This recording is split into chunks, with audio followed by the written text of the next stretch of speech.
Hello. Wow, that came in real loud. Um, how's it going, everybody? Nefarious Man, Imperial Knowledge, A Boss Man, going online just as I'm about to finish up my video. See you in a bit. Sweet. Titan Bro, hello, hello. Slavoj Vivec, how's it going? It's interesting the display that I have right now on my end. All right, I'll swap things over.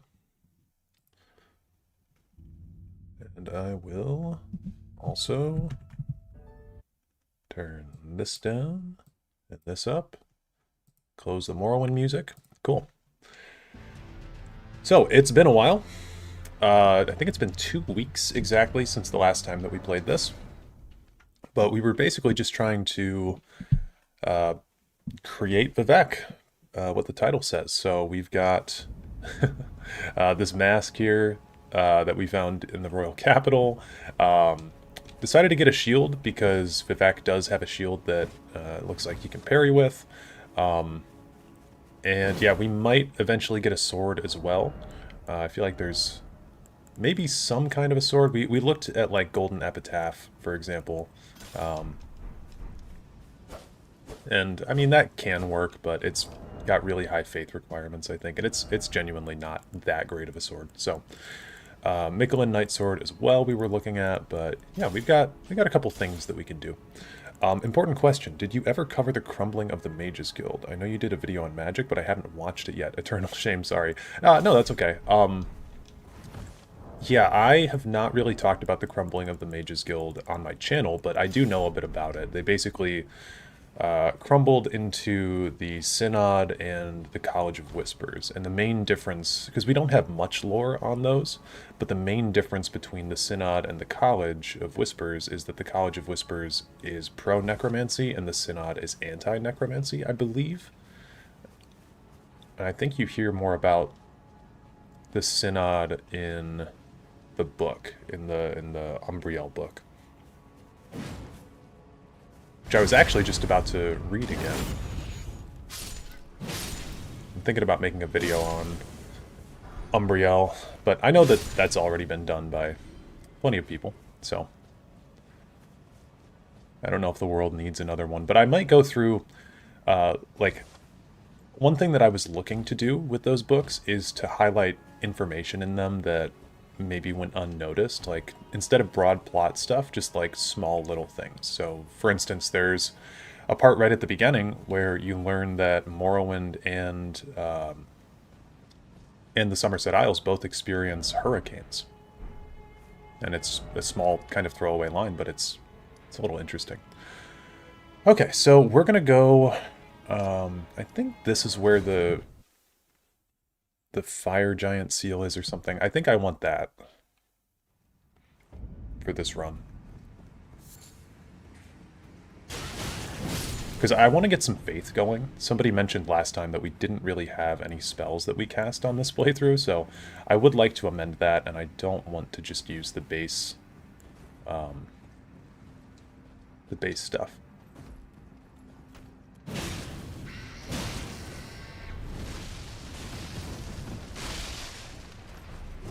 Boom. Get parried, idiot. Ooh.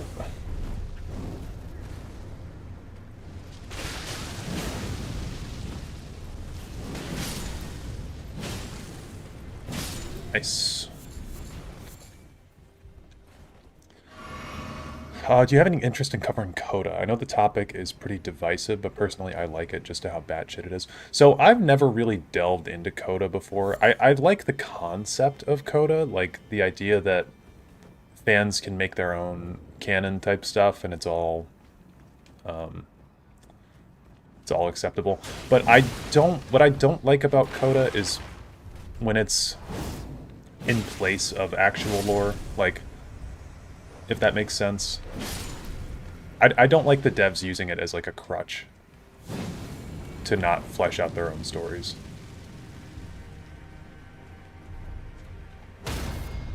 Parried?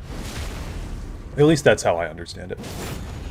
Today I had to change my entire video because my notes from back in 2017 were just fully wrong. All wiki articles, Reddit posts, and YouTube videos, mine too, mentioned the Mages Guild.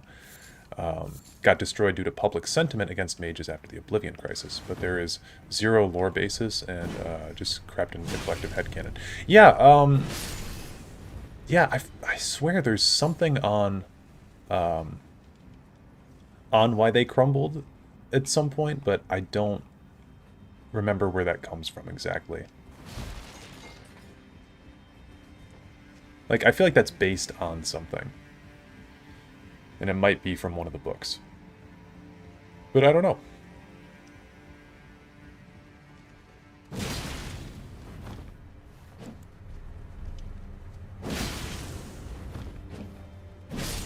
Battle of the Spear Boys. Okay, now that I'm up here, I'm starting to doubt that this thing that I'm looking for is here, but we'll clear this anyway.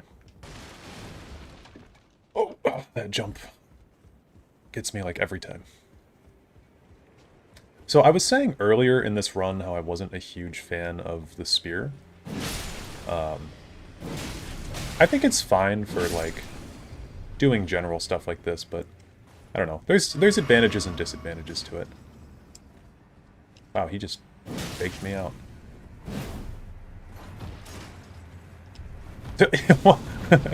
Keeps doing that. The main disadvantage to this spear is that it is slow as hell. But you get the extra reach, which is nice. Also, this is a human NPC, so we can hit him with the Frenzied Flame Burst. And see ya. There is nothing on it, only saying they fell apart after the crisis, so says in the novels. But then in the second novel, it uses the word schismed, as in split apart. So it's probably just an effect of the Mages Guild questline. Okay, yeah, that's kind of what I guess I was going off of then. But yeah, that's weird. You would think that they would have done something with that in Skyrim if they're gonna take time to disassemble the Mages Guild. I mean, I know that there's that representative from, I think it's the Synod, right? In Mzulft? In that part of the college questline. There's that guy from the Synod.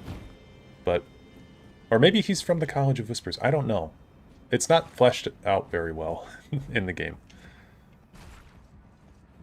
And then I also believe there was like fans thought that the Fighters Guild was demolished as well because of that, but Fighters Guild is not.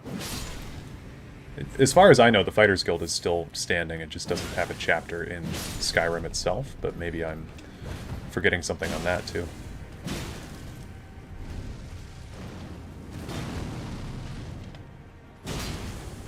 Guy in the Dwemer Ruin was Synod. Okay. Parried.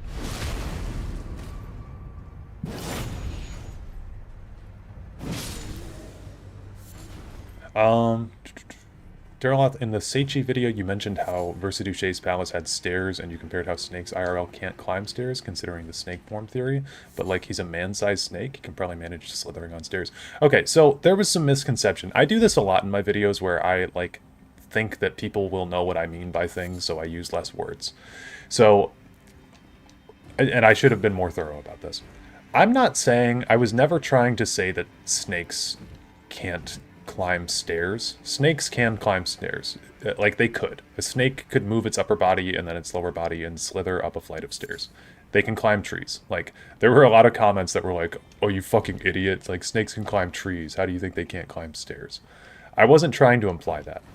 I was saying, if you are a snake man, would you build a house that has stairs in it, or would you build ramps? That's kind of what my implication was there. Why would you build a house with stairs instead of just building a ramp in that house? Seems weird. Probably not the easiest way to get around as a snake, right?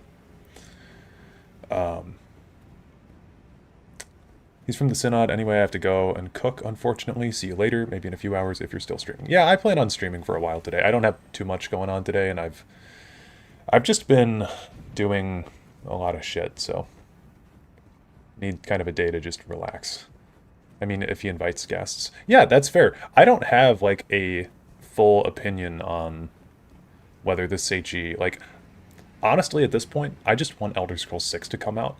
I don't care if the Seichi are in the next game and they're like snake men or vampire men or, you know, whatever. It's like, cool. I just want the next game at this point. So I wasn't necessarily arguing for anything in particular with that stairs point. It was just another piece of evidence that I found, and I was like, well, I'm gonna bring this up.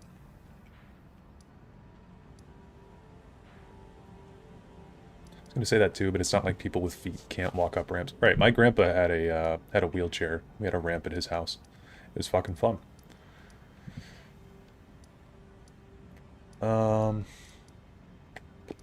okay, so we have Melania. I forget exactly. Oh, yeah. Okay. Giant's Prayer Book. Okay, hold on. I think if I'm remembering correctly, there's a fire camp over here somewhere. It's like here, I'll say. So we can go over and do that. But yeah, I was just trying to compile as much evidence as possible, and then that little Amadeus Aelthord guy that I invented, which is just an anagram for Dareloth, Aelthord. Um, yeah, I invented some little scholar guy, and I just put all the evidence together in a way that made sense to me. But, you know, I'm not saying that that version is 100% the truth or anything like that. It's just my best way to rationalize everything under one banner and try to get like a cohesive theory, like to use as much of the lore as I could in that. Although I didn't touch too much in the vampire stuff. Oh, I missed. Got that one though.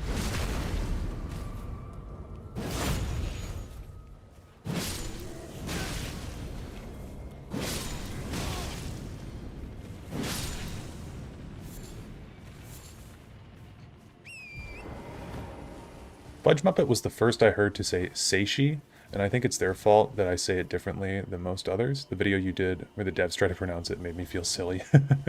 Yeah, they're they're not really talked about in the game. They're really only referred to as the Akaviri in ESO most frequently. Okay, that's Flame Cleanse Me. Then there's also a camp over this way. Maybe that's the one I'm thinking of? Or maybe it's on one of these guys. Maybe I have to kill somebody.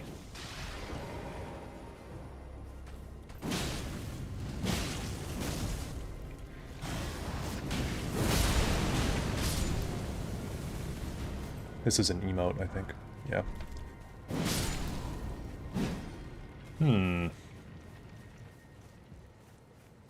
I could just look this up.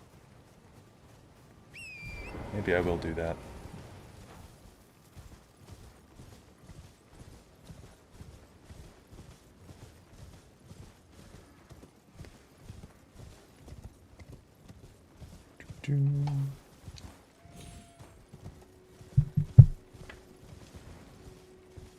Pronunciation of any TS/TZ word is going to fuck people up. I don't know how to pronounce that. Siminchi from the World of Darkness also has like 50 different pronunciations. Yeah, there's a couple TZ words in Elder Scrolls 2, like Zogvin is one of them, TZOGVIN. I'm excited to see this guy try to pronounce Simishi. Smishy? I don't know. It's difficult because it's not really used too much in English, that pronunciation. Or that, like, those words together.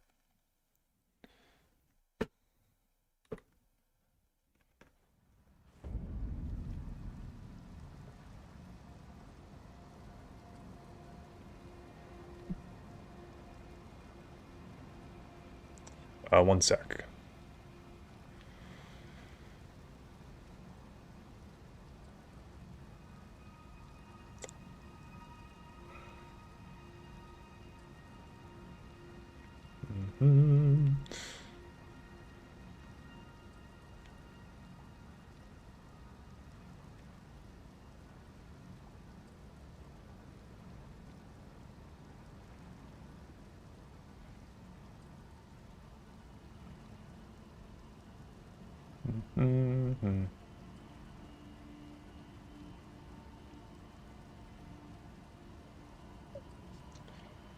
Okay. So this thing is called Red Giants.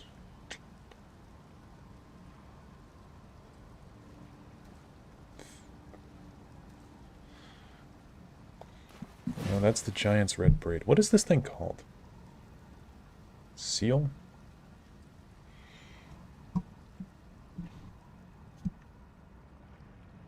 Zamichi is what I've always gone with, but there's a ton of different ways. Okay.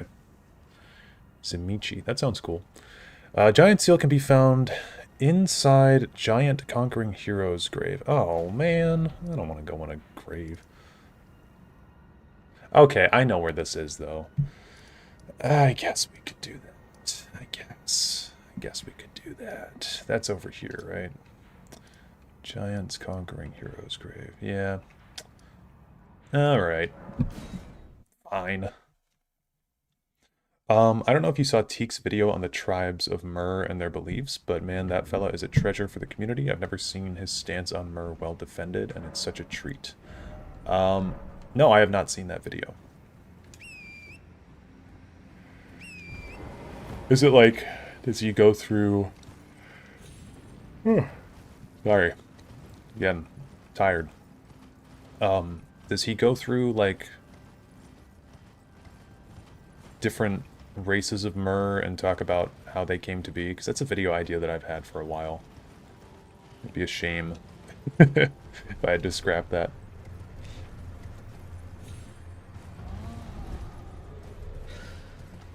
I do really think that the Myrrh are... I think it's as a result of Skyrim, the Myrrh are really... They have a bad rep because of the Thalmor. Okay, I think that this may have been a mistake to come this way. Yeah, we're good.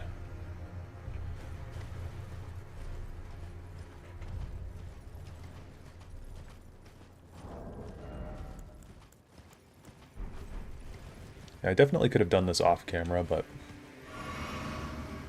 it's more fun to do it here.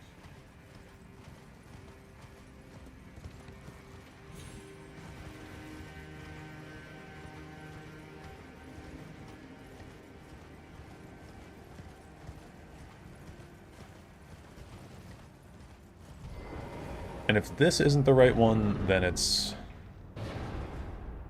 No, I'm pretty sure this is the right one.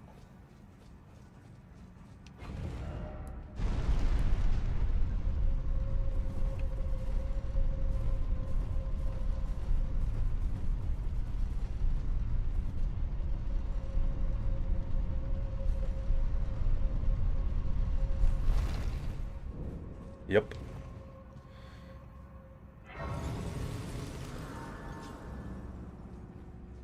He goes through the elves' beliefs, like the Altmer being Anuic, the Sinistral elves being Patamaic, and just like what informed their beliefs per subrace. Cool.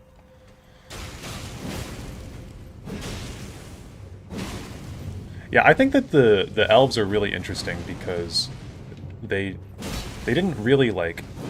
They kind of evolved, but their evolution was through... Like, evolution's not the right word, obviously, but they kind of, like, evolved through their different interactions with their environments and the gods around them.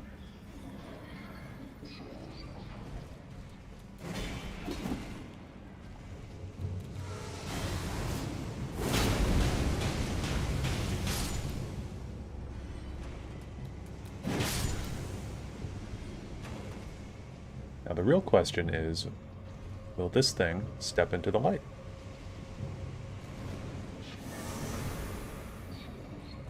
God, these things are freaky.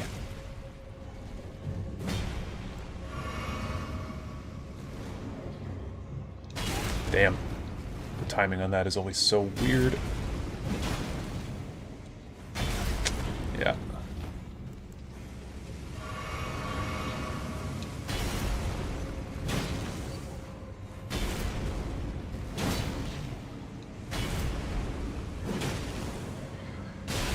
hate that move. He's such a spammer. Stop it. My god.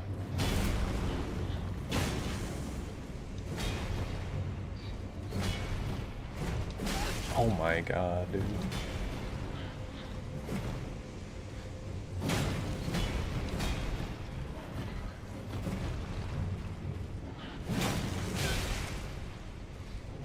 I know that this guy's entirely optional too, it's just I don't want to deal with him later.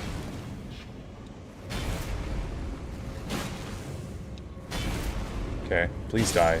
Jesus Christ. Ugh. I mean, Morrowind Unmarried Culture doesn't exactly paint the best of pictures either, but yeah, Skyrim sadly did a number on the people's perceptions. Yeah, I think just all Elven cultures took a big tank in that game. Okay.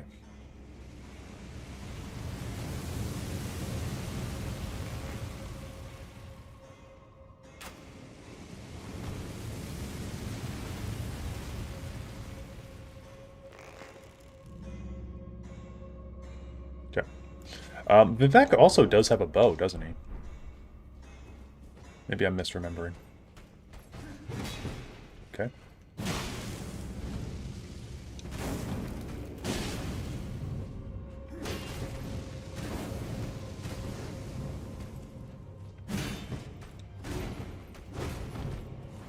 Okay, there's so much worse shit that we need to fight in this ruin, and I'm wasting my time.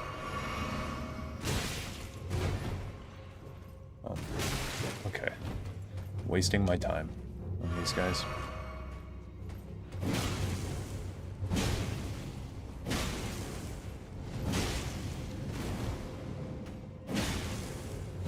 But am I going to stop? Nope. Sunk cost fallacy. Okay. Got that. Should probably silence my phone.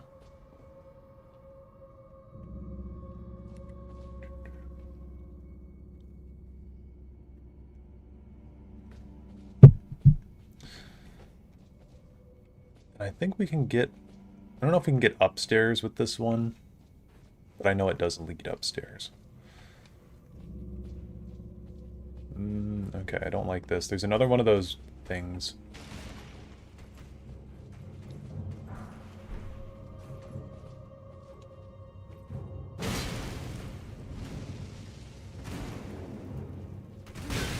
I'm trying to get parries off, but...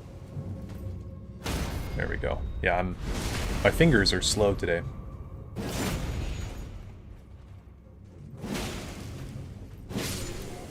That one was a lot easier. Big old troll.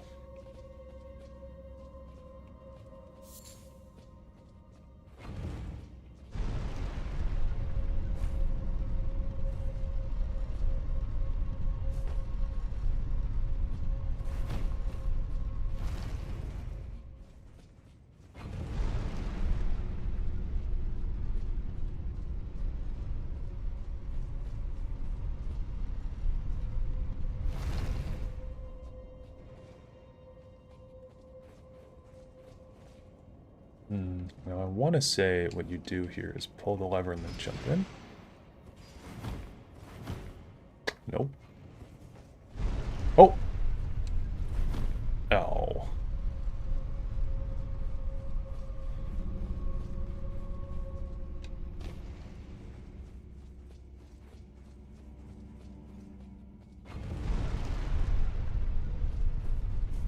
Do you think on a slim chance we get the jungle version of Cyrodiil or no? I mean, we've gotten it in a flashback before. It's happened in ESO. But...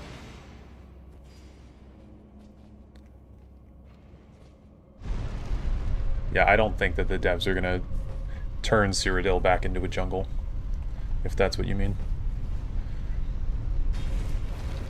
Okay, I'm gonna avoid this one. Oh wait, there's some of these dungeons where you do actually have to kill these things, though. Alright, come on. Just step in the light. Step in the light. Thank you. There's another one. We want to go this way, though. Hidden wall? Nope.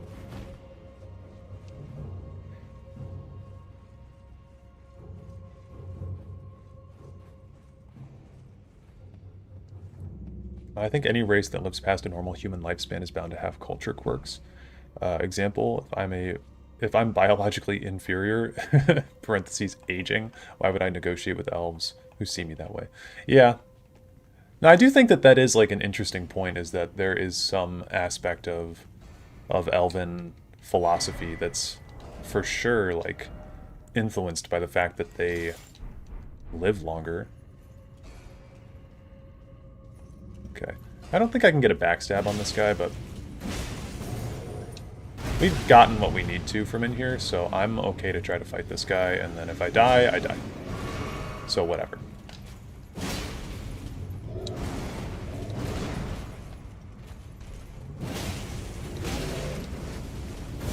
Jesus.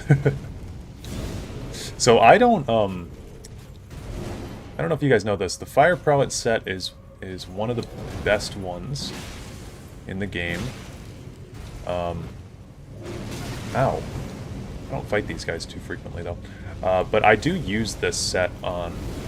Oh, God. Oh, God. Not the Smo move. I do use this set, at least the Greaves and the Gauntlets on one of my characters. So they're just really, really solid.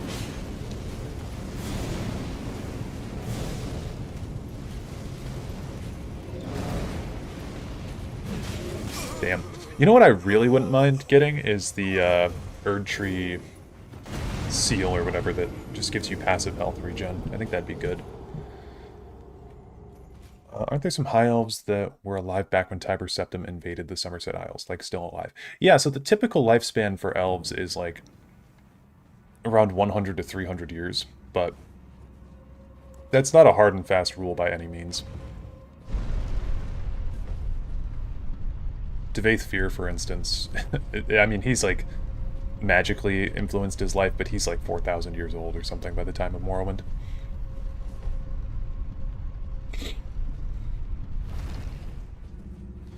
Okay, so we got the giant seal.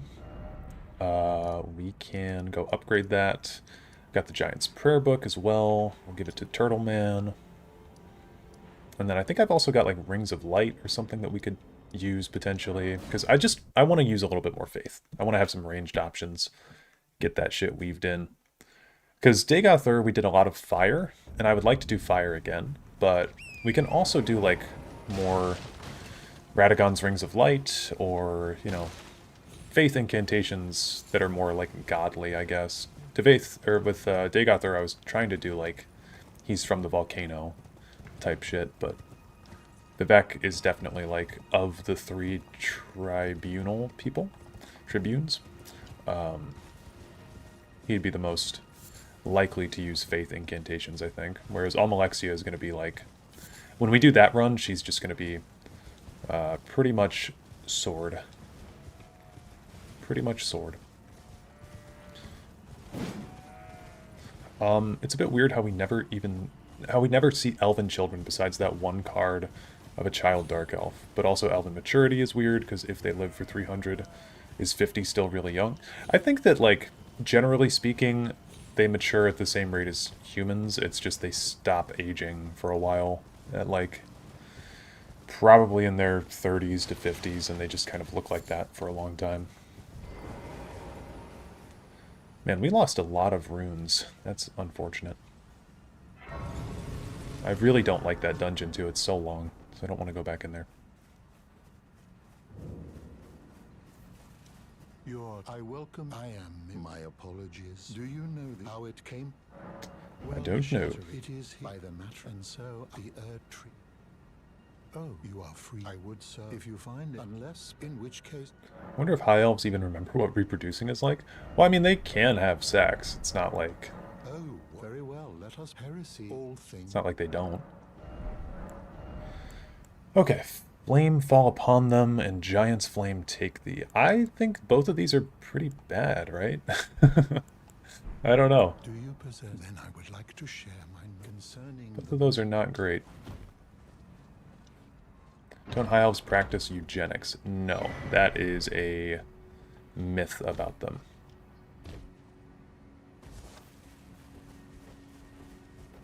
And if you don't ever see any high elf kids, that's more of a Bethesda Game Studios issue, I think, than a lore issue.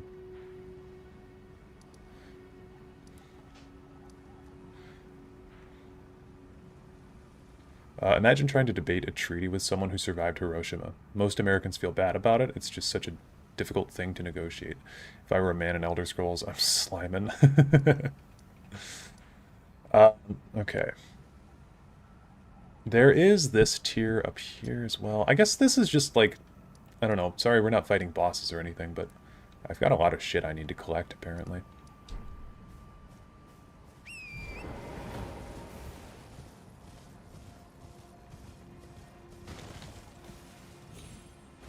Paying so little attention, I thought y'all were talking about super mutants.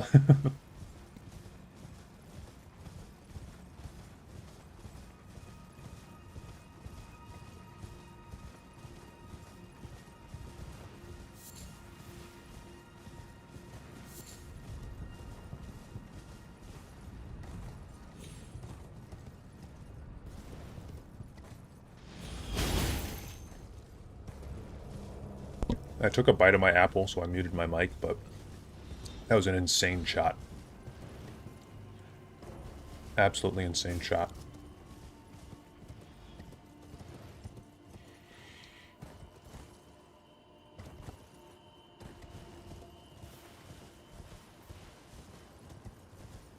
Okay, I'm going to put down some map tax while I'm thinking about this stuff. So we want to go here really quick to grab an item, because I could do without one of those, probably.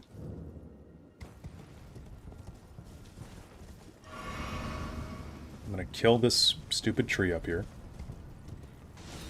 And then once the stupid tree is dead, then we can go up to Volcano Manor. Because if this is our main method of attack, the War Spear, that is always using fire damage. So the more fire damage boosts that we can get, probably the better. So Volcano Manor has the Fire Scorpion charm that we can get. Wasn't sure if that was a game mechanic or if they just barely ever had babies. I mean, we didn't have a child in an Elder Scrolls game until Skyrim, and every child that we see, I'm pretty sure, is a Nord. So I think it's just Bethesda being lazy.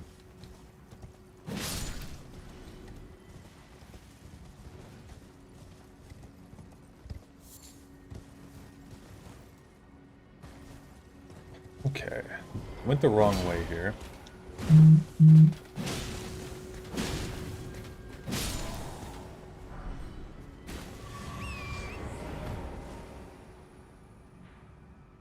Yeah, I went the wrong way.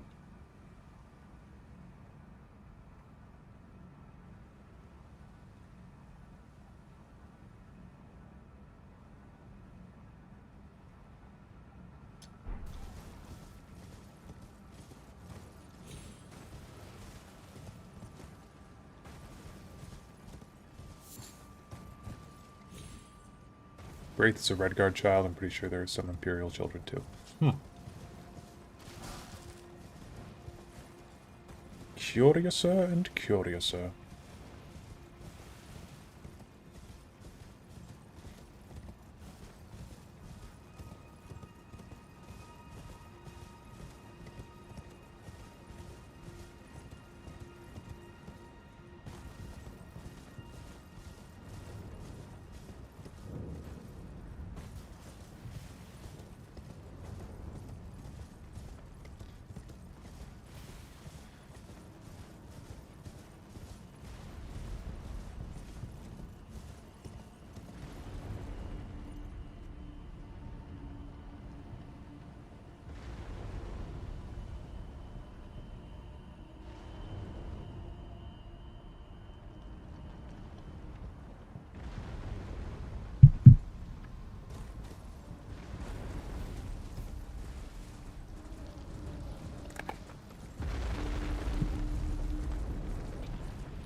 Jump! I love these things. The walking mausoleums. So cool.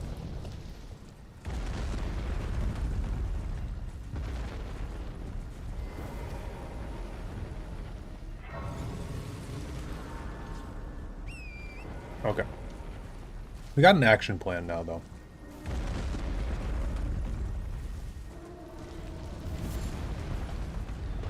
This... Oh, almost a kill. Jesus Christ.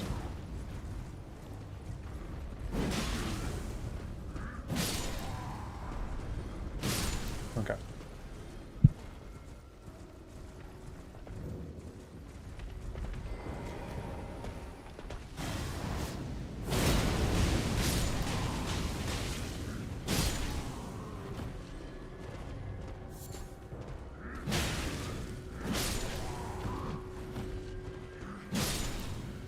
Also, I'm pretty sure that of, like, the normal damage types, like, strike, pierce, and slash, I'm pretty sure piercing damage is the best in Elden Ring.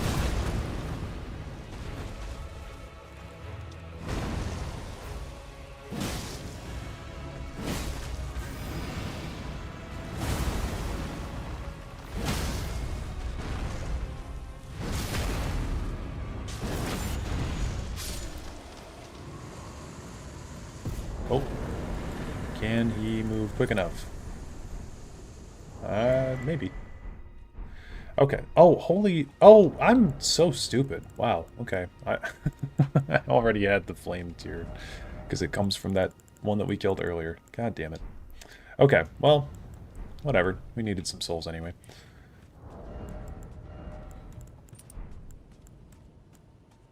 I think we can take off the charge attack and just put the beetle on for now. Let's put on the beetle. And then now that we've got the beetle on, we can go over here. We can get our next talisman.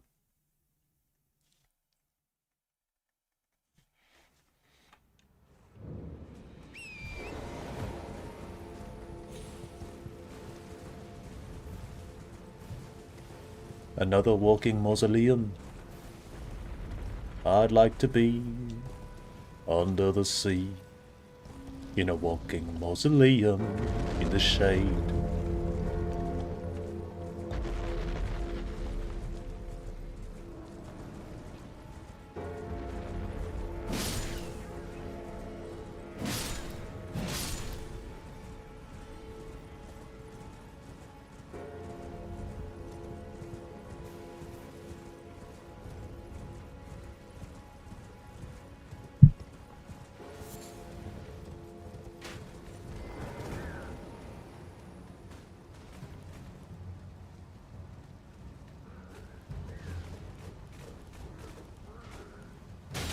Ow.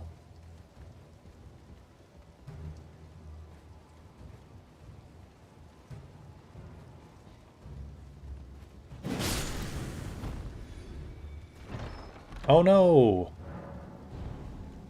Ensnared in a transporter trap.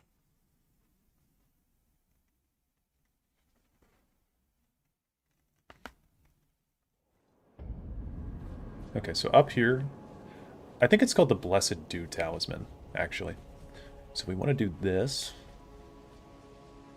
And then, man, there's so much to do. Okay. Want to do that. We also want to go here. And it seems like I haven't been here yet. So those are two places we need to hit.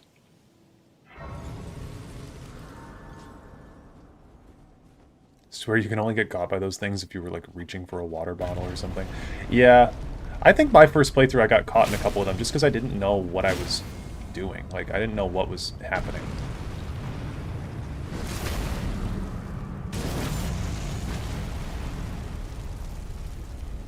I also used this guy as a soul farm on one of my first playthroughs.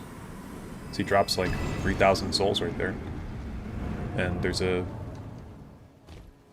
bonfire right back there. Site of Grace back there.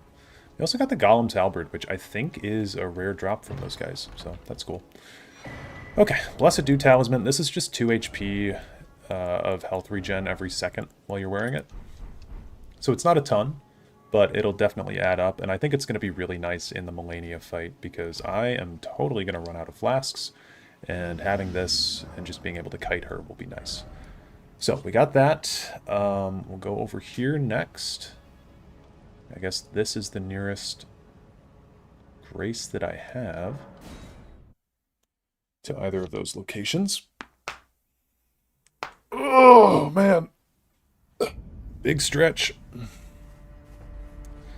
There's also, while I'm thinking about it, right here, we can get Golden Parry.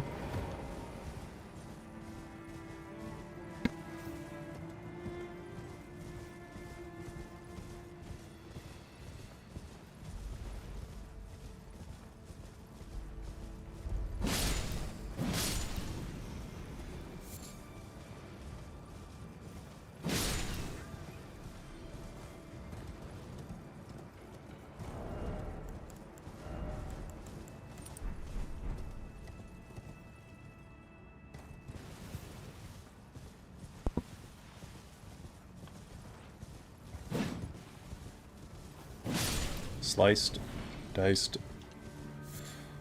Second Church of America.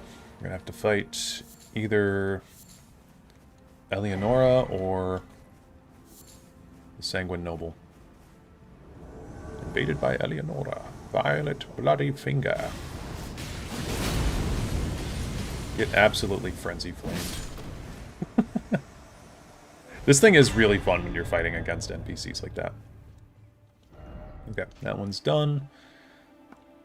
We need to head up this way.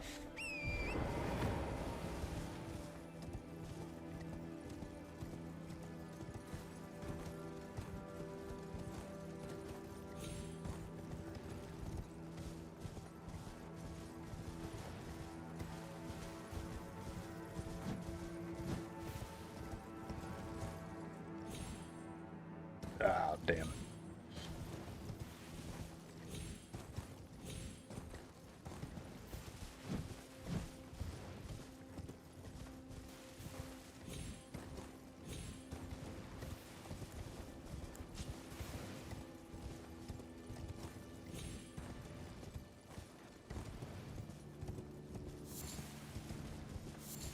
I don't think it's possible to climb the mountain this way. Yeah. Oh well. Can't fault a man for trying. So I think what we can do instead is we'll loop around from the outer wall phantom tree. Pick up Golden Vow. I'm gonna have to be quick about it though, because that bug, you kind of have to one-shot it.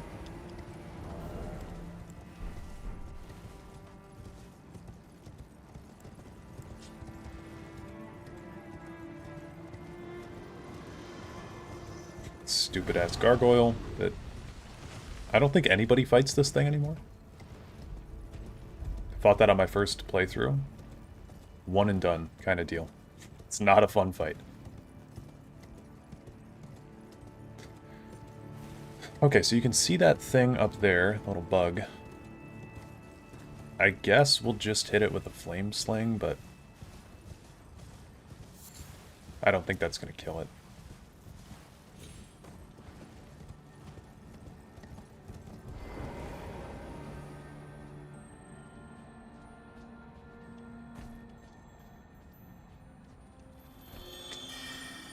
Okay. Where did it go? I heard it.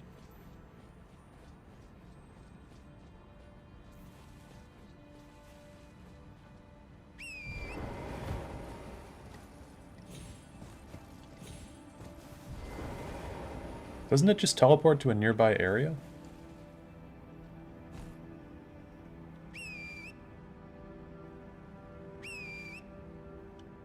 Well, that sucks.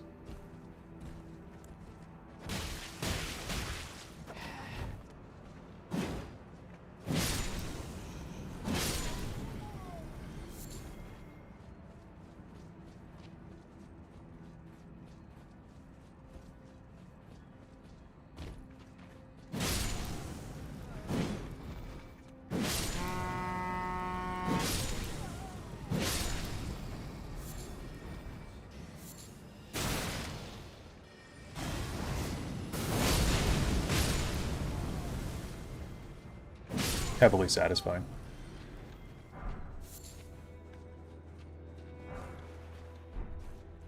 Okay, well, guess that's 2 plans down. There is a Site of Grace right over here. I think you have to fight Margit to get past it, which I usually skip him, but I don't really mind fighting him. I think we'll crush him, honestly. We already... Well, no, he's not going to spawn because we already killed Morgott, so... We should be fine to just walk on by.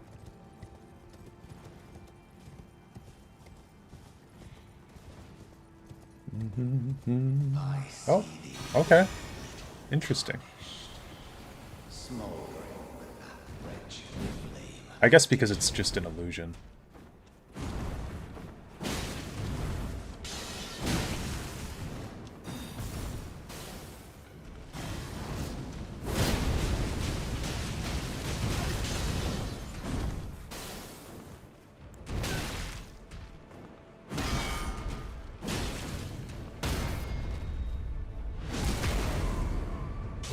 Aren't you able to kill the dude before he spawns? I don't know. I usually never fight this version of him.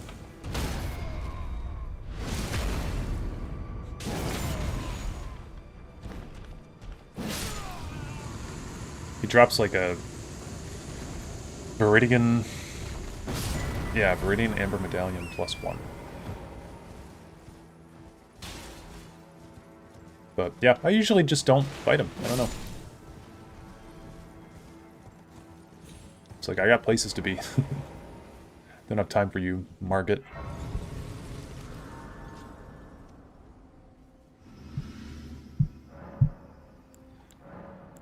Kinda sounds like those dragon things in Dark Souls 3. What dragon thing?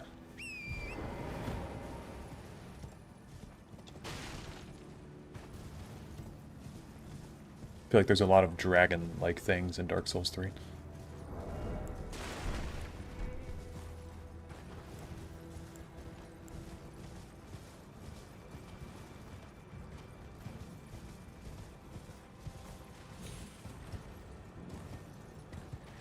Okay, it's back.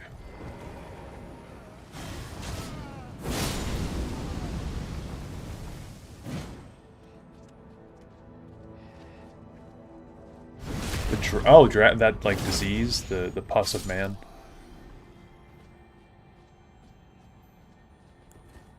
Yeah, those things are straight up the ulcerated tree spirits in this game. That's a miss.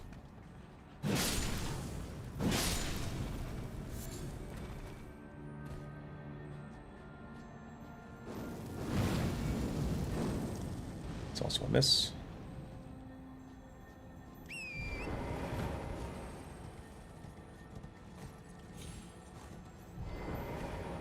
Okay, try that again.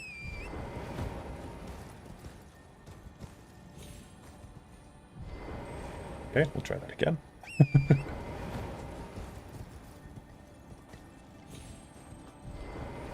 Okay, we won't try that again.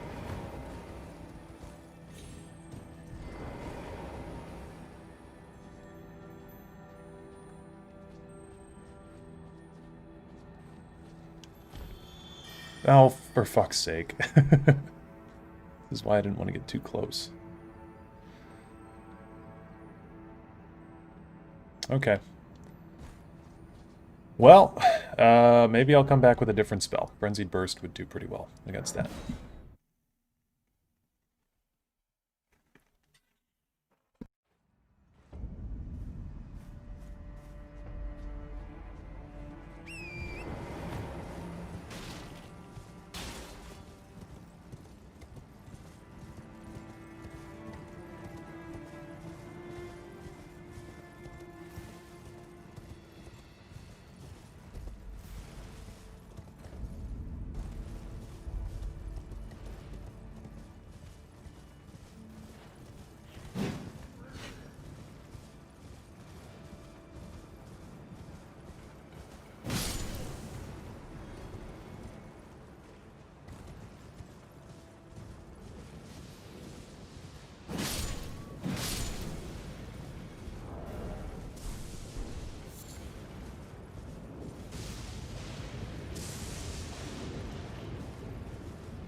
Do you guys prefer Crucible Knights or Black Knife Assassins?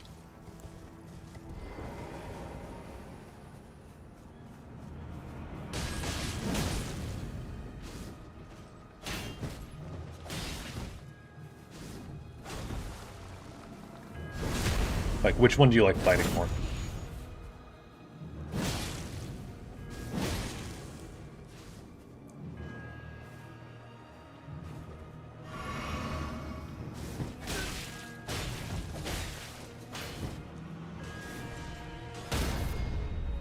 Crucible Knights? I like Crucible Knights too. I think that Black Knife Assassins are really fun though. Oh, wow, they got me there.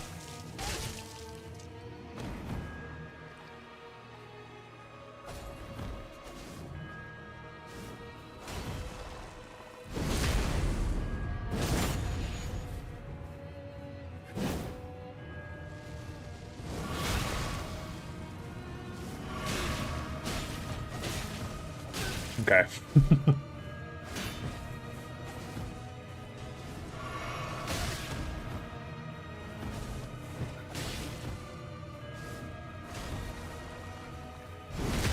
Parrying is a disease.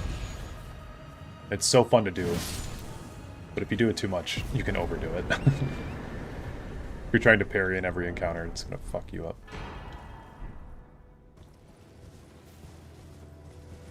I have a character that's really fun that's based off of a Black Knife Assassin, and I have a character that's based off of a Crucible Knight, actually. They're both super, super fun. Parried the entire fight with Gwyn in Dark Souls 1. Oh yeah, that's like the strat. It's the Gwyn strat.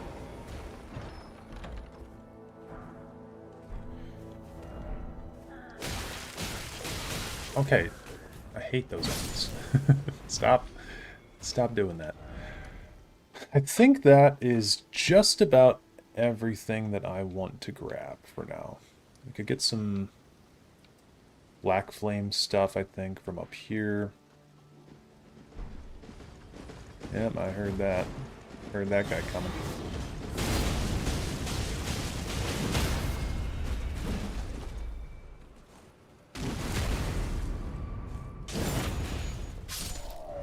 Okay.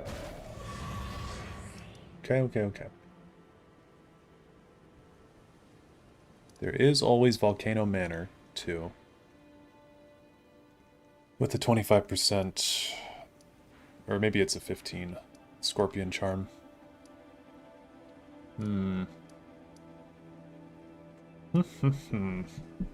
What to do? So we could go to Farum Azula. I'm pretty sure we got everything from Leyndell that we want. So, could go to Farum Azula next. But I should be as buffed up as possible before that point, so... Volcano Manor is a fine next stop for me, as far as I'm concerned. And we'll take the long way there. We'll walk. I don't mind the walk. And actually, wait, we don't have to get to Volcano Manor. We have to go down through here. Right?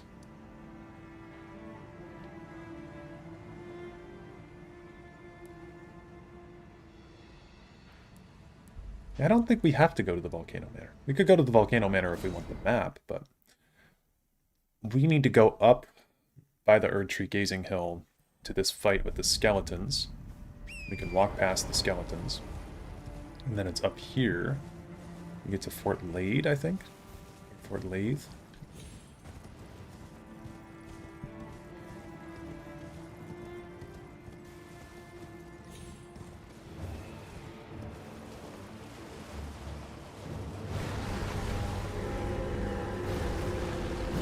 Miss.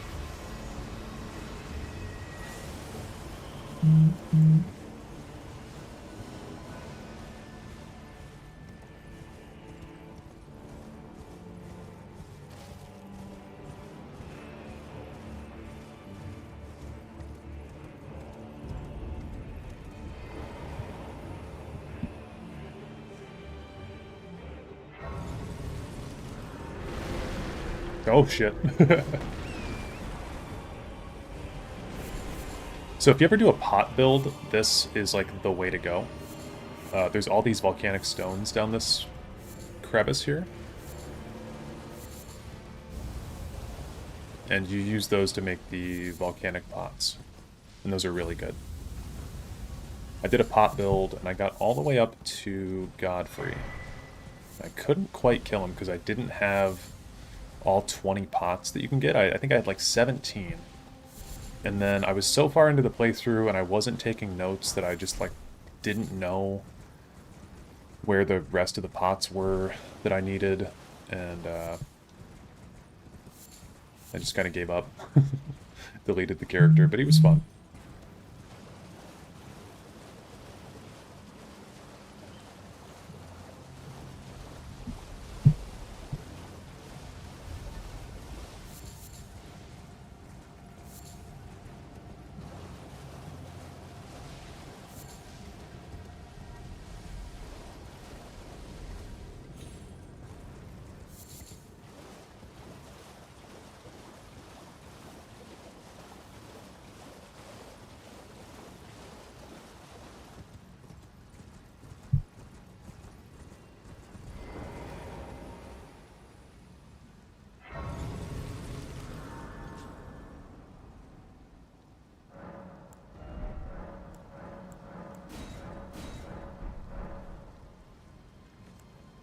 Okay, flasks are almost fully upgraded.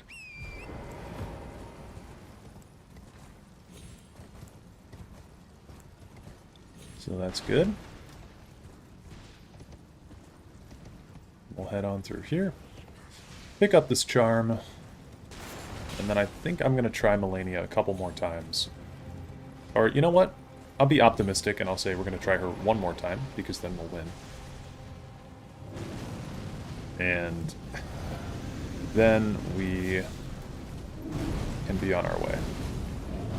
Can you parry this guy? I feel like he's one of these bosses that feels like you shouldn't be able to, but also does have a giant weapon that you could potentially parry. But it seems like we won't need to.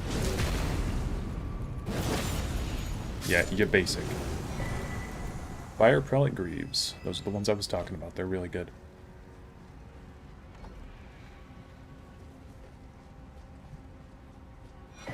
Armorer's Cookbook. Thank you.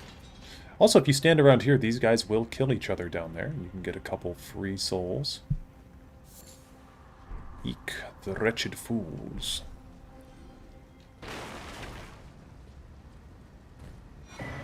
Fire Scorpion Charm. They'll never find me.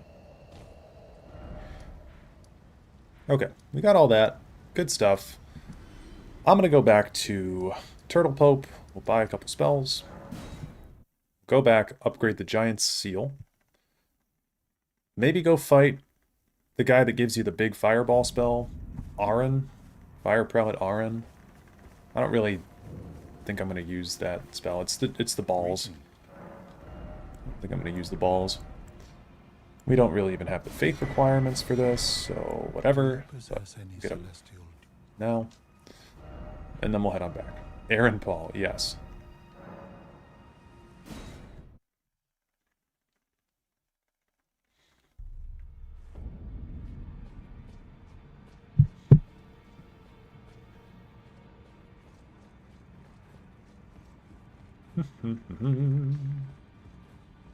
Well, I took you for no matter about your own. Okay, this is a smithing stone weapon. That sucks. It's going to take so much time to get. Somber is so much easier.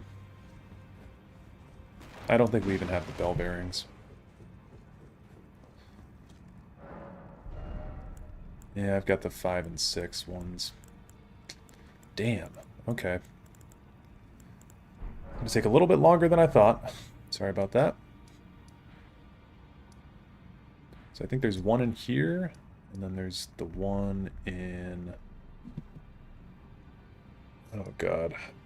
So much to remember for this game. Okay, there's one in there. There's one really quick that you can grab in here. Yeah, in there, I believe. There's one in there. Let me see, though, because I think I did... Yeah, okay, I got a bell bearing. Alright. Go on a bell bearing hunt, I suppose. And there's one over here, too. Which I think we're finally strong enough to take on the Falling Star Beast, so... We'll go do this. Good old Kaled. I think I went to the wrong... Site of Grace, though. But I know where I'm at. I know my way around. We may have to fight Millicent's Shade here, though. And honestly, just for fun, I guess I could go kill O'Neill in here. He would be pretty easy. We're way over-leveled for Aeonia, so... We could go do that. And we wouldn't even have to cheese him with the swamp. So, yeah, why not? I'll go do that. I'm gonna need money anyway. And we haven't fought a boss, I think, all day.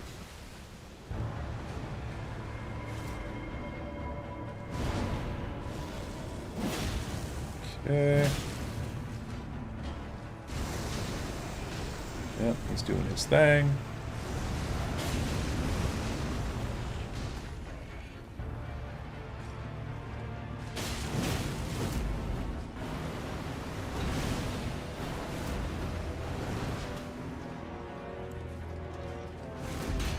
Damn.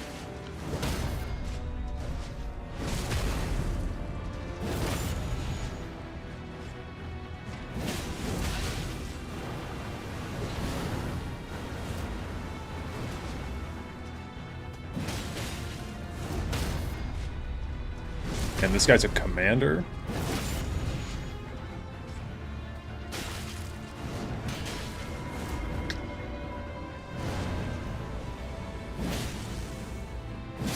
Not anymore.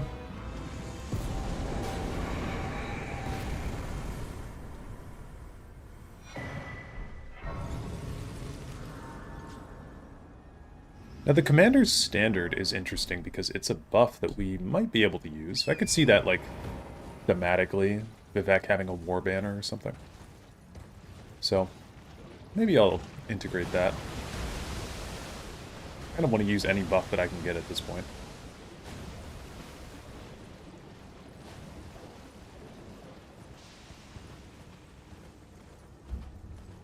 I believe the cave in question is up here.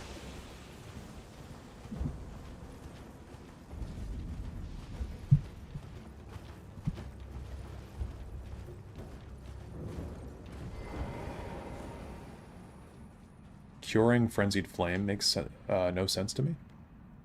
Oh, how you have to use the needle to go back in time to cure yourself of it. It is pretty convoluted.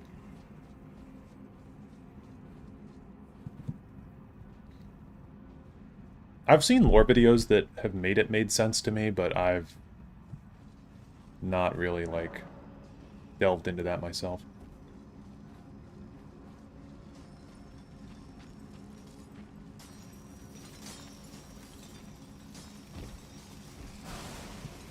Okay, ow. Ow.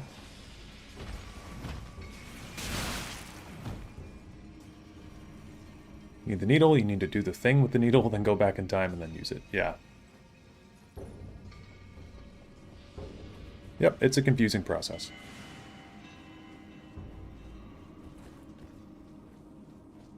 There is this Faith Talisman up here, too.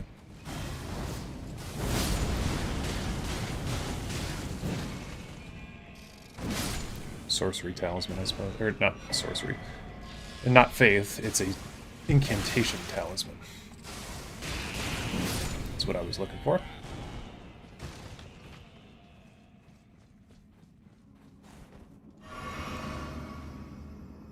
Okay. Let's go fight this guy.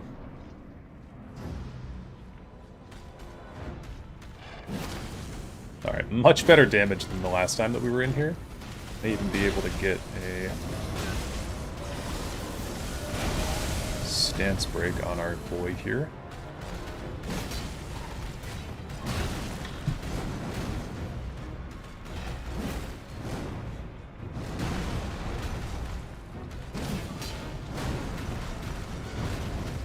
Oh, I just want to get a charged heavy off. That's all that I want.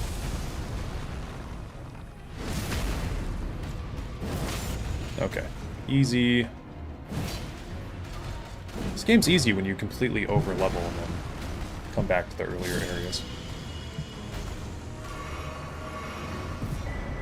Okay, so we got the Somber Stone bell bearing. Cool. Good to have for later, I suppose.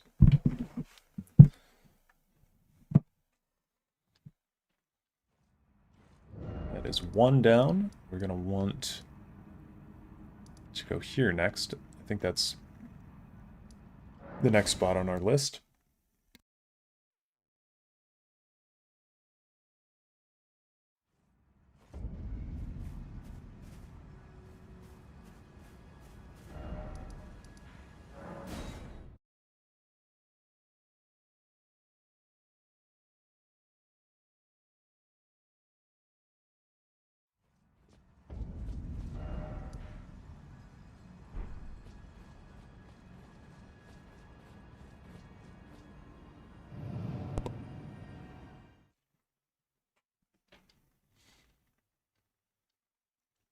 I love the art of Godfrey on the walls and stuff.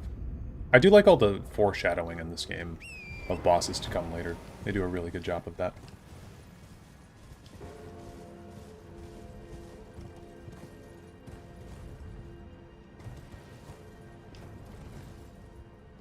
Oh, fuck me.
The Rea Lucaria Crystal Tunnel.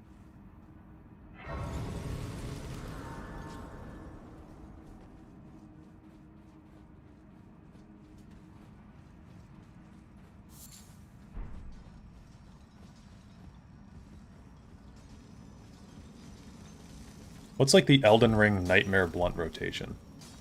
It's got to be the Dung Eater.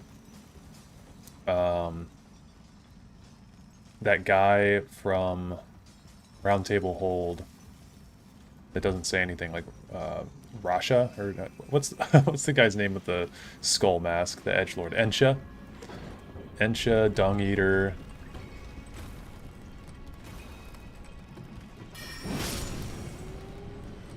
I can think of other like super unlikable people in this game. Bach. I don't really like Bach.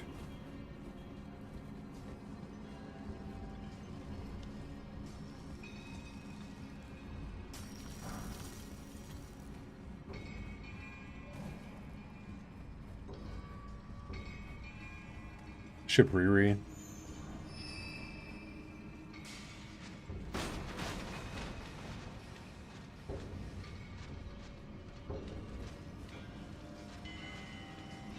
Renala would just be sad. Renala would be really a bummer to hang out with, I think.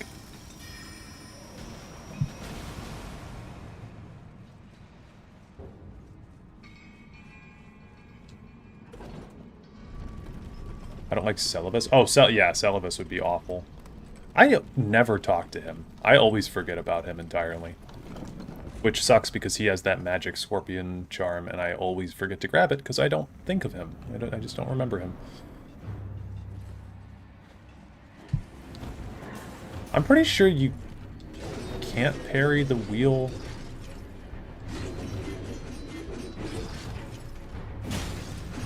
Oh, well, can't parry it when they do that. Nope.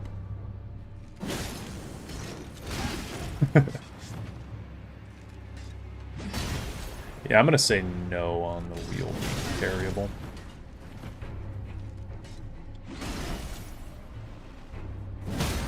There we go.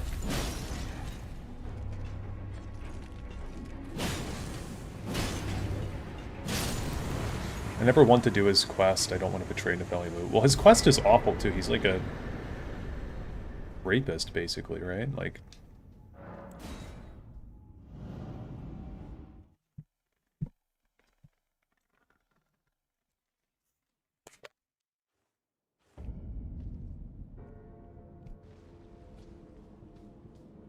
but he's pretty terrible.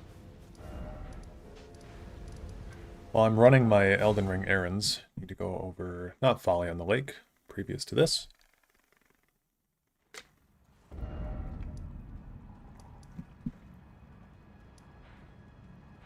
He wants you to drug her, so I wouldn't be surprised. Yeah, that's always been the subtext. I believe he's got all those puppets down there.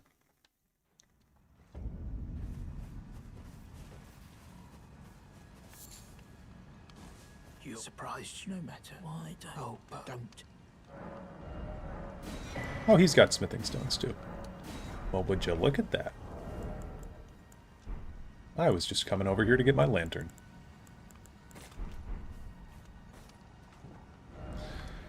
Okay, stocked up on that. Then we've got this tunnel, I believe.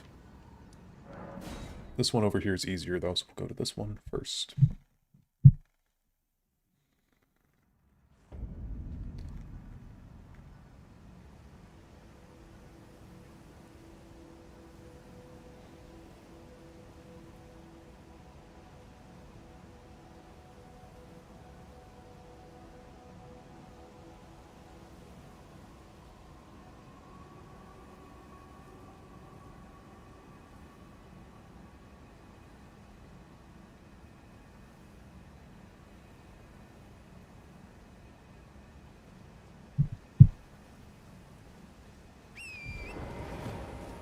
I think the Erd Tree seal or Golden Order seal is up that way. One of them is up that way. That one could be good for us. But I think we'll just stick with the Giant's seal. Or I guess if we have like a good dex scaling seal as well. I know the Frenzied Flame seal is a good catch-all. Just if you have like evenly distributed stats. It's pretty decent. Most of our stats are in Dex and Faith, so I don't know what kind of seal would be best for that. Because Erd Tree is pure Faith, Golden Order is Int and Faith, I believe. This Giant's one... This one is going to be probably Strength and Faith, if I had to guess. If I had to make an educated guess.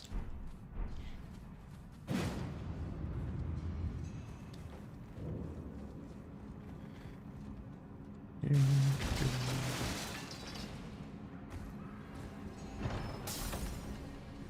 that is the Smithing Stone 2.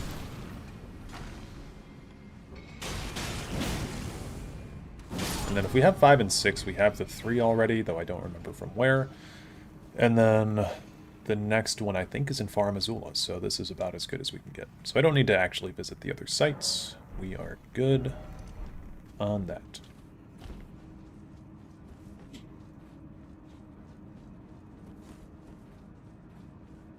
But yeah, maybe the Dragon Seal would be better, because yeah, this is Strength, Faith. Where is that seal at?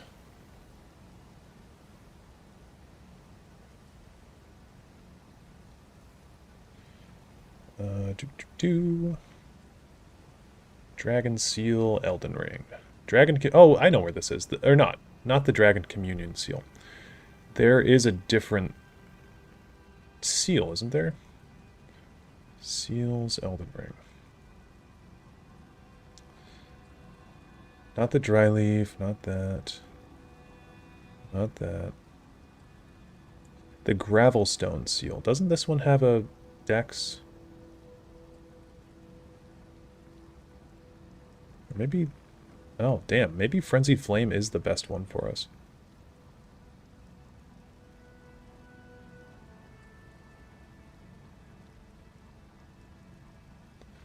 Godslayer's Seal. I don't know, man. We'll go with the Giant Seal, I guess. It's fine. We'll make it work.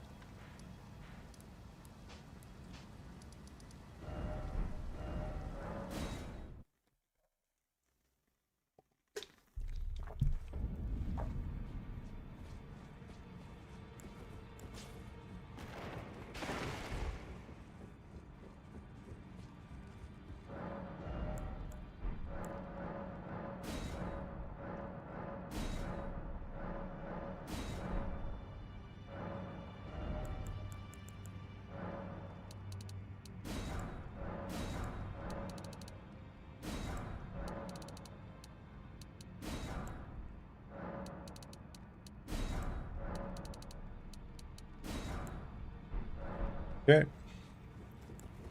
Done and done.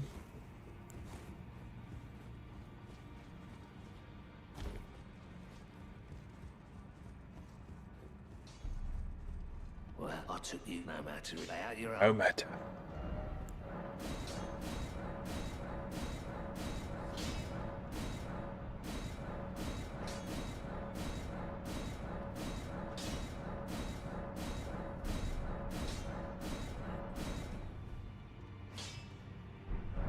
Okay, pretty good. Incant scaling is 150. Okay, that doesn't feel super high. Doesn't really feel super high.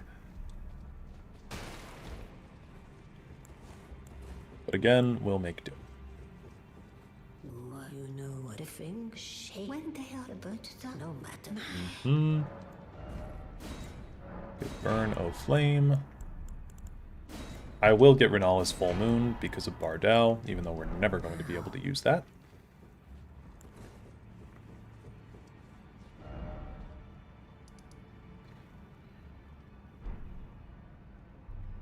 Yeah, then I think we're good. I think we're good. We should be anyway. I'm going to spend the rest of my levels on getting points in Faith, so that way we can actually use some of these spells.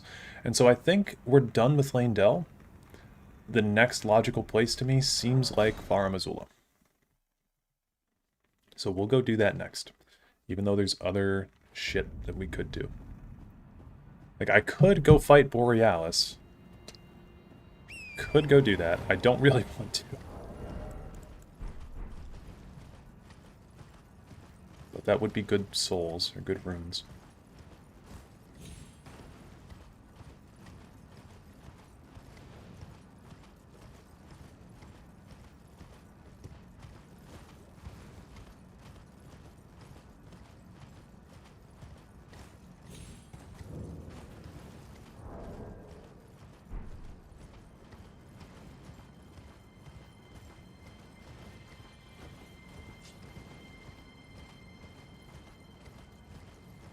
If we make it into Shadow of the Erd Tree today, too, that's going to be a whole nother collecting thing run.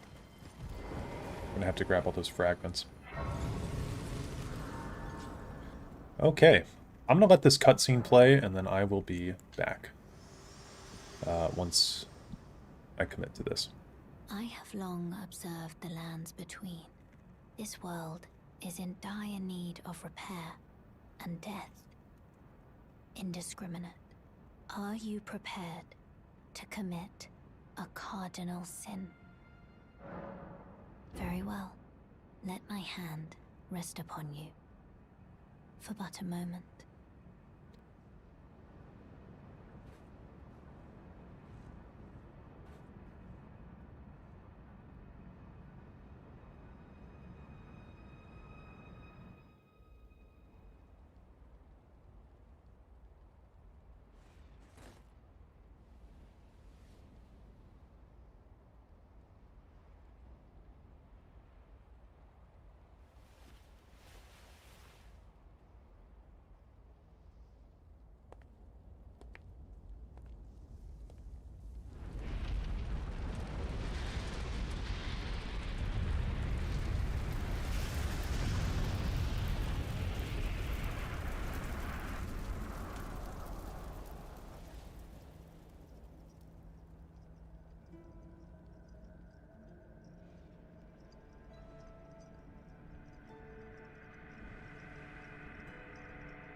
O Erd Tree, you shall burn.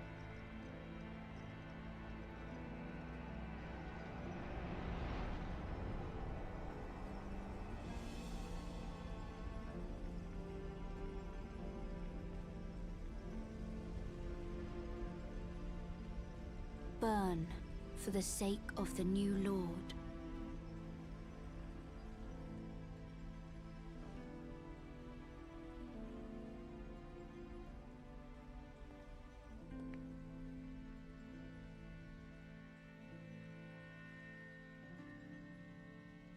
Thank you for guiding me here.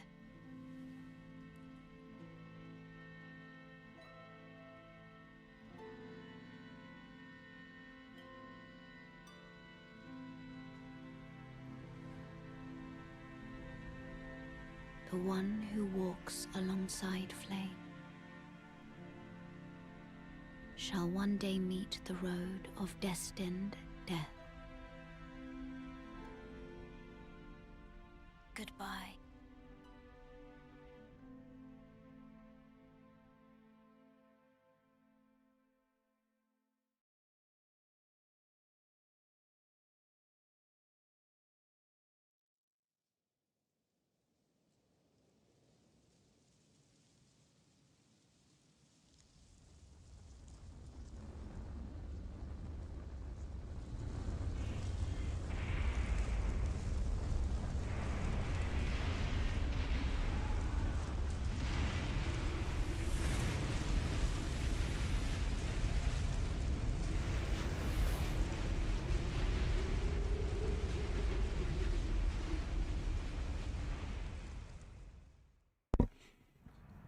Melina has a great design, but they low-key wasted it by not having her in the game more often, like the other Firekeeper-like characters in FromSoft games. Melina is... I think Melina was intended to be something grander, and it sucks that we got the DLC that we did. Because it's, you know, I wish that we got the Glow-Eyed Queen. Not to be one of those people, but... And I like Shadow of the Erd Tree, too. I think a lot of people don't like that DLC because it wasn't what they wanted. Like, I thought that what we got in that DLC was cool, except for the Radahn part. That was stupid. But I liked the lore that was added about the horn scent and stuff. I liked learning more about that culture. I thought it was all very interesting. Thought that, like, Midra was really cool, and I thought the Meteor, thought that was really cool. So all the stuff that we did get, I think, was, like, cool and well done. But, yeah. I really, really wanted more Glow-Eyed Queen lore, man. It sucks because she's only slightly better than Anastasia from Dark Souls 1. Or Anastasia? How do you pronounce that name?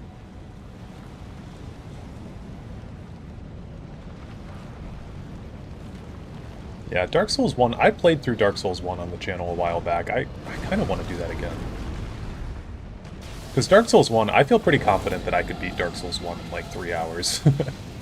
At this point. I've played a lot of that game now, since I played it on the channel a while back. Ancient Dragon jump scare. Yep. Bought that thing maybe like 3 times over my 1,000+ hours on this game.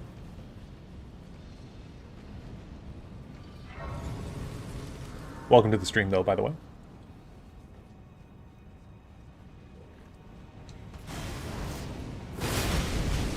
It's not worth it. No, it's not. I think you get some kind of a smithing stone, though, like an ancient dragon smithing stone, right? That guy's so extra.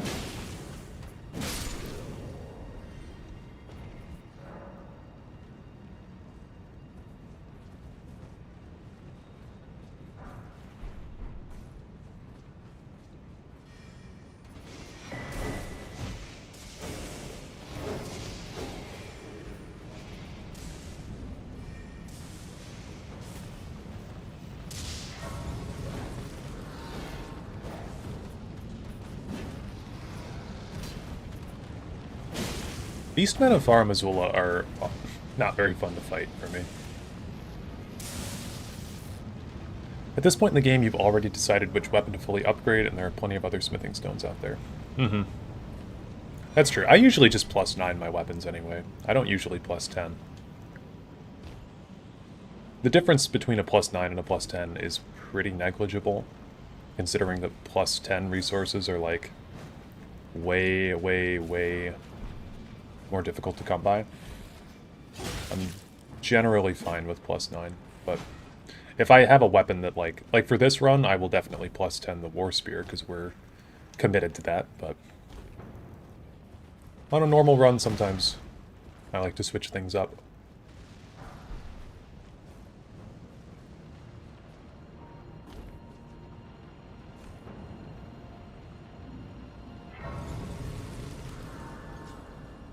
Okay, so for Fat and Skinny up here, coming up next,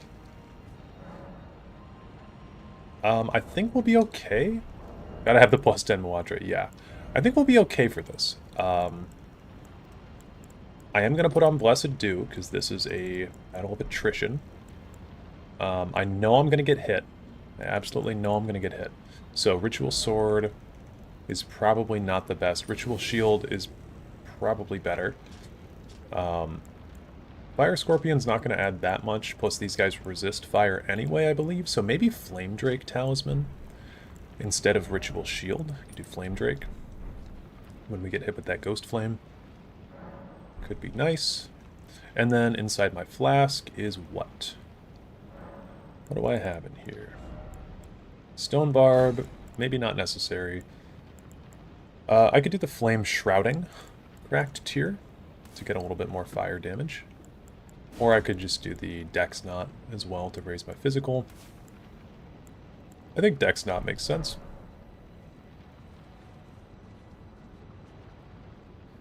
So we'll go in the cool way.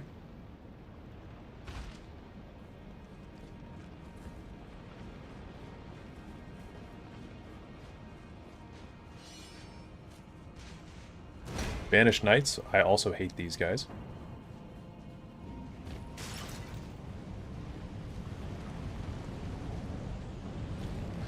And I think we're... okay, we're medium load, actually. Well, that's fine. Medium load, nothing wrong with a medium load.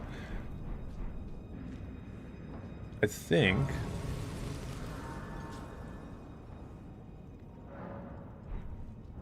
I do want to use the Commander's Standard. I don't know if you're able to use this. Okay, that's a fat roll. I think that we can put this down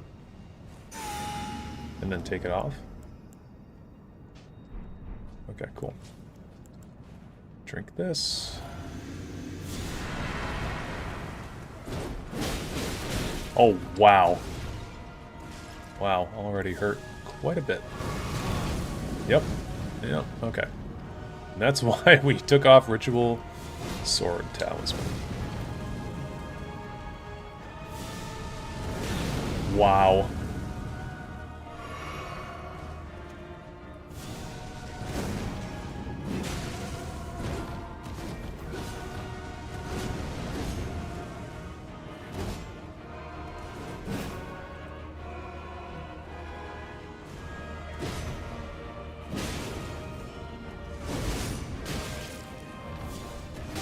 Jesus Christ.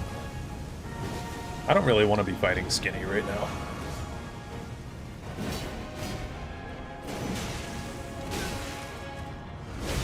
My lord.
There we go.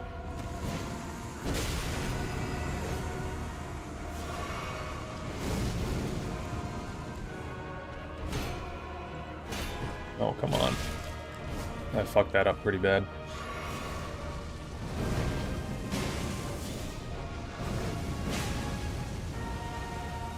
There we go.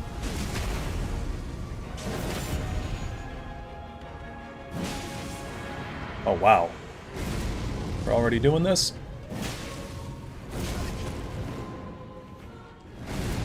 He's not doing his roll. Yeah, sorry. Not allowed.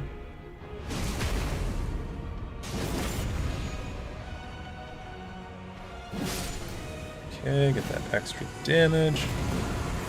And then we have Skinny to deal with, which is not ideal.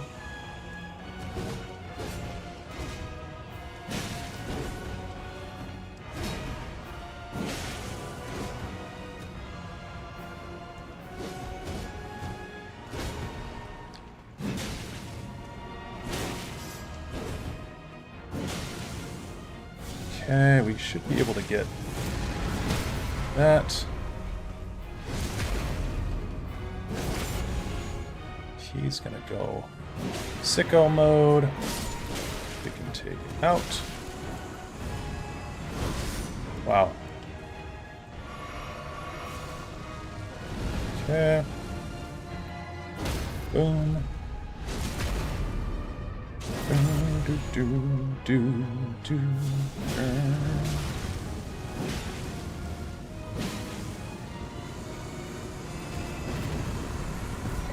Cool. First try. Blah, blah, blah, blah, blah, blah, blah, blah. I should have put on the bug. Golden bug. Okay, well that wasn't too bad. And then we can put a couple more points into faith.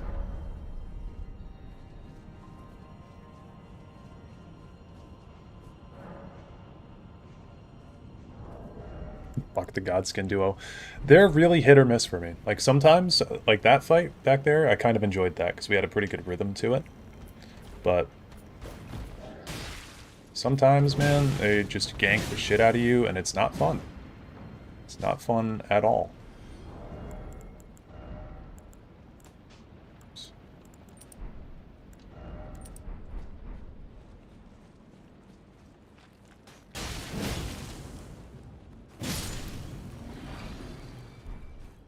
Gotta hit the gamer jump. Saves 5 seconds of your time. And I don't know how we're doing on stone sword keys. Let's check. Got 2. So I would like to go in this little room back here.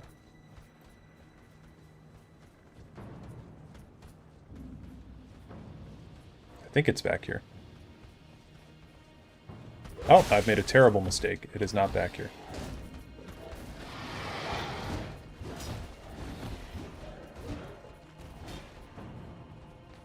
Yeah, I can knock this guy off the edge, though.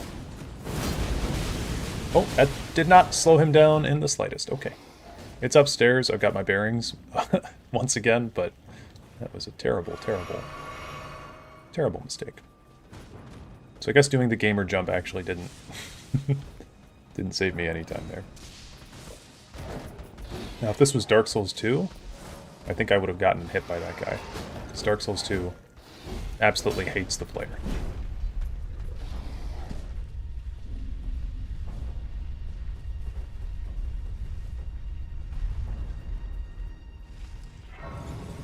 I'm not coming up here for Alexander, I'm coming up here because this is one of the spots that I know that there's a golden seed. And I think, yeah, there's a pretty good item in here. Lord's Rune, cool.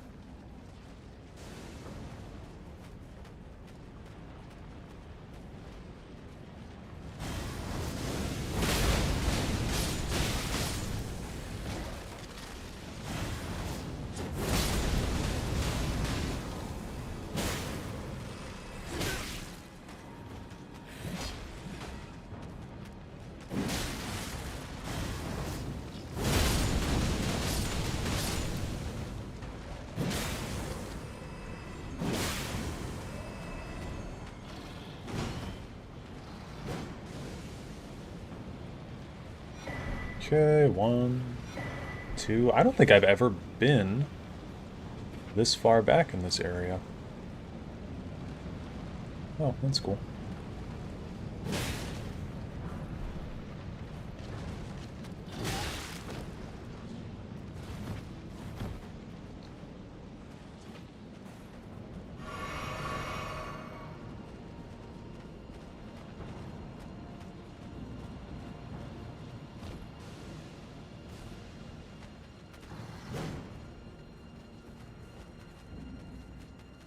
You know what's really weird is that most bosses in previous FromSoft games, I feel like they never left corpses. But in this game, you have Renala, who leaves... I mean, she doesn't even die. And then you have Morgott, who leaves his corpse. And then Rykard's head is still alive at the end of his fight. Who else? I feel like there's more.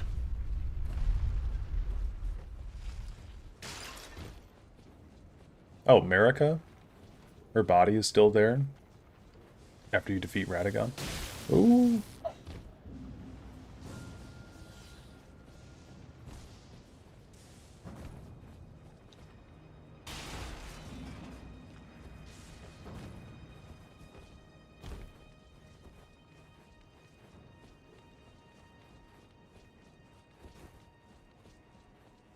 This is the Crucible Knight that I practiced on a lot to learn their timings. Shout out to this guy.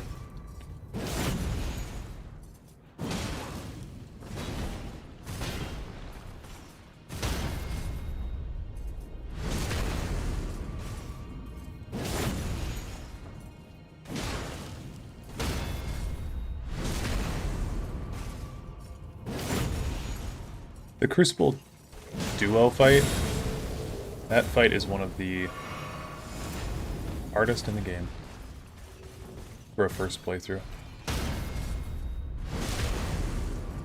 Although I don't really fight them too often, so maybe it is still really tough.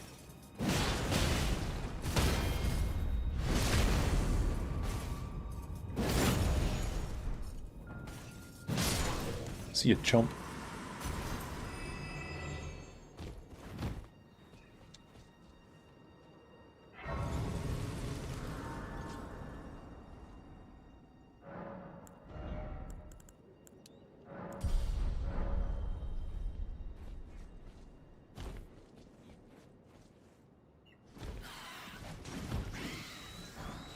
Oh my god, these birds.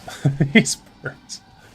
Oh, this is one of the worst areas, I think, in a FromSoft game right here. This stretch just pisses me off so bad.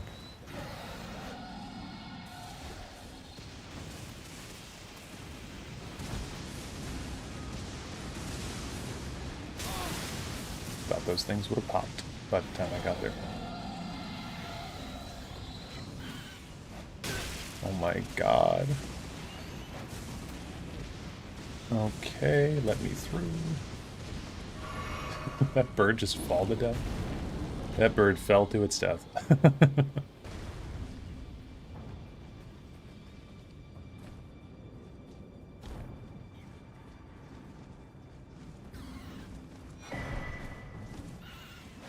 Okay, come on, man. Okay, okay.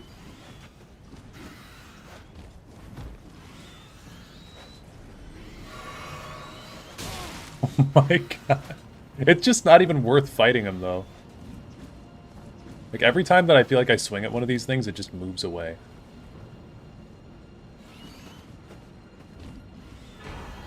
Okay, that's our plus 10.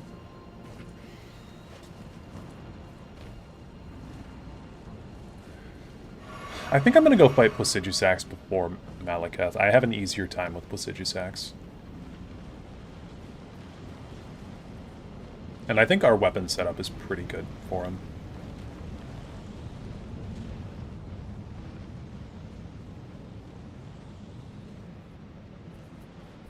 So I'm gonna put in the poise break thing.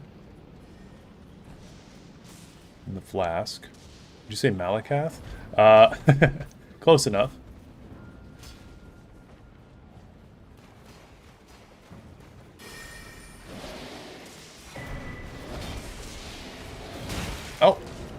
Nope. No thanks.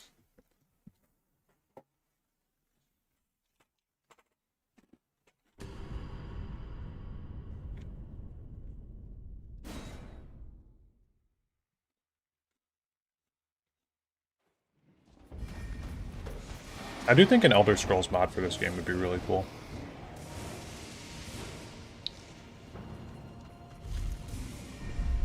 Fight like Daedric princes and gods and stuff.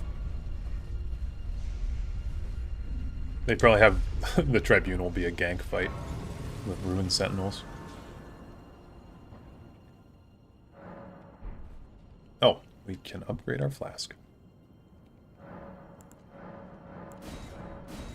Good shit. Also, this whole game I've had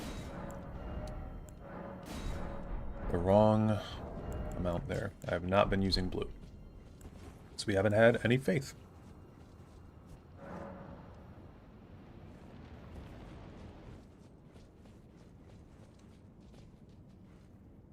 Okay, real quick. Or no, I'm going to go fight Placidusax first. So Opaline, Hard Tier is fine. Dexnod is fine. I don't know if Placidusax is weak to fire, actually. So maybe the Flame Shrouding tier is best. I don't know. But if we've got that and then the Dragon Crest Medallion and the Opaline, then I think I can get away with putting on Fire Scorpion. I think I can manage that. Oh, wait. Need to upgrade my weapon.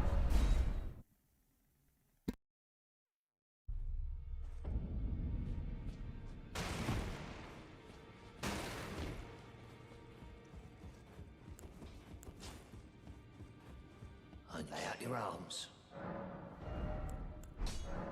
Lay out your arms.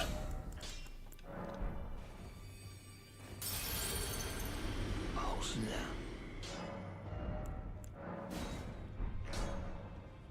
I'll get a couple more river snap. rocks to upgrade this. So 3 more 7s and then 12 8s.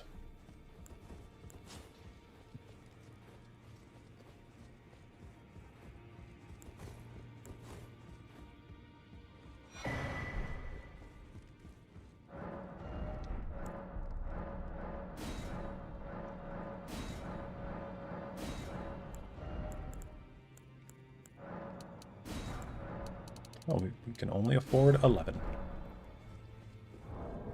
But I think that's actually fine. So I picked up a couple 8s, right? Yeah, I bought too many. I wasn't looking. Oops.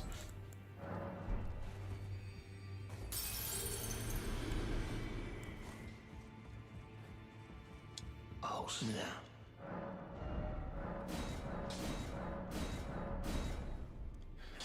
Do I want to use an Ancient Dragon Smithing Stone?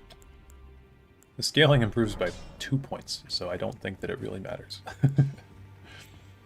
Don't think it'll matter. Okay. Let's head off to Crumbling Far Missoula, beside the Great Bridge.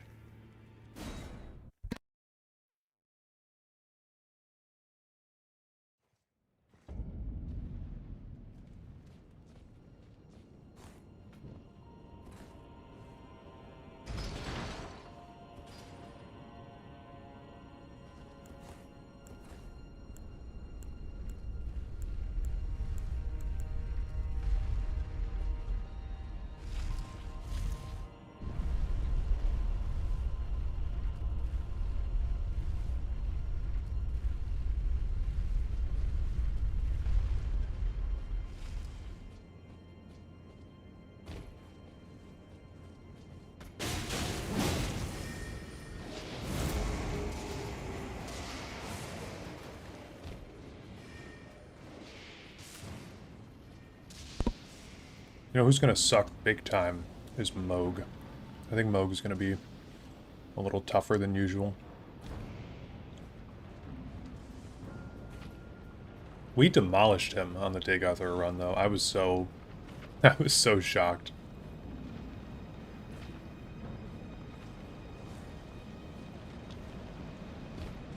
I mean, we didn't even let him really get to phase 2.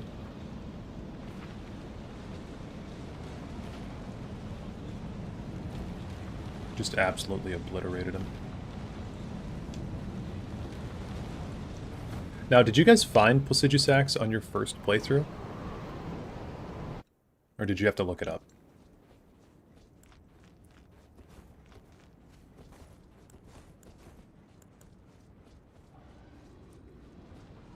You did not. Oh shit, I forgot to do the commander's standard. My bad. Ow, okay, this is already fucked.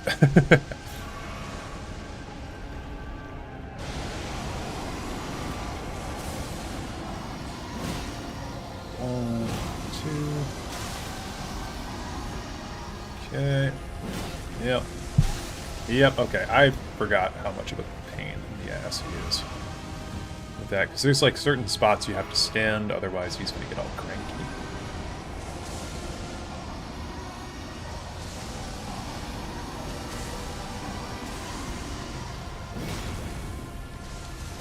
Yeah, okay, we're so fucking slow. Oh, wow.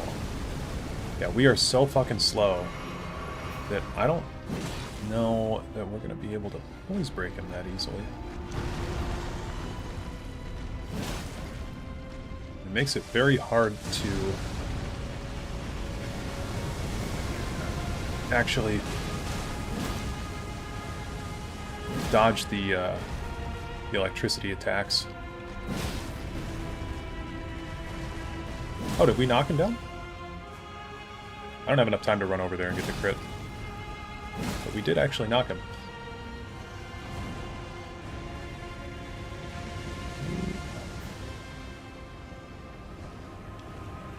I had Frenzied Flame and lost my Dragon Eyes, so I wanted to cure it and searched it up. Gotcha. I did find this naturally on my first playthrough. I was pretty proud about that.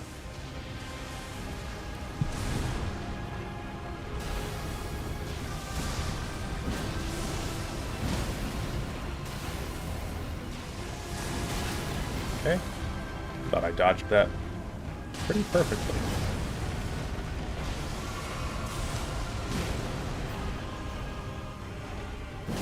Let's get 2 more. Okay, 1 more is fine.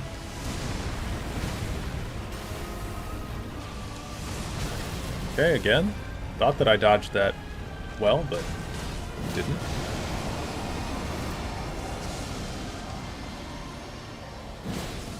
Ah, we're fucked. Okay, again, I don't have time. Someone was talking to me on the last thing that we were doing for this. Like, I would go for that crit if I could get to it, but I'm in the back of his ass, so was not able to reach the crit, so better to just go for more damage that I can actually get. Again, thought I dodged that pretty well, but that little residual lightning coming in. Okay. So it's not the hand that I'm missing. Yeah, alright. That residual lightning damage is really annoying. But that was a good run.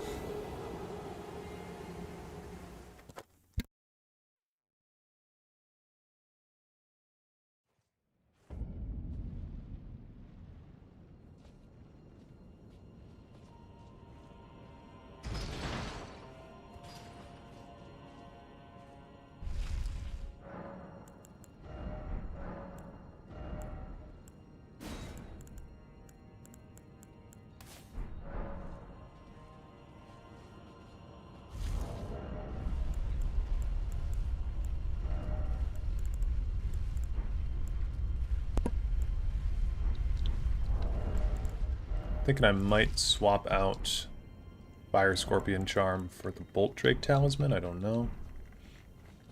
We'll see how it goes. So I'm getting hit by lightning a lot.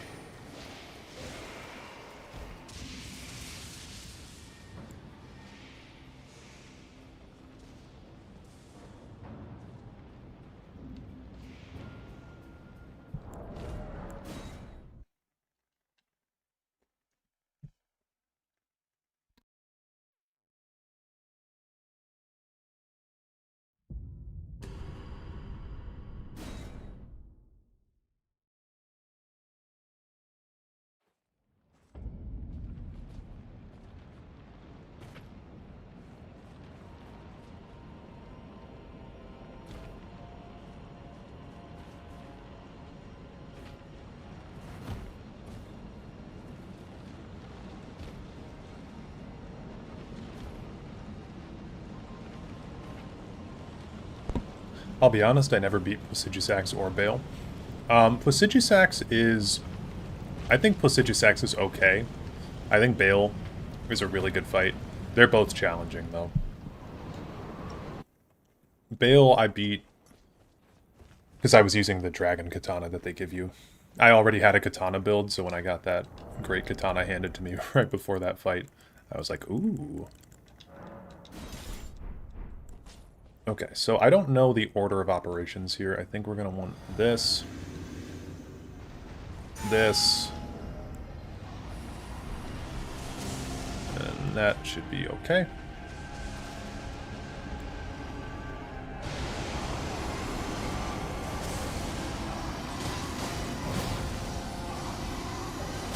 I didn't have the stamina to run away.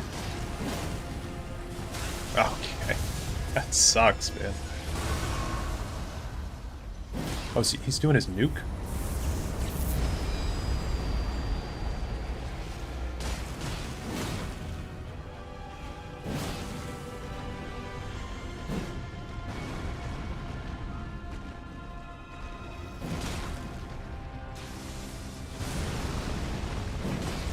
Fire! Watch out! Watch out! Watch out! Okay, that's it. I think actually... Oh, no, we're stuck. Yeah. Can't get to that.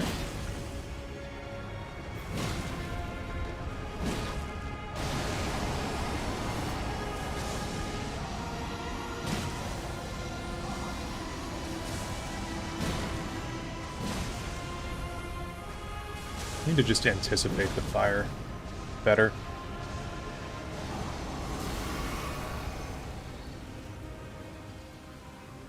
Okay, he's at about half. Maybe like 55% health.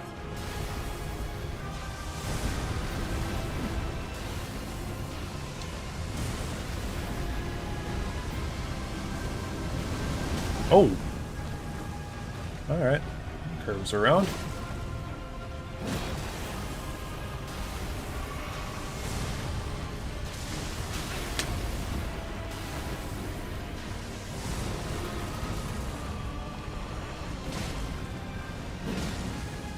Oh, he's doing fire again. Fuck, man. I need to look at his face, and he got me with a double tap, and we lost all of our runes. Shit.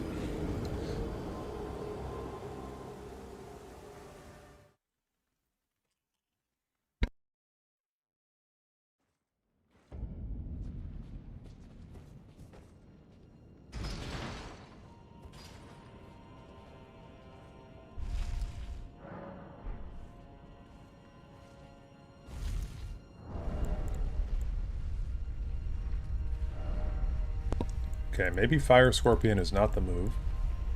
Maybe it's Ritual Shield. I'll go with that one.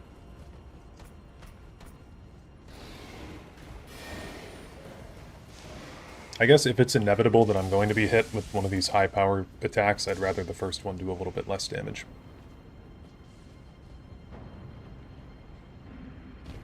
Or I could go... I could go Flame Drake again. I think I'm going to do that.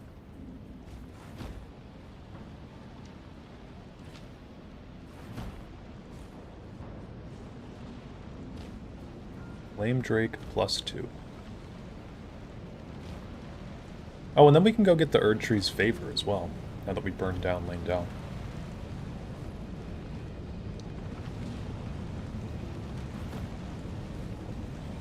Or... Is it burned down at this point? I think you might have to kill Malakath. Okay, here. I'll do the standard first. I'll do this, and then I'll get hit by lightning because I'm too fucking slow.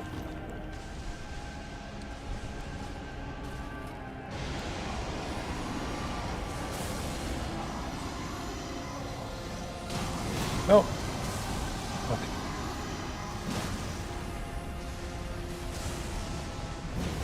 Oh my god. Oh, he can throw rocks? I don't think I've ever seen that move once in my whole life.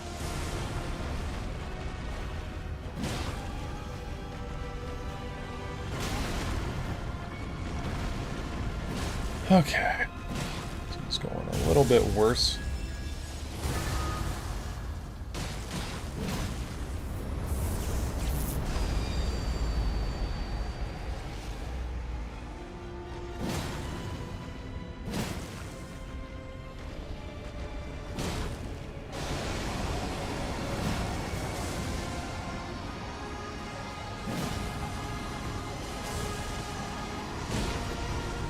Okay, let's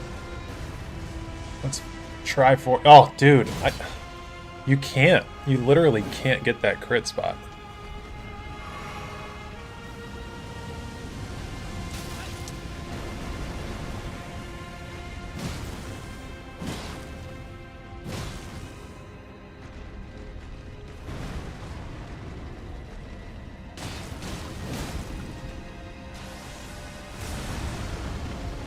Okay, fire. Fire, fire, fire.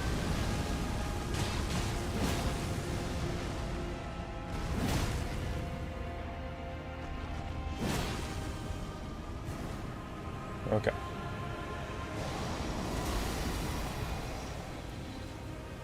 Just gonna let Blessed Dew heal me up.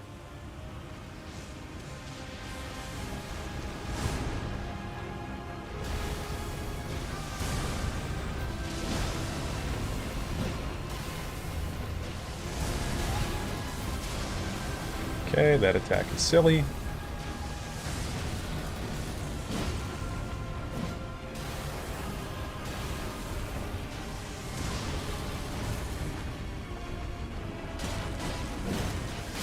And I'm dead. What's your favorite part of Tess lore? Mine is anything related to magic. Well, my favorite part of Tess lore is I really like the Imperial's lore, the early days of like breaking the chains of slavery from the Aliens, I think is cool. I need to remember to actually send this elevator up next time. So like the Alessian slave revolt is really cool to me. Like Veloth, really a lot of the early stuff, like Veloth leading the Dunmer out of Morrowind, I think is really cool. Really the entire plot of Morrowind is just awesome.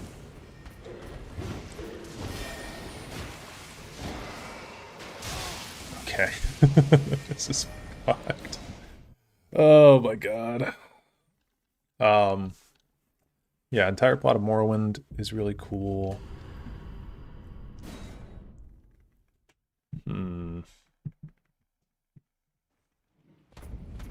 I mean, I like generally everything, I guess. I don't know if I have like a necessarily like favorite part of the lore.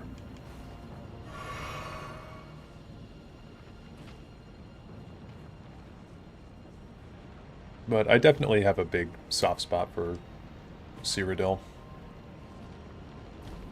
Riemann is a really interesting part of the lore as well.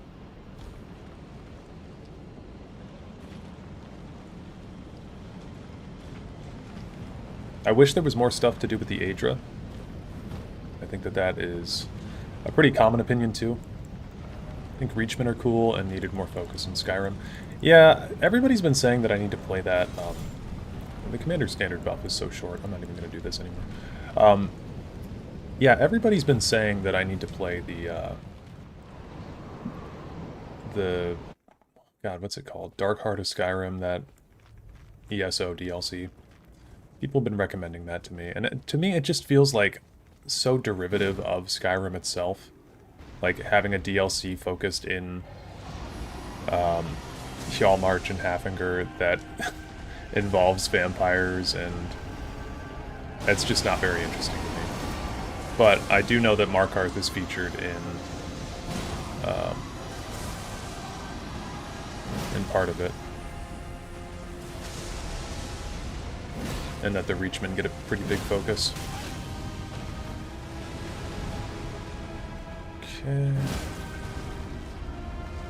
Yeah, it's designed to not let you run to get that crit. That is infuriating.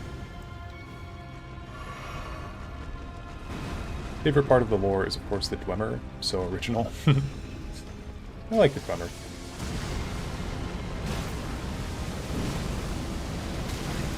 Man, He's annoying me today.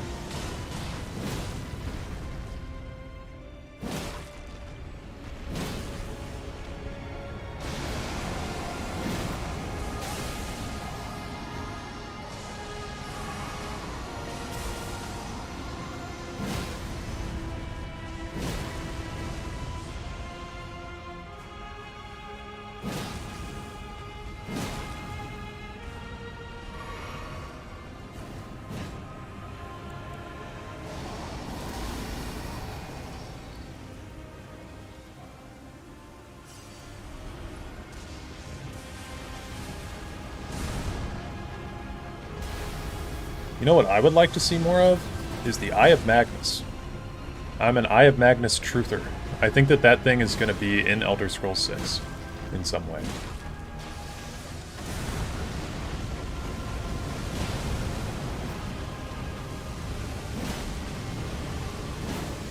I've had this video idea for a while, and I don't know what I would call it. Oh, we're close enough. Come on, let me get it. Let me get it just once. Okay, there we go. It's not even that much more damage, though, is the sad part. Yeah, I have this video idea planned. I've had it planned for a while. I don't know exactly what to call it, but something along the lines of Skyrim implies a sequel, because there's so many plot threads in Skyrim that are just left untouched, whereas I feel like other Elder Scrolls games pretty much had their shit taken care of. I mean, there's always going to be questions that are left open, but, like, the fate of the Civil War, the Eye of Magnus, what the hell was going on with that?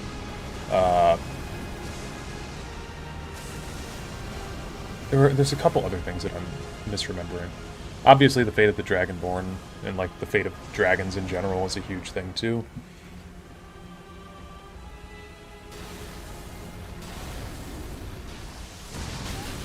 Okay, that hand attack is really annoying me. I think I can get like 2 attacks on his tail and then I gotta run. Fucking atom bomb.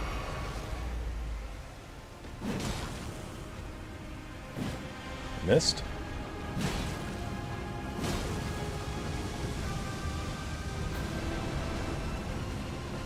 Give me that heavy. Give me that heavy.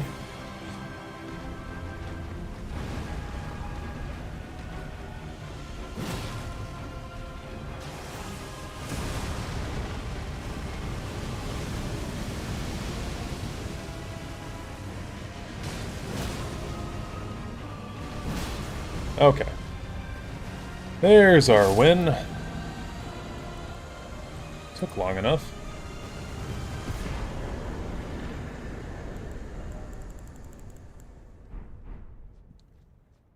Yeah, what was that, like 5 tries? That feels about right. While I like everything in TES, I really like the mythic stuff, like the stuff the PGE3 writers were like, this is dumb and doesn't make sense, it's surely not true. Yeah, that kind of stuff is really fun.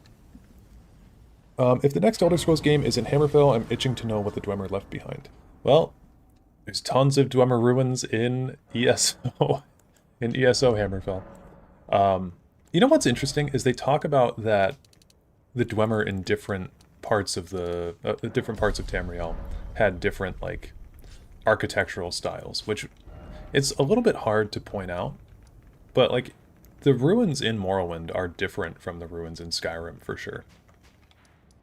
And I don't know if that was something conscious that the devs were thinking about, but that is a thing in the lore. More Magna Ghee that's not Athelia. Yeah, please. Man, I didn't even remember to send this up this time. I am so bad. Alright, probably going to need a different strategy for our man Malekith.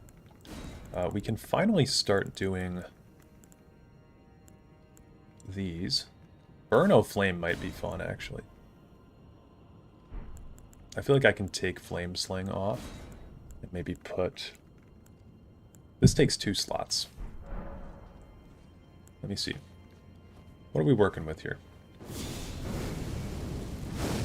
Okay, that's pretty cool. That's like great chaos fireball, right?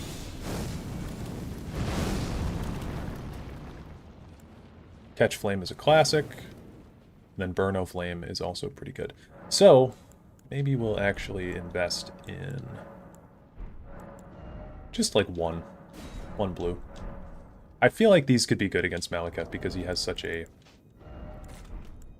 weird, wonky hitbox. And he jumps around all the time. Maybe I'll be able to use some of these against him. Don't know. Also, what is in my flask? Opaline Stone Barb, that fits. It's totally fine. Those are just solid ones to always have on any build, I think.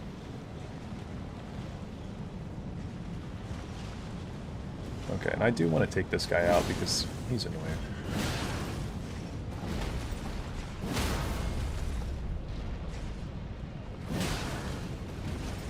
I'll actually drink some flasks to get through this easier.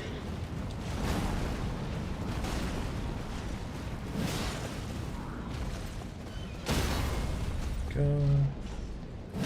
There we go. It's probably going to phase 2. Yep.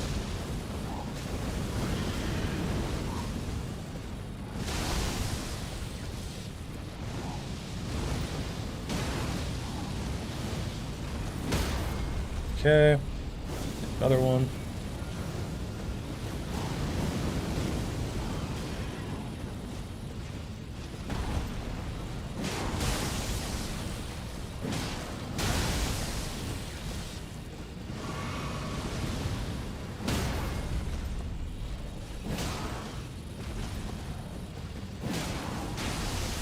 Nope.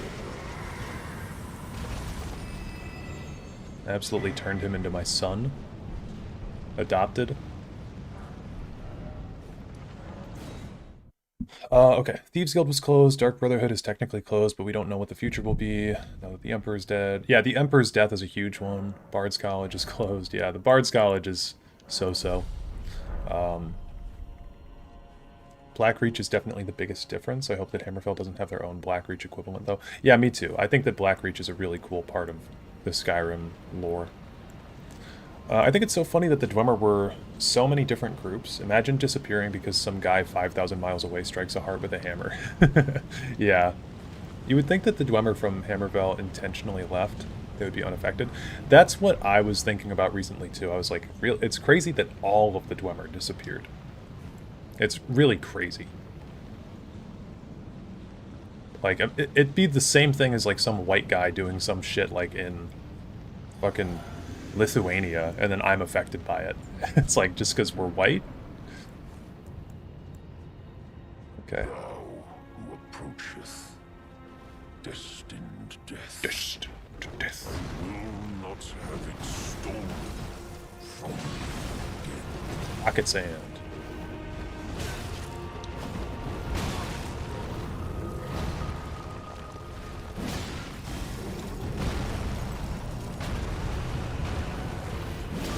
I think one more.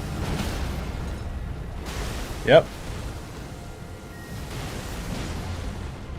Okay. For any who were here in the last stream, by the way, that exact thing happened to me on the Dagothur run because I got a poise break on him, and then his attack still went off. So, just, it's good for consistency through 2 runs that happens.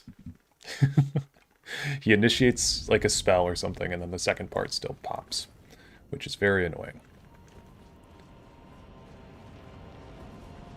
It was destined death. Yeah, it was. He used Ultra Instinct. I think it's because they had the race-wide telepathy. It affected all of them. Was that really a thing? I actually don't know about that. Did they have a race-wide telepathy with one another?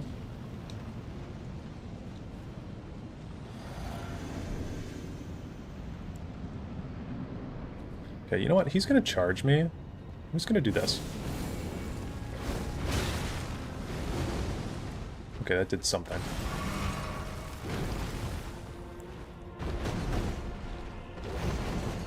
How much does catch me do? Man, he dodged that? This Mike's War Spear is so fucking slow, dude. Holy shit.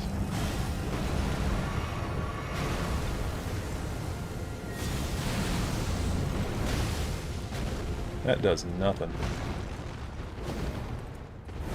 That doesn't really, yeah. I mean, 192. This is a science experiment run. Okay, I can't. I can't fucking hit this guy. Holy shit. Oh, okay.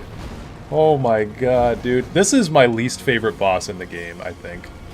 I really do fucking hate this guy. Welcome to the Malakath fight, yeah. I really, really hate this boss. I think it was called the Calling, but some think it was technology and not an innate ability. Okay.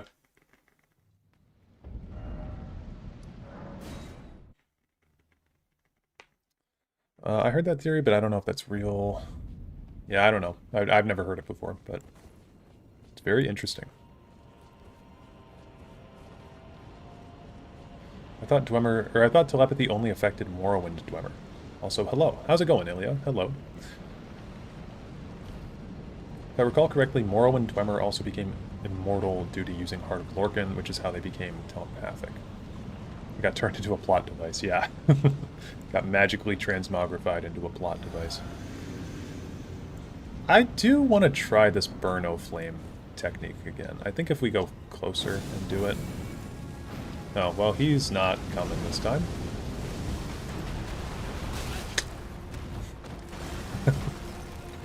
Fucking hate this guy.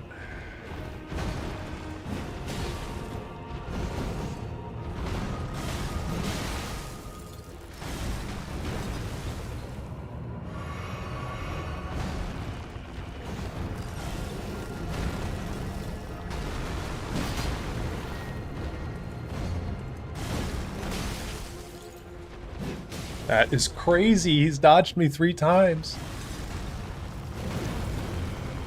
4 times.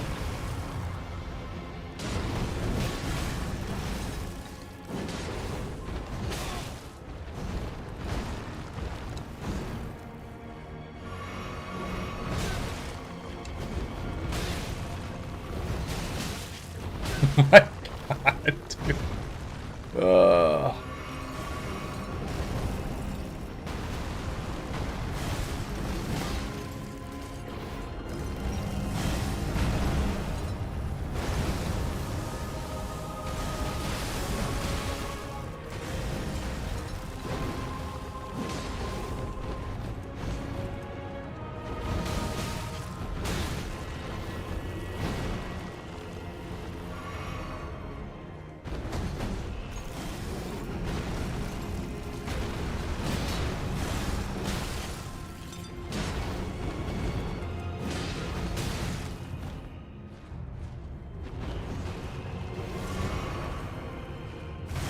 Oh my god. Stop running away.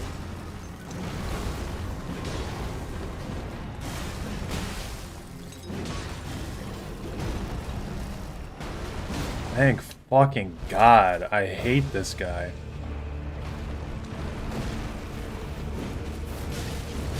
Okay.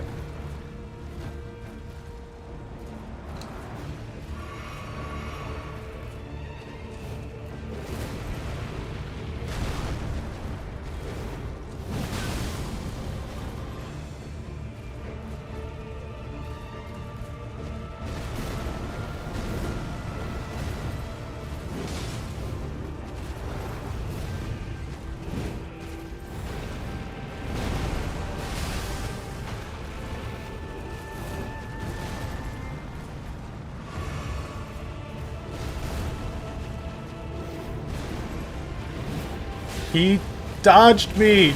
He fucking dodged me! Oh my god, the amount of times that this weapon's, like, slowness has just fucked me with this guy is so annoying. Ugh.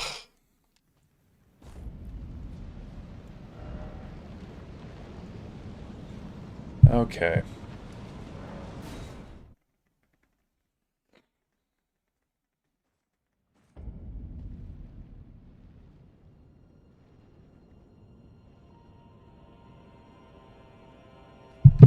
Let's rethink our strategy here. Let's rethink this. Burno Flame. Maybe not the move. This Giant's Flame Take Thee did, like, terrible damage. I don't have Golden Vow. Where do you get Golden Vow from? I could do that. Could you justify Vivec having a pet eagle? Oh, maybe.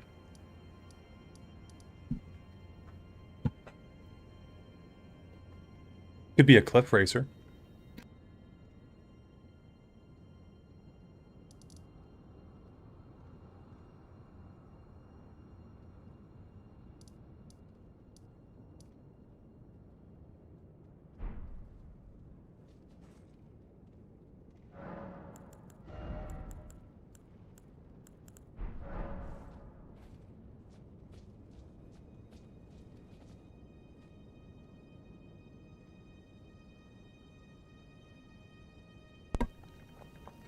Okay, sorry. I'm thinking about a bunch of different things right now.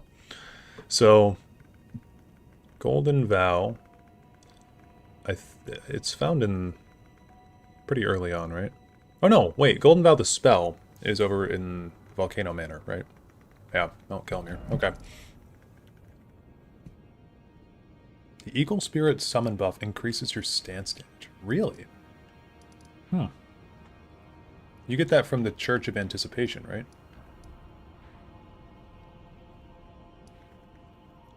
Having a summon would be so nice. I love the summons, but I don't do them for these runs. I've learned how to play without them, but it's really, really rough. Like, some of these bosses, like, their wide sweeping arcs... I'm just going to run in there again right now. I don't want to go get all this stuff. Their wide sweeping arcs are, like, made for multi-fights. I feel like a lot of the fights in this game are made with ganks in mind.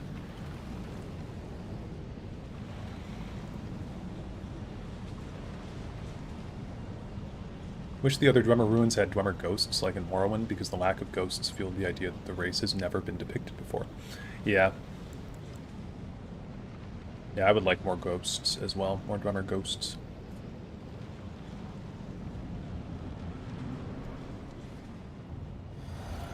I've found, I don't know if this is just a me thing, but I've found that, like, STS is a very hard noise for me to make. Like, ghosts.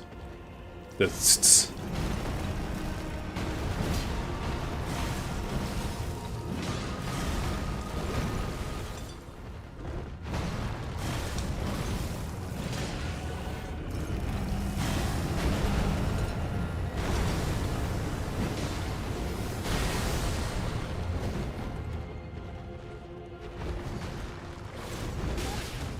Crazy that we got hit by that, but okay.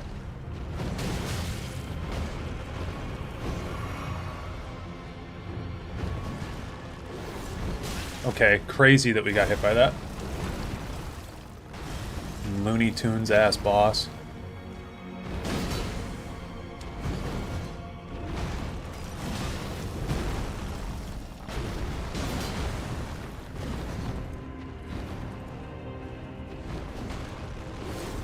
Sounds like you're saying goats.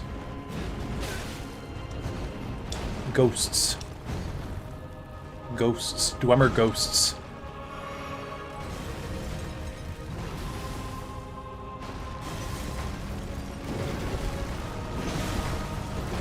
Pocket sand.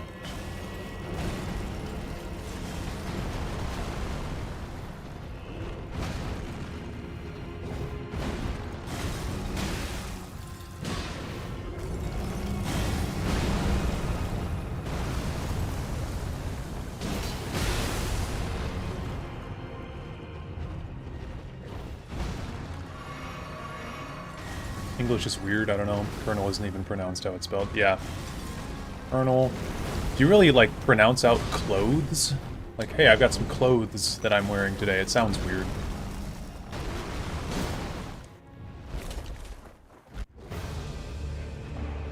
Okay, well this went better than... He dodged me? Cool. Better than last time.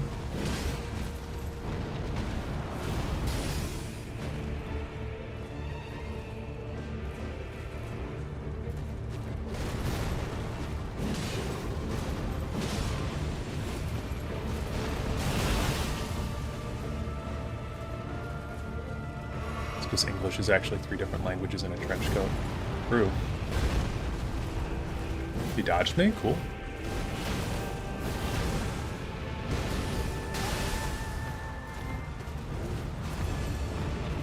Okay, cool. I can't even fucking see him? Cool.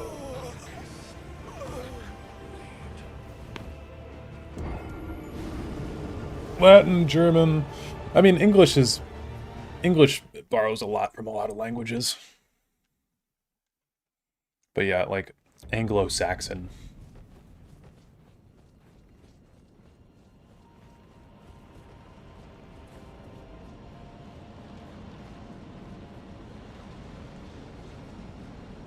I am just going to continue ramming my head into this wall until I beat Malekith, because this is my least favorite fight in the whole game. And I just want to finish it. I just really, really, really don't like him. Like, I want to move on to bosses that I enjoy fighting. I want to fight Godfrey.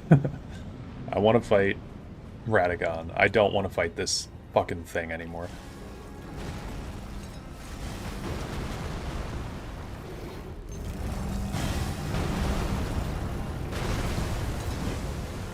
Yeah, missed.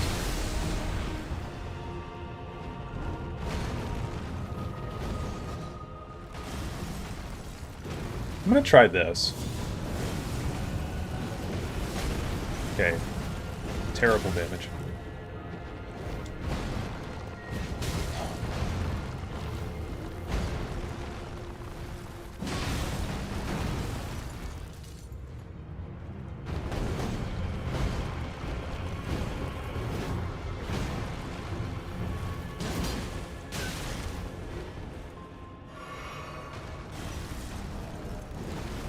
I don't even have the right talismans on, do I? Still have my beetle on. Okay. You just live behind this pillar now?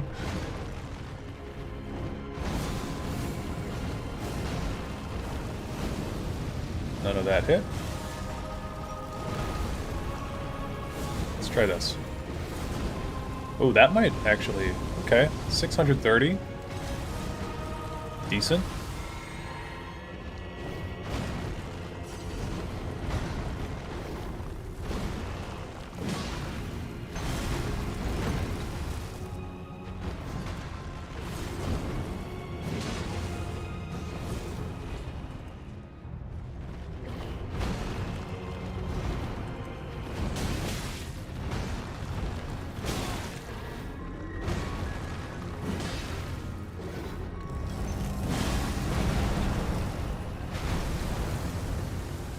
Blast.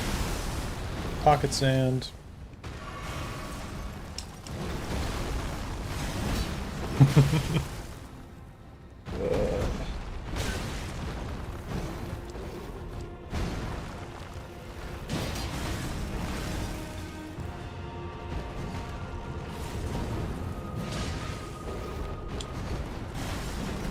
Oh my god, dude.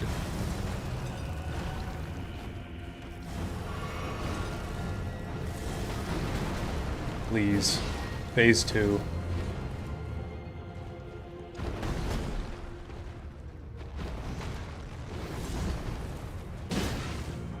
Okay.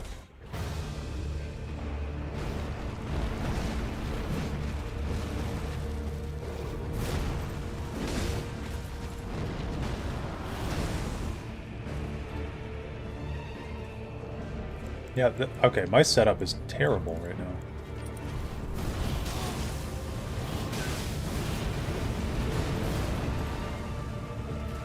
Bad time to be looking at that, though.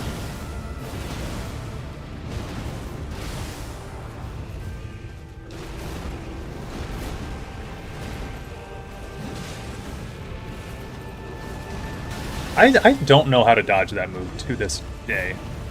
When he does that little vortex thing, like, I feel like I can never get away from it. Oh, yeah, like that. Hello? Oh, died. Take damage.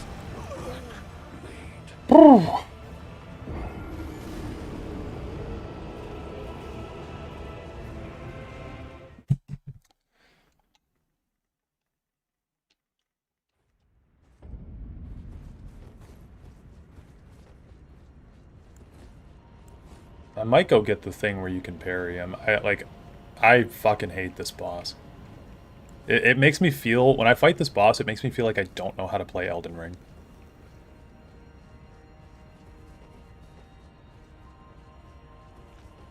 Like, we just took down Placidusax in like 5 tries. Godskin Duo, first try. Then you get to this guy and it's like, oh, don't know how to play.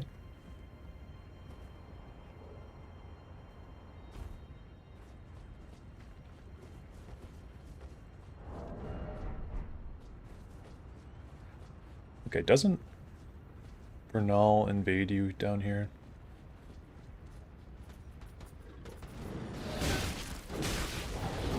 Okay.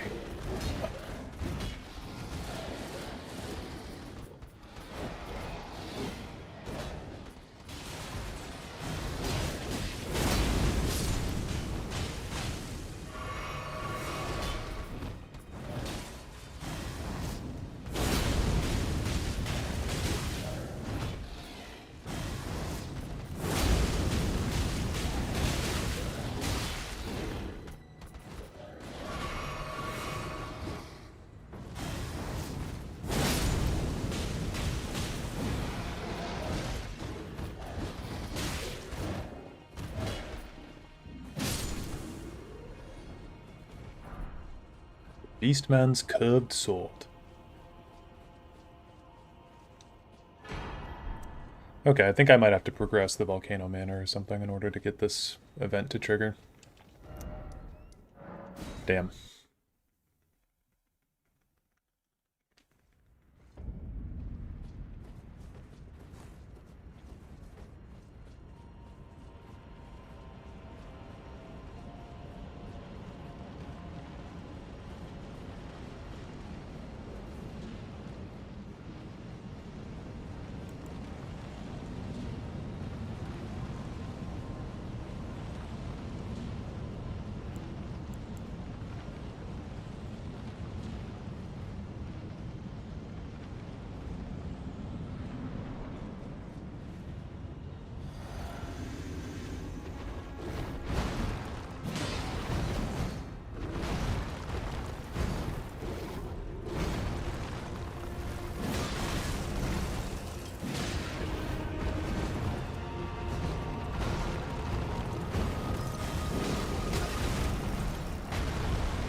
Thank God.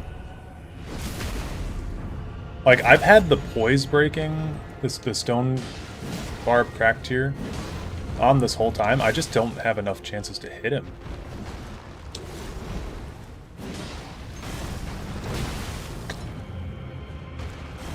Okay, before we move on to Sword Boy,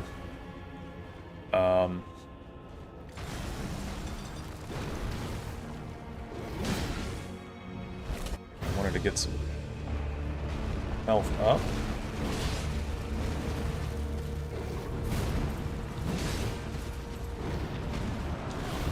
So he's been big on that as his opening move every time.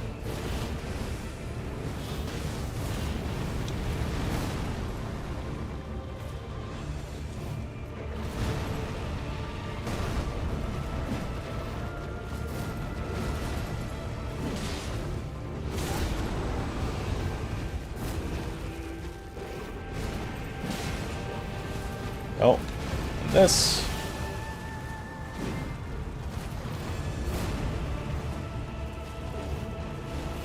Okay, this feels like probably the run.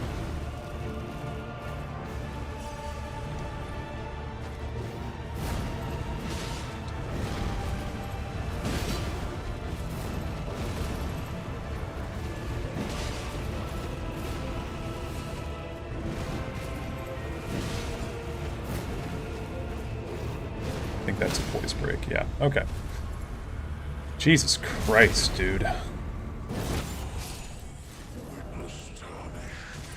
Like, and that's all that it takes sometimes, is one good run on him, but Beast Clergyman can be such a fuckface. I hate that guy. Ugh. Okay, well that's good. I feel pretty good about Yeah, we did it, chat. We beat Malakath, finally. So I feel good about that. Godfrey, I usually have a pretty easy time with. Just, I like that fight quite a bit. We could go do Moog. We are going to have to fight Gideon, but...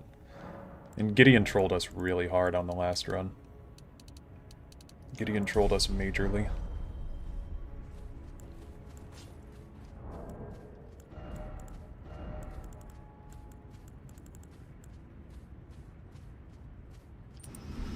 But I think we'll be okay. We've got our Frenzy Flame for the War Spear, and then the less bosses that we go and optionally kill, the better. So if we go kill Melania, for instance, he'll go get that Scarlet Aeonia spell. If we go kill Rykard, he'll get the Rancor spell.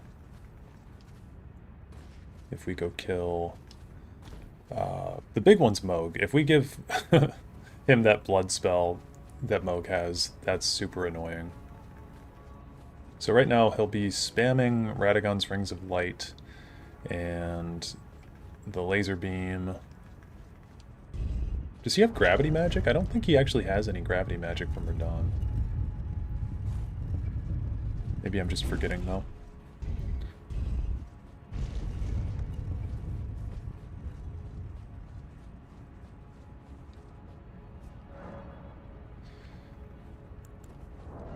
I should have changed out my tier as well, because Stone Barb doesn't make sense here, but...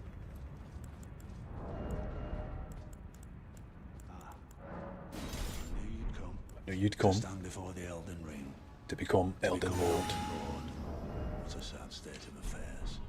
I commend your spirit, but alas, none shall take the throne. Queen Marika has outreached us, that we continue to struggle. Unto eternity.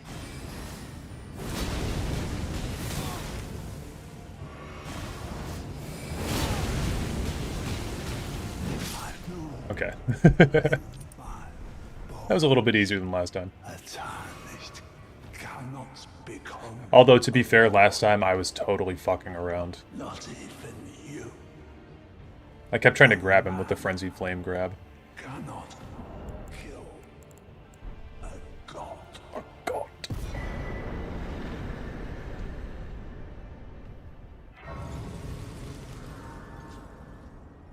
Gideon the all-losing, yeah.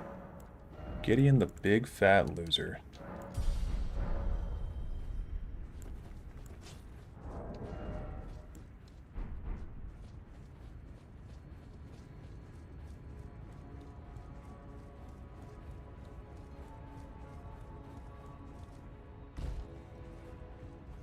Triple Rings of Light is in the Halig tree, I think. Gideon the Stinky. Stop that. Gideon the Stinky.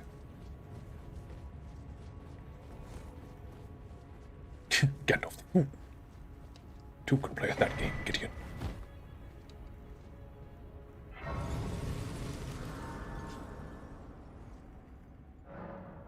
Okay, so I genuinely love this fight. I think it's great. I'll put on Green Turtle, and we will go on in.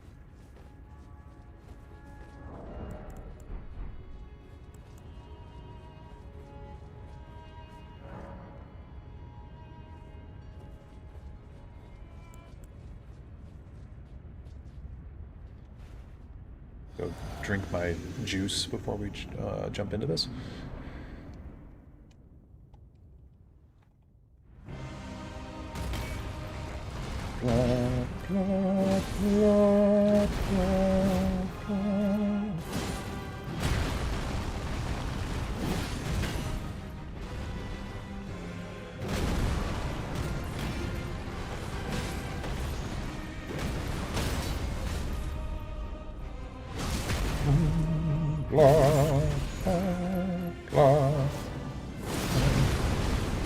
I just wanted to see if that would do anything.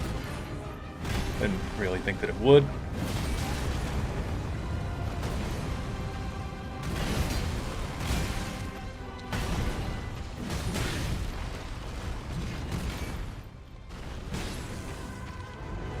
Okay.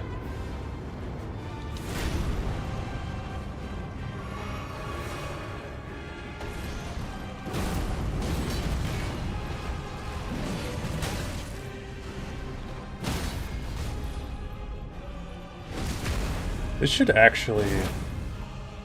Yeah, it's pretty good. Okay, now, what my recommendation it always is against Horaloo is run away.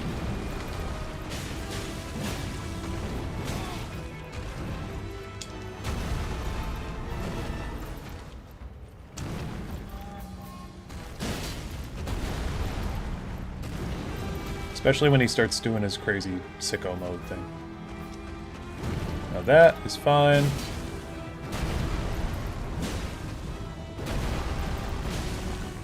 Oh, I got grabbed. I think we're okay, though. Should have time for a drink. Does too. Just gotta keep an eye on him.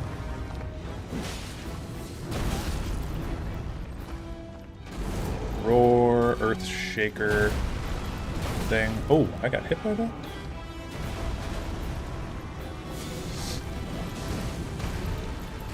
Oh, damn. I'm getting fucked up.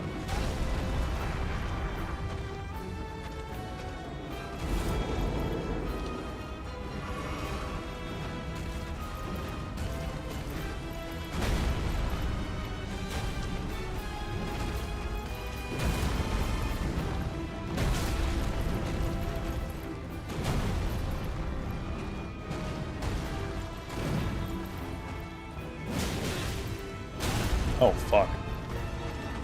Damn. Ah, he got me.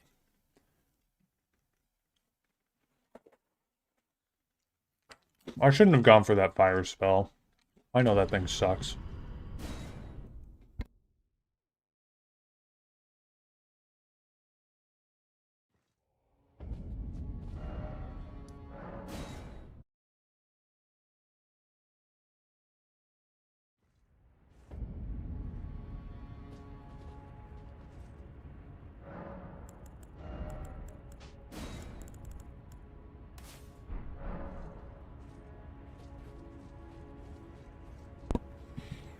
Okay. I do think that was a pretty solid run, though. I just got messed up a little bit. This giant seal, too, has anyone used it before? I feel like it's bad. Incant scaling is at 203 now. I guess we did have pretty low faith. I don't know. Okay. Drink my little juice. My little juice pouch. Maybe I can hurl some flame at him real quick.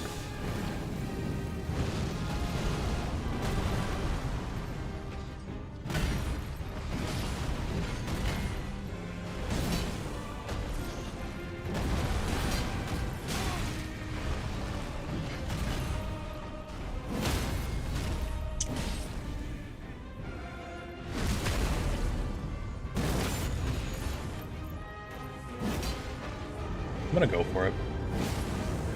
I don't have enough stamina. I'm gonna go for 2.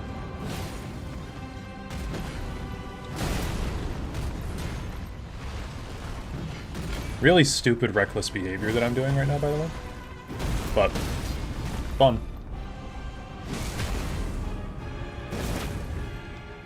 Okay. So, yeah. With this first move, he always does that. Just run away. There's no reason to try to learn how to dodge it. Personally speaking.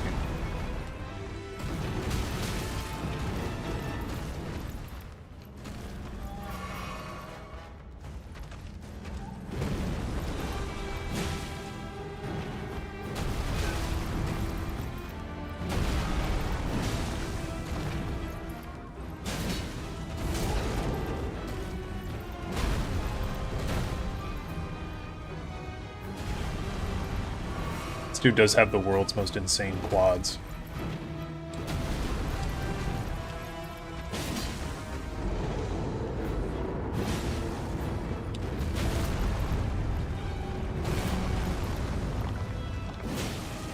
Get 2? No.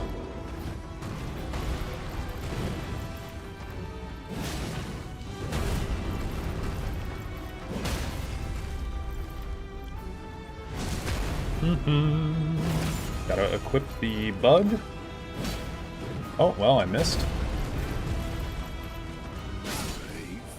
Tarnished. Bug. Thy strength befits a crown. Thanks, man.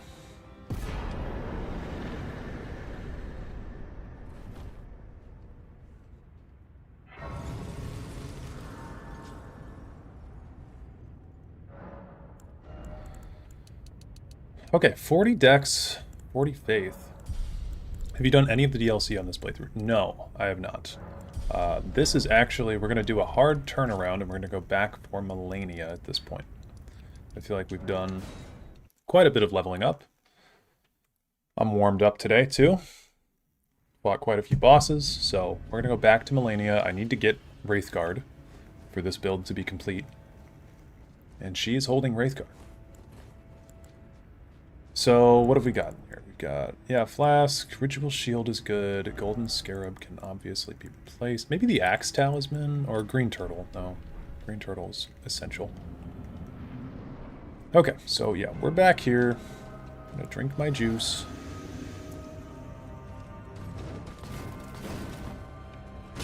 One.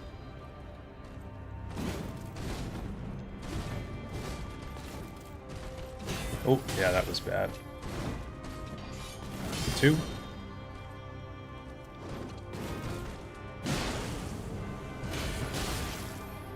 3. Okay.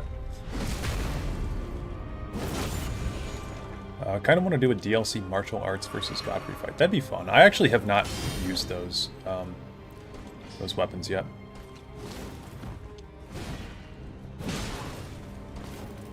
Two, 3.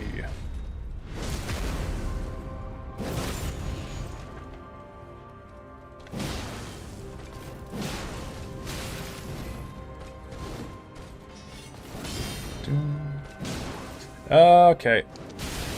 Oh, dude, I tried to do the gamer thing. I don't know how to do that 360 around her. It just sucks.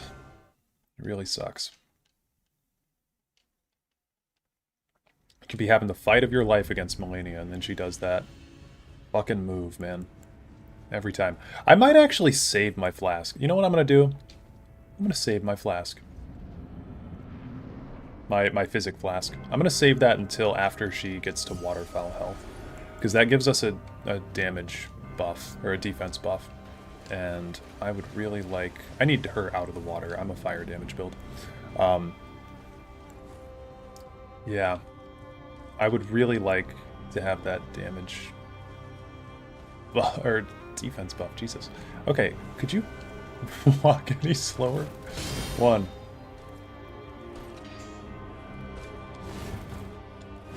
It's at least a heavy.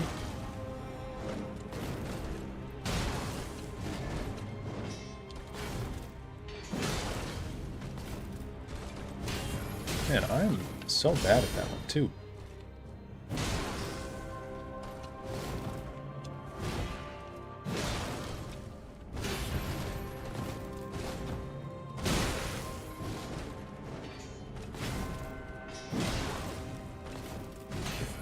Big mistake on my part.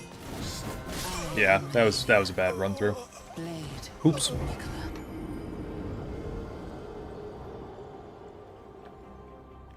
I believe there's a special distance you have to be at for parries too. So I think the timing of that parry was correct, but I wasn't like within distance. And then yeah, just got fucked up. Okay, please come this way. Or whatever, I'll fight you in the water. I'm impatient.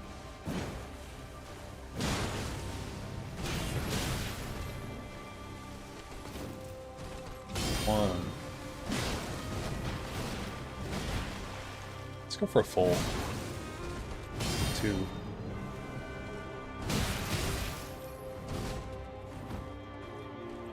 Real bad.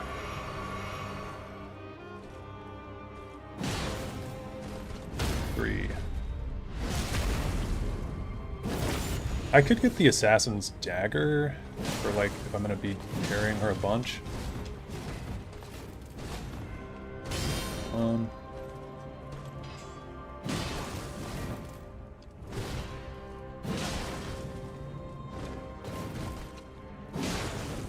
Okay, how do we do this? Dude. Ain't no way.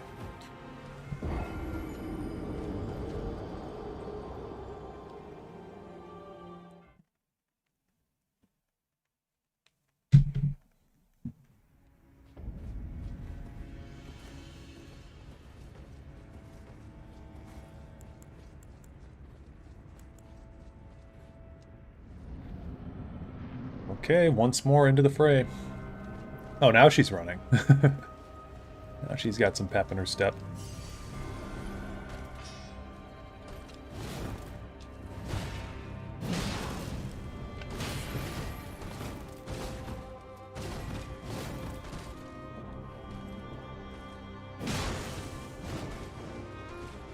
I like that little back dodge she does. It's pretty cool.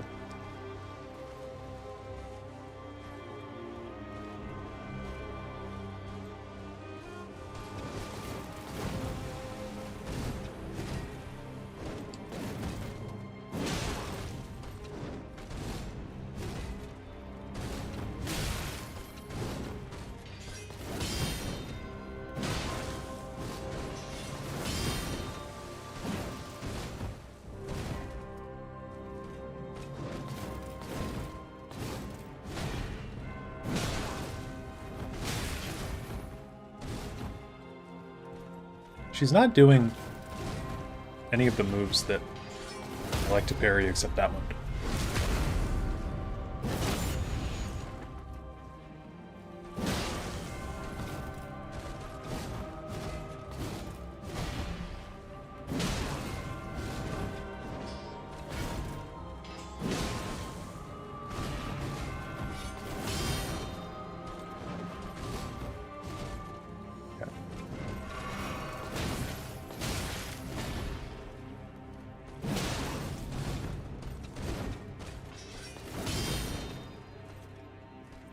Love to heal.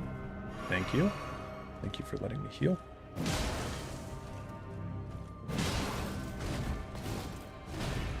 Can we get a poise break?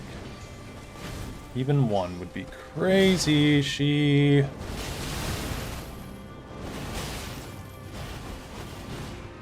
like defensively. I was about to poise break her, I think, and then she did that.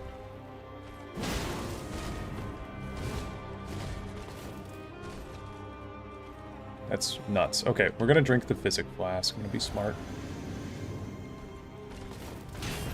Shit. Shit.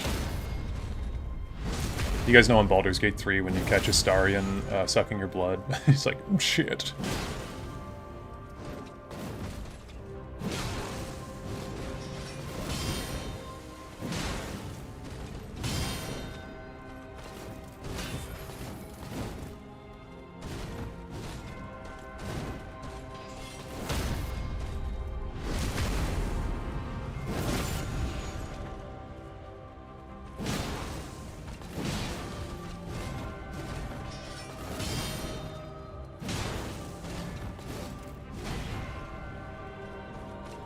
Okay.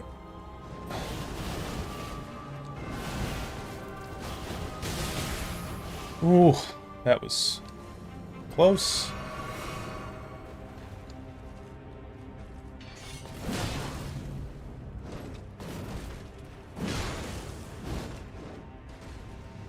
Oh, okay. Posture check, everybody. Oh. Cracking my back. Okay.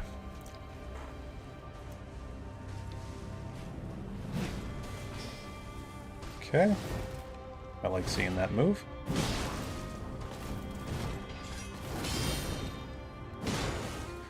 Alright, phase 2. Phase 2. I'm not sure if you read my comment because I was busy. What's your favorite part of Tess, lore? Mine's anything related to magic. Yeah, we talked about that a little bit ago. I said the Alessian slave revolt is really interesting to me. But generally I like all parts of the lore. I think the Dunmer lore is really, really cool too. We talked about the Dwemer for a while as well. Magna-Gi, all that kind of fun stuff. How's it going, Bash? Welcome to the stream. Okay, I'm going to skip this. And we're going to get into things. I'm going to hit her with a couple of these. I think we can get 3. Oh, I'm out of magic.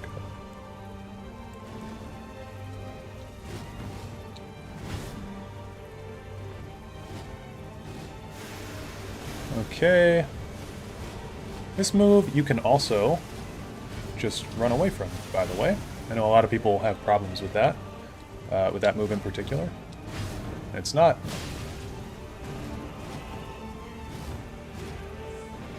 by any means an easy move. Like, I have problems with it too. But if you are at a safe enough distance, you can just run away. Now, I'm kind of trying to bait out some moves from her that I can parry. I actually do kind of prefer... Wow. Phase 2 in a lot of ways. I feel like she has more openings.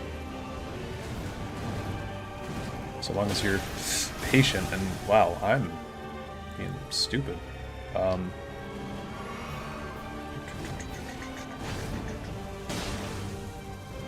Okay, this sucks.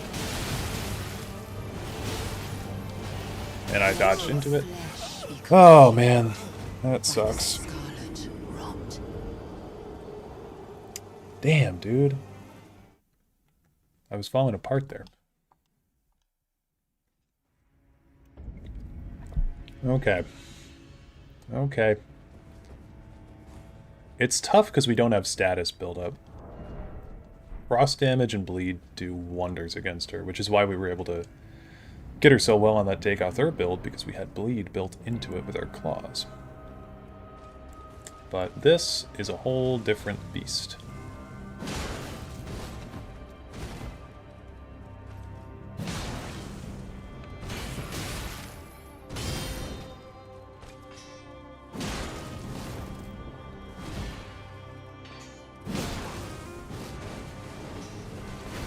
We can go for a full.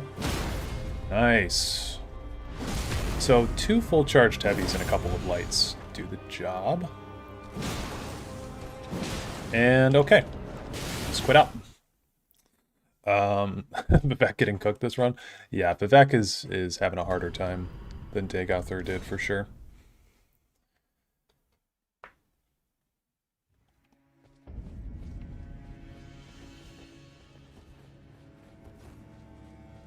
It sucks that it's like the AI almost knows in this game that if you're mid-swing or something, it can go for waterfowl and then you're toast because you can't run away from it.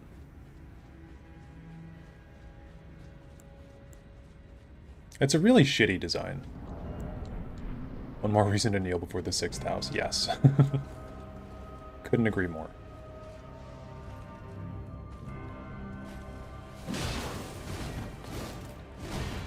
So we'll go for 1.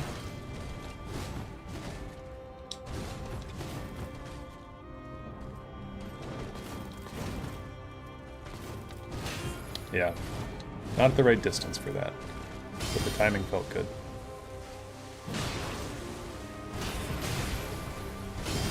Two, 3.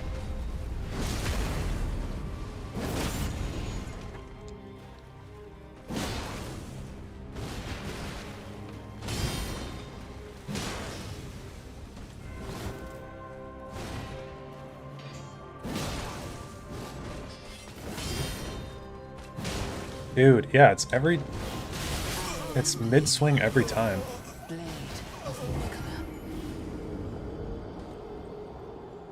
That posture is crazy.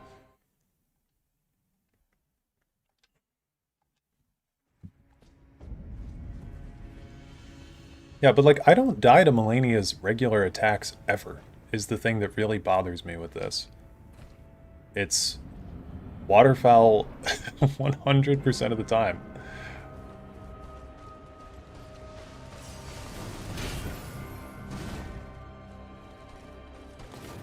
That move is cheating, man. It is. It's the worst part about this fight. It's the only part about this fight that really pisses me off.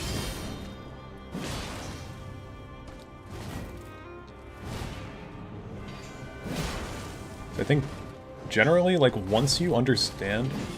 Okay, that was annoying. Once you understand most of her moves, they're pretty fun to play around.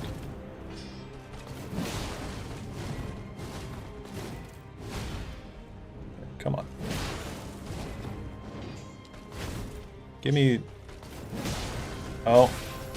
Yeah, I think we would have gotten that poise break, but she was mid hyper armor there. Damn.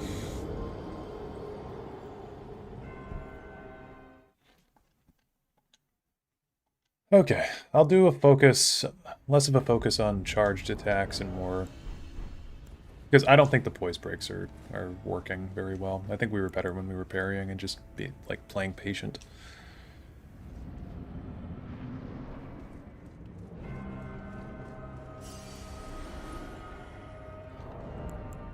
She's not gonna run, and I will just sit and wait.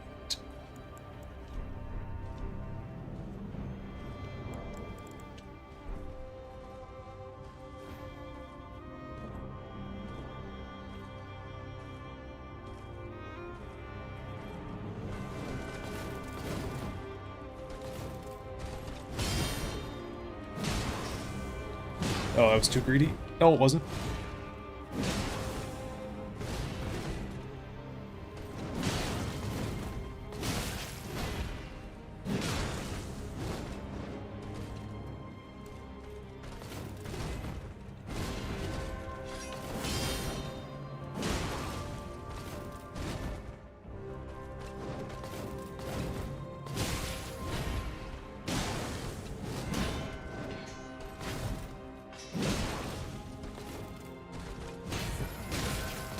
Oh, wow. Okay, that time I died to a move that wasn't waterfall.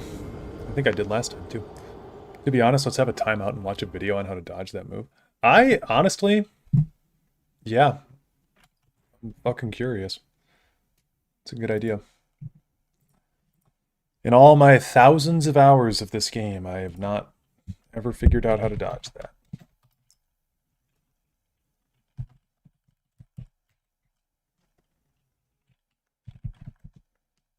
Let's see.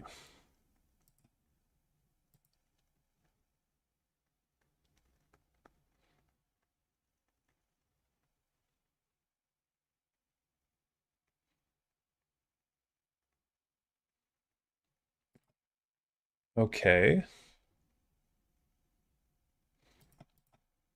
I'm watching it.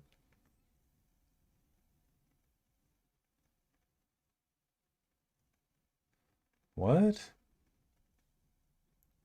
You just turn to the left?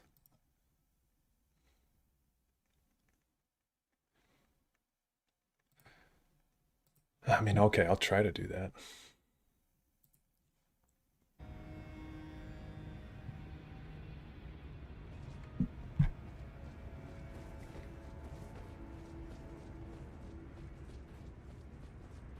Let's see.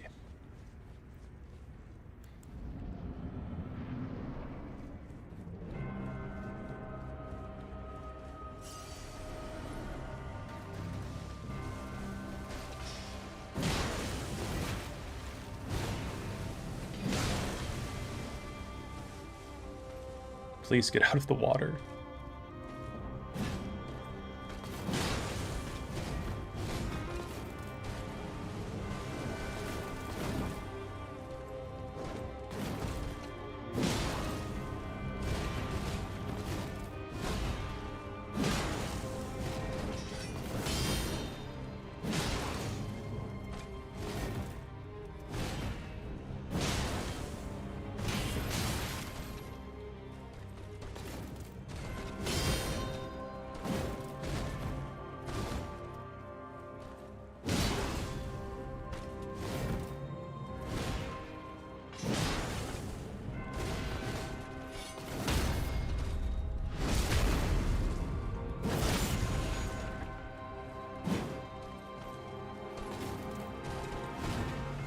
You know, I want to be at full health now that she's in waterfowl distance. I want to be at as full of health as I can be. Okay. How do I dodge into it every time? Oh, I just need to not dodge, apparently. I don't get it. Oh, I don't get it. I've dodged into that move so many times on this playthrough. I keep, like, getting through it and then dodging into the last part of it. Like, she slides around into wherever I dodge to. It's fucking insane.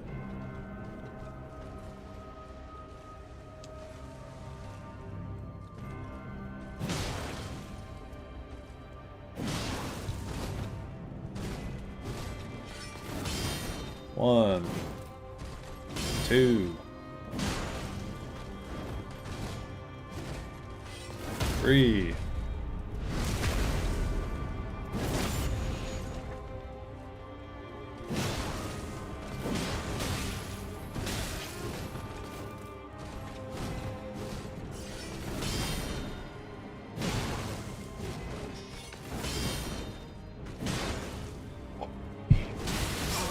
Fuck me. Oh. You can dodge? Dude, you can't. Every YouTuber I've ever seen does this thing where they spin around her. Like, you can't dodge the first part of it. You have to do like a... There's no way.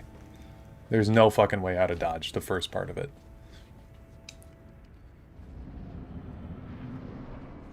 If there is, like, then I need to be, like, federally executed for having 1,000 hours in this game and not having ever dodged the first part of it.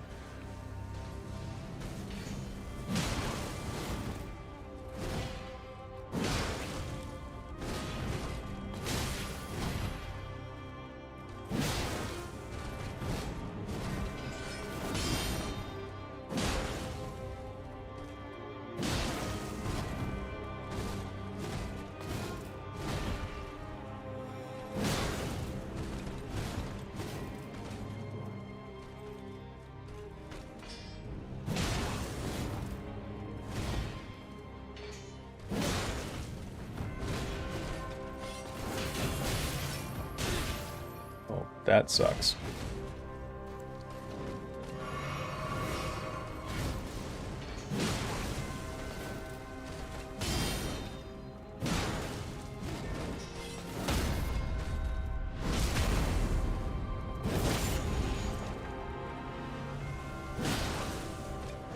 I'm running.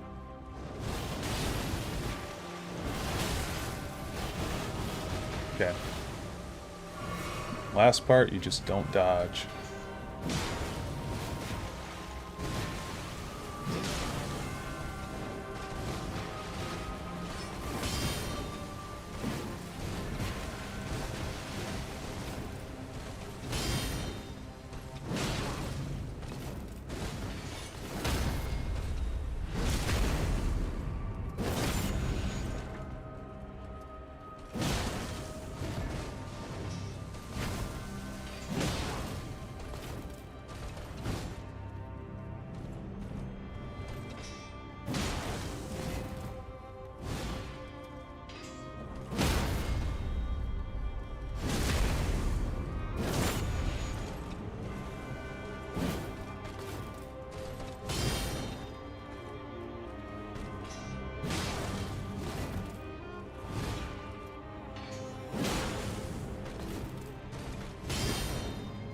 I know that equip load does have something to do with it too. Like if you're light load, it's a lot easier to... Damn. If you're light load, it's a lot easier to dodge.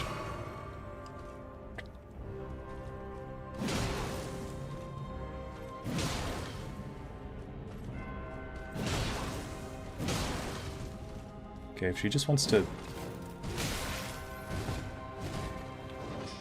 allow me to do that, that's fine. Okay. Holy shit. She's not dead.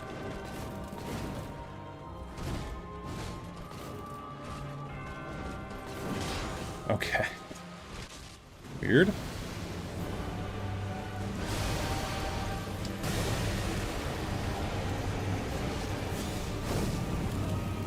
Oh, she's starting with some missing health. Does she always start with missing health in phase 2? I don't remember that. Whoa! That was some distance I was not expecting.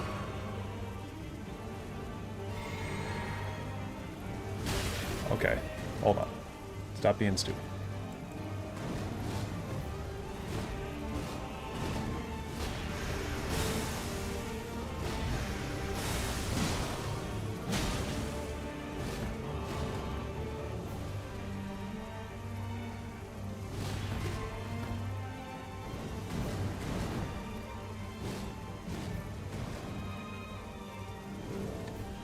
Dog.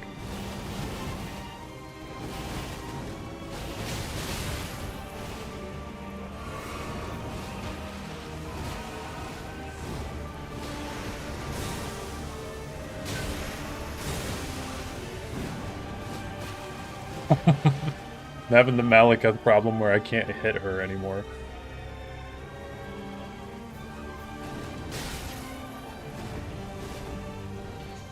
Okay, that's...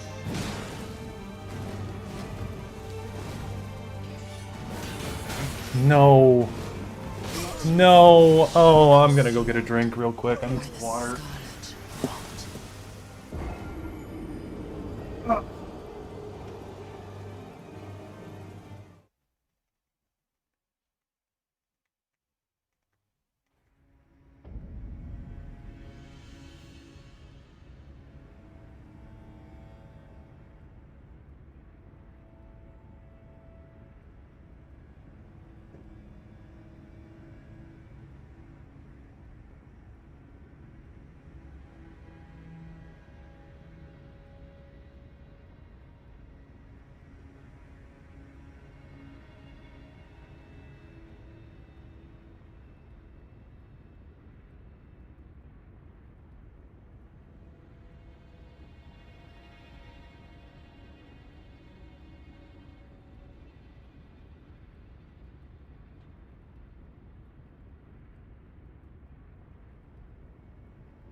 Okay, I'm back. Do you think you're under-leveled for Melania? I think we have a really bad build for Melania. We're level 113. I don't know what a normal level for Melania would be, but I think we just have a horrible build for this fight. Like, this is not the ideal way to fight this boss.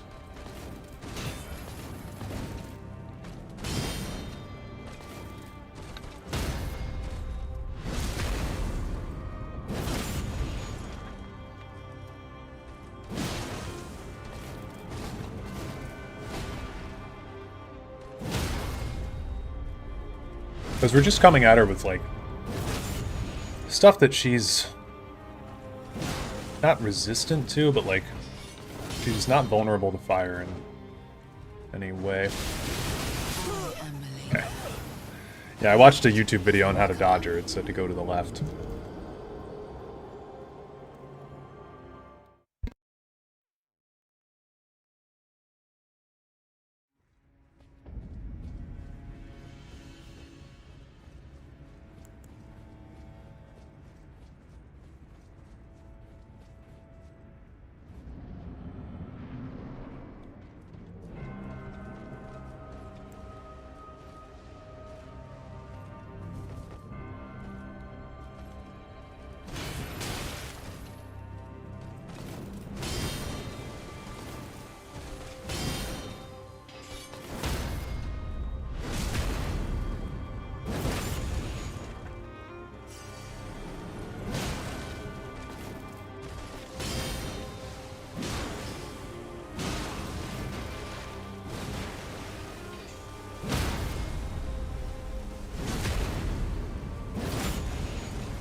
Blade of Mikola.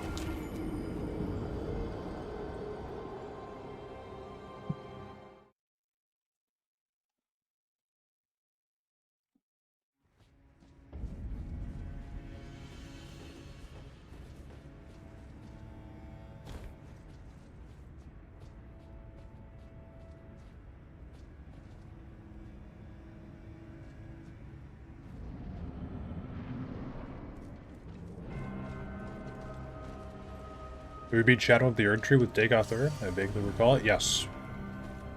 Dagoth Ur. That run went pretty well. But we got stuck on Promised Consort Radahn for forever.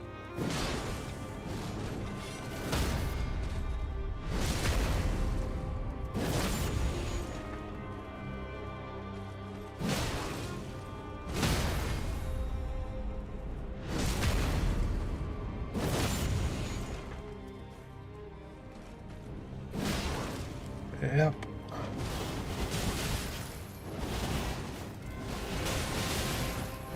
Okay.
Okay. Take a drink of water. The way I usually get around Waterfowl Dance is by using a shield with 100% blocking the first wave. Yeah, I've done that before too. I use the turtle shield and barricade block. I have done that before.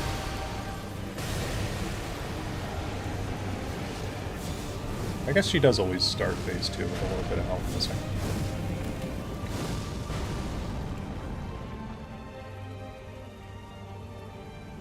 Now the actual boss starts. Yeah.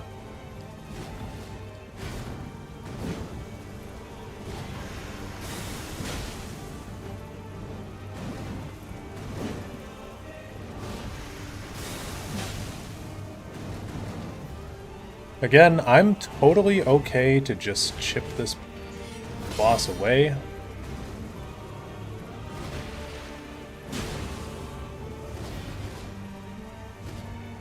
One reason that I tend to like phase 2 a little bit more is that she has more in her arsenal that's like, okay, I don't know how I got hit by that. I actually would like to know how I got hit by that from Miyazaki himself. But I think in phase 2, her arsenal is a little bit more varied, so she doesn't wind up just doing this, but she still does.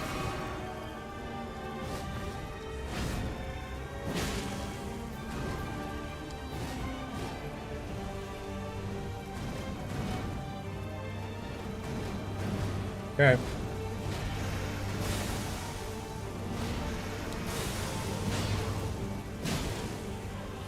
One, two. Okay, do that.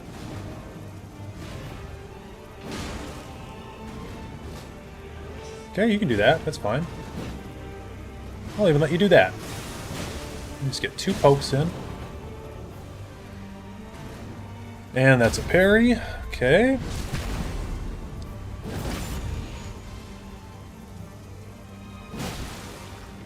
And that's that. Ugh!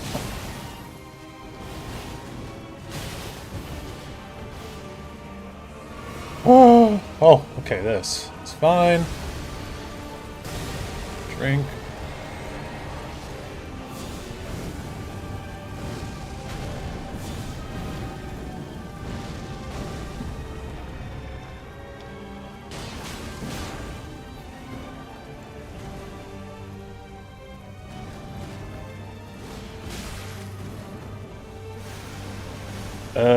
Okay.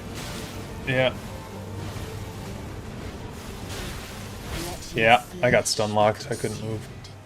By the scarlet. Tough. But it wasn't waterfall.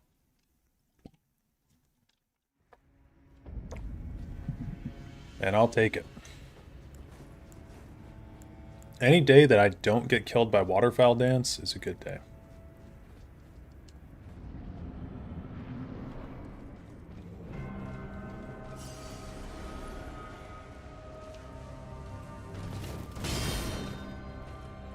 What I like about phase 1 more, I'll say, is that her moves are way easier, like, to actually see because she doesn't have those butterfly wings, so in phase 2 I find it a lot harder to parry her.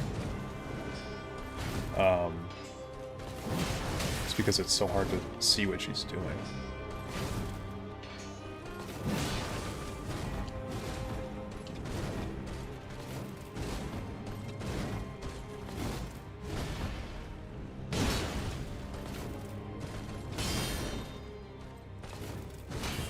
Ooh, that's okay.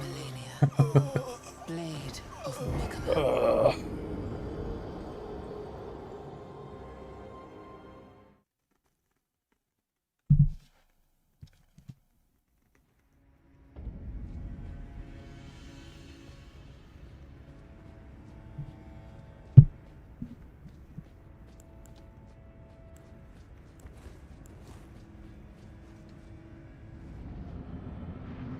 Love the variance in these runs, yeah.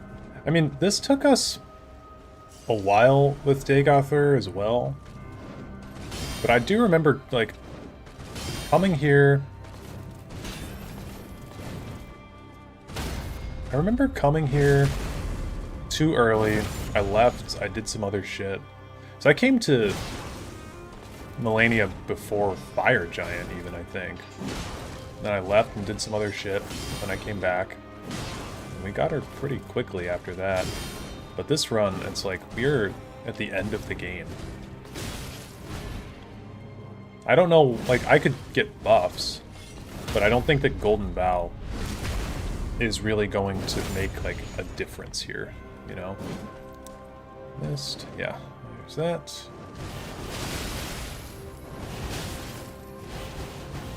I dodged into it again. Blade of Mikala. Oh!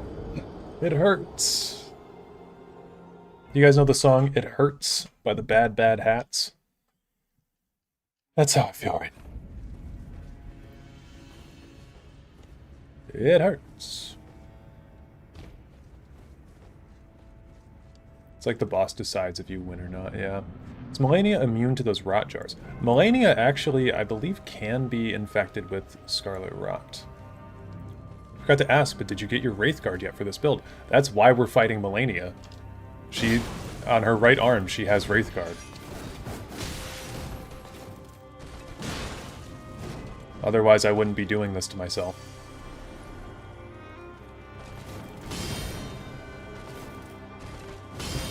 And we got it on the Dagothur run. Yeah.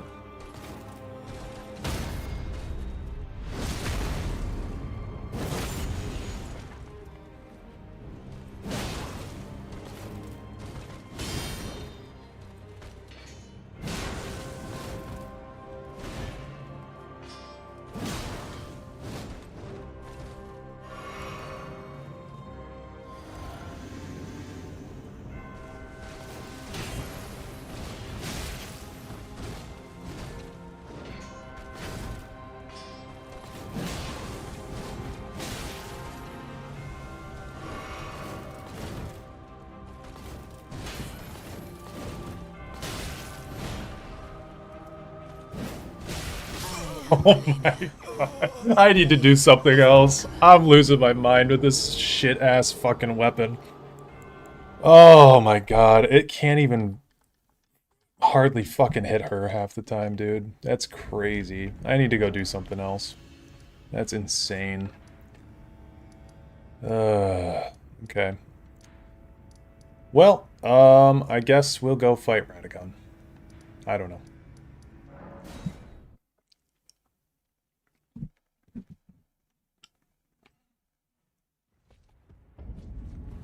So fucked that the Goddess of Rot is vulnerable to rot. I think you have to have a ton of rot, though. Like a ton of rot buildup.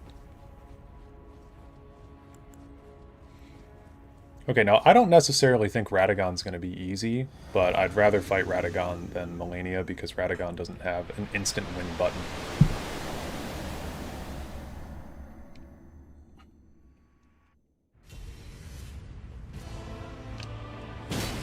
I think he's also most vulnerable to fire.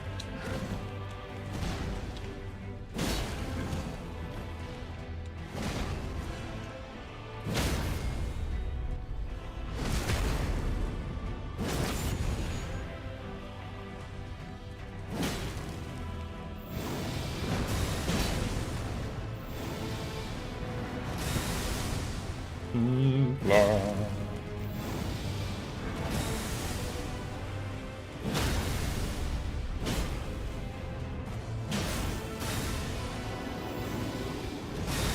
Oh.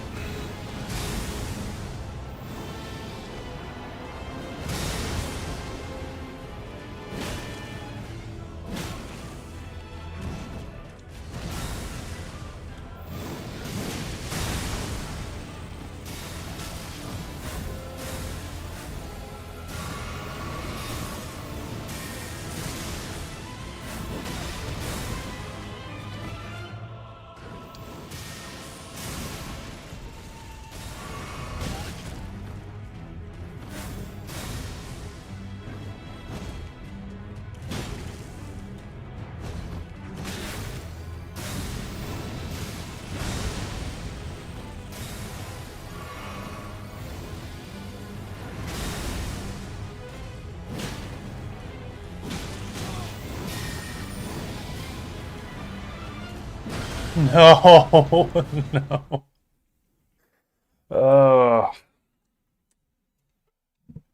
I know America's objectively the more problematic half, but something about Radagon pisses me off way more. Radagon's annoying because he's a total, like, I don't know. America has some mystery about her, I think.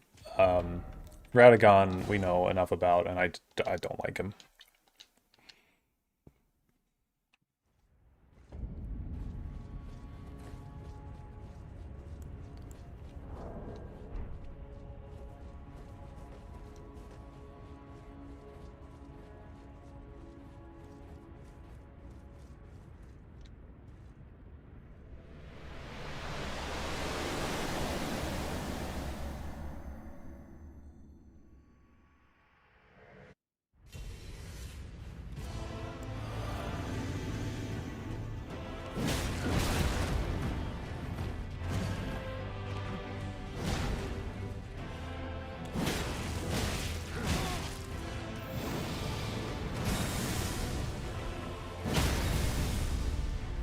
Huh?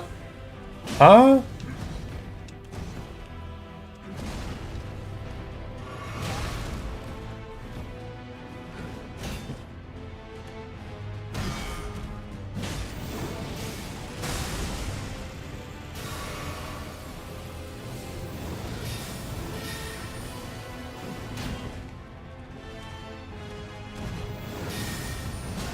Okay, dude.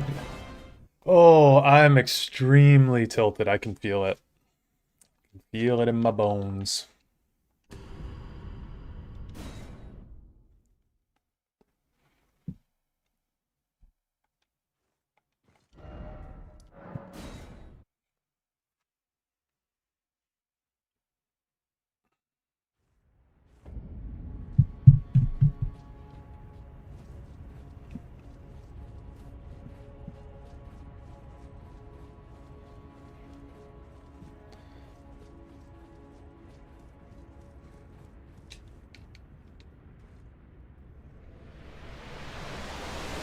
Can't diss the spear. I don't like this spear. I don't like the spear class of weapons as a whole. The great spear class of weapons.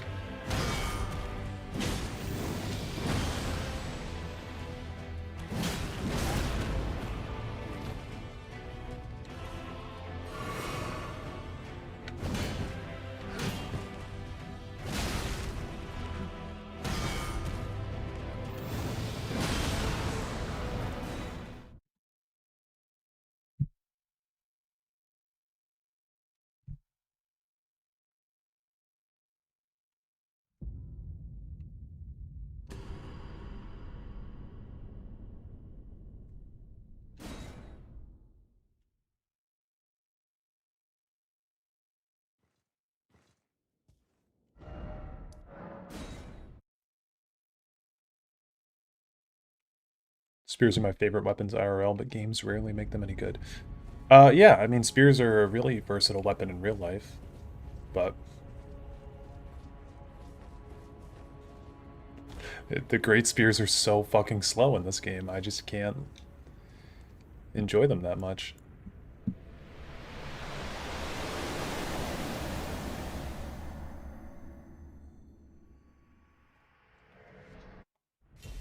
I mean, realistically, with this weapon, we should have better armor, but we're doing a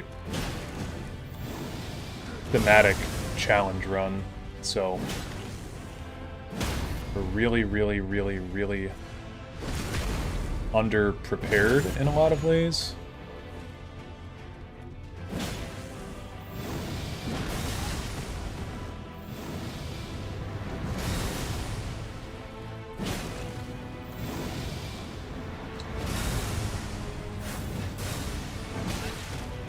That was just mean.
Okay.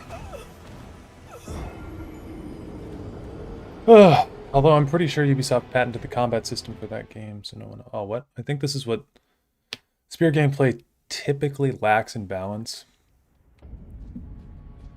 Wait, I think what spear gameplay typically lacks in balance in move... Lacks is... Jesus Christ. Okay, I think what spear gameplay typically lacks is balance in moves, which I think For Honor got correct. Although I'm pretty sure Ubisoft patented the combat system for that game, so no one else can use it. I do like the combat in For Honor. I've got a ton of time in For Honor.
It was a good try.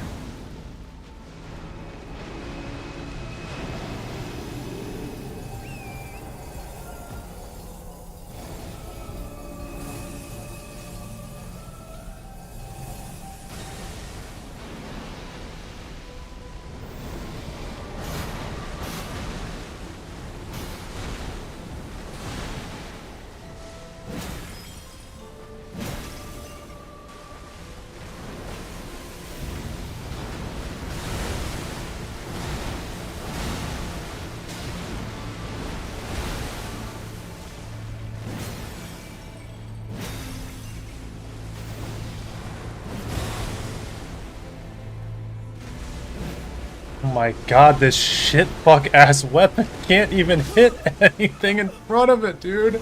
It can't hit anything this whole run. It's so bad for being a spear. You cannot hit anything with this fucking weapon.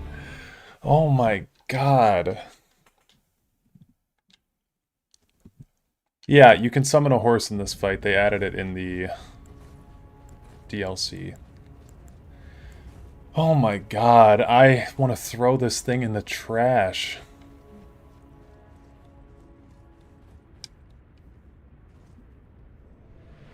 I wish Elden Beast was a hidden boss that you'd only fight if you weren't mending the ring. Yeah, I don't like the Elden Beast being attached to Radagon, because Radagon's already hard enough on his own.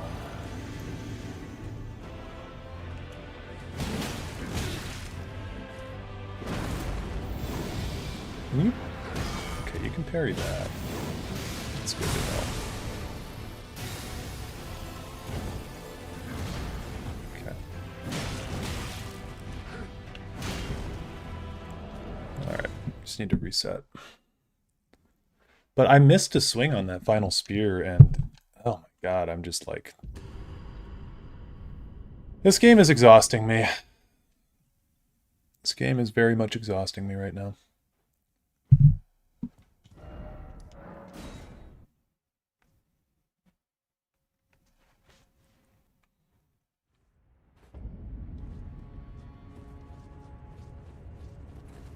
Like, the range on the light attack is great. Makes sense for a spear. But the heavy attack is so stubby. It's like I might as well be using a sword. Have you ever done glaives in this game? Glaives are really fun. I did the Knight Rider's glaive one time. That was really fun.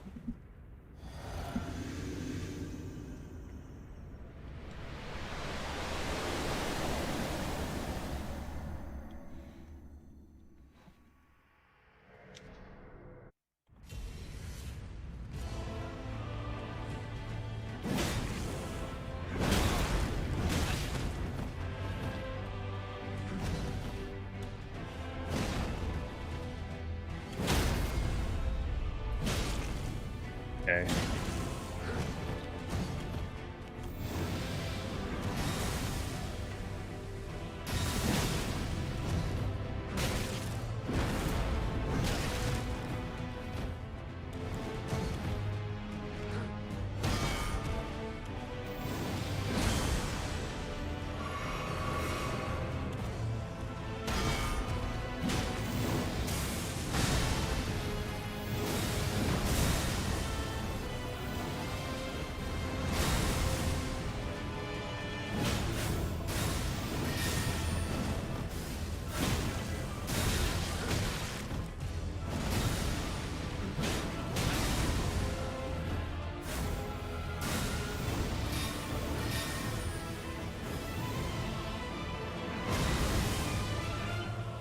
Oh, my Elden Ring crashed?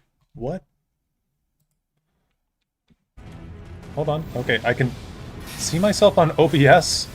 Still playing? Okay, it's back on my screen. What the hell was that?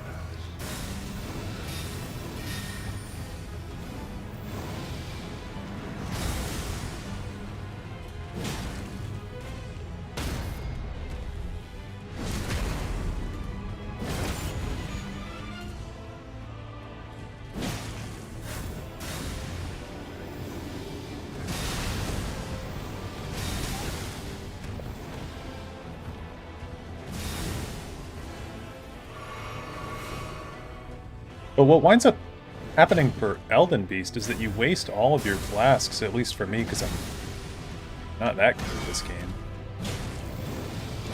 You waste all your flasks on this guy, and then you get to Elden Beast, and Elden Beast is honestly, like, I think it's easy enough, but it has just a couple moves that'll get you. And Elden Stars is really bad.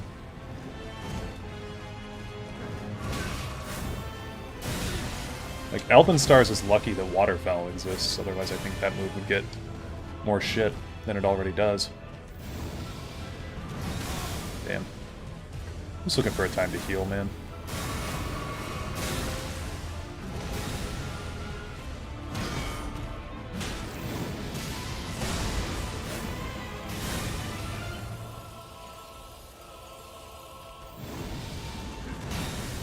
You know, I didn't think I could parry that, but I wanted to try.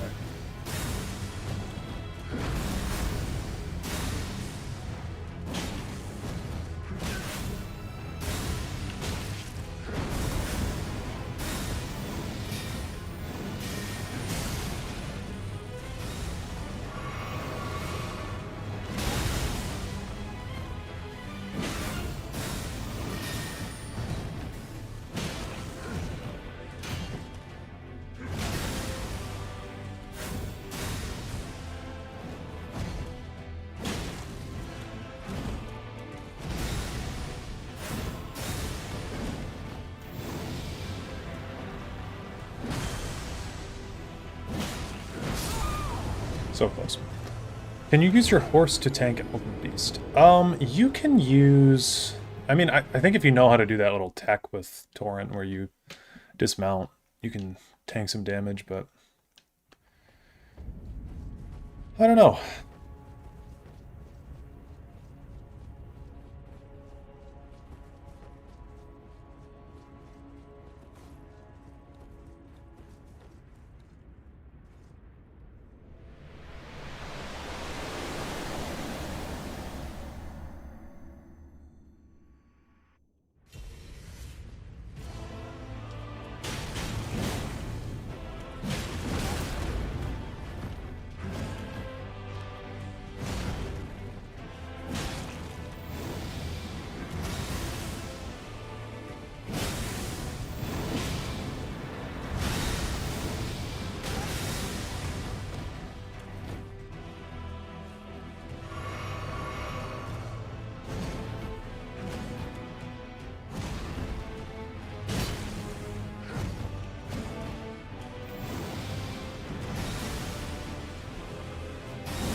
Oh my, fucking stop throwing stuff at me.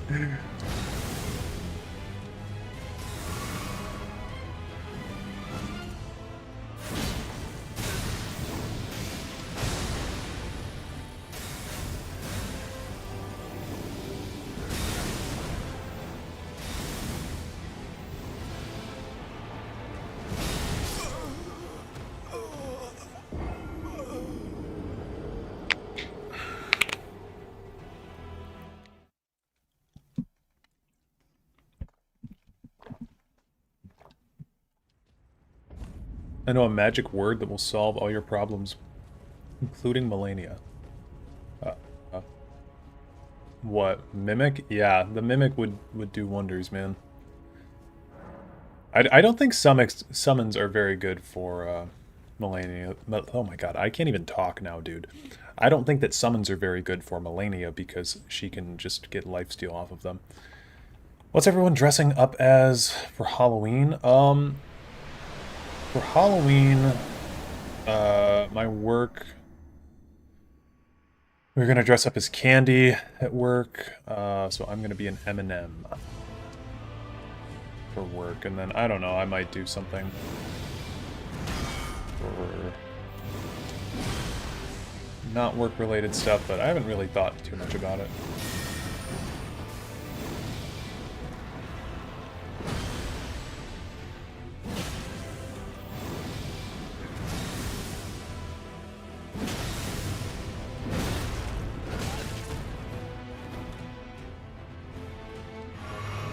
Tony Soprano, that's good.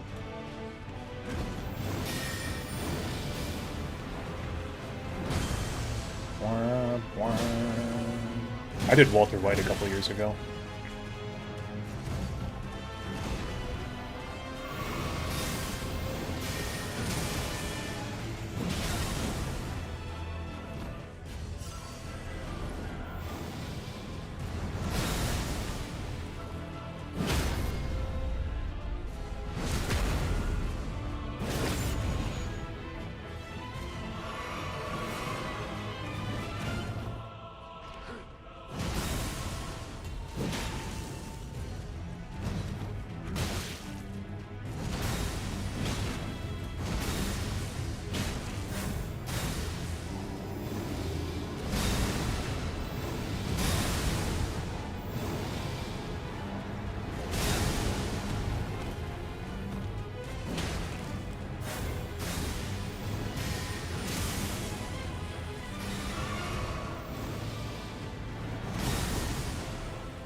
Okay, it's our best run through yet.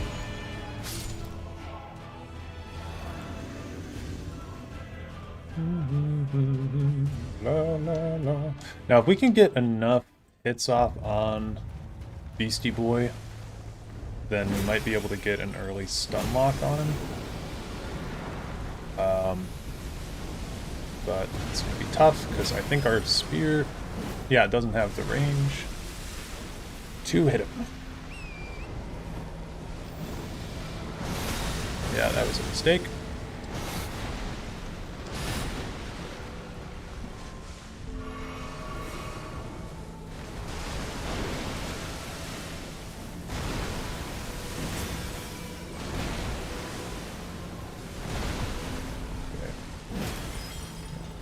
Okay.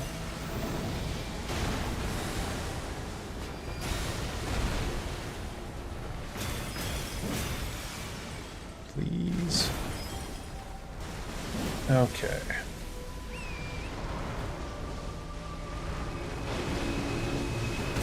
Oh, thank God. Thank you, Torrent.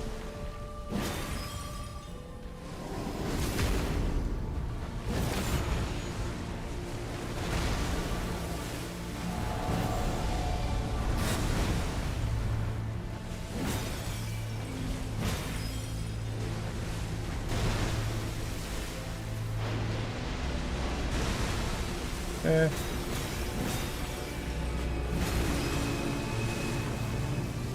What the hell?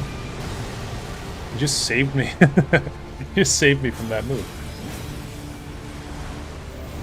Okay, Elden Stars coming inbound. We missed. Okay. Ow. Okay, everything hurts, and I'm about to... Okay, I'm about to die purely from bullet spam. Okay, got hit by his elbow, not the sword. I can't see.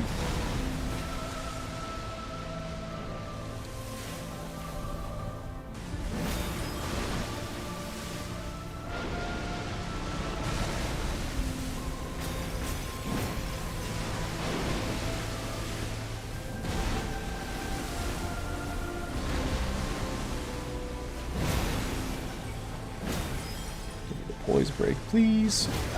Thank you. Oh, holy shit.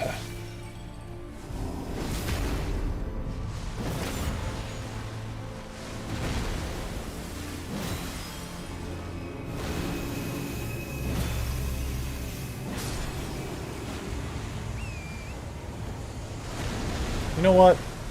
Congrats to the Elden Beast for having an attack that, when interrupted, doesn't continue. Okay, sorry for me, like, bitching and moaning for, like, an hour straight. That was probably not super fun to listen to. In Elden Ring 2, the horse should be named Download Cracked. Ugh. Why is that? I don't understand the reference, I guess. Woo! Okay. I'm gonna pump up my vigor. Just talking shit the whole time? Good. Okay. Got that. I've got more HP now. How much? 5 rune arcs. Okay. I'm gonna go here. I have a plan.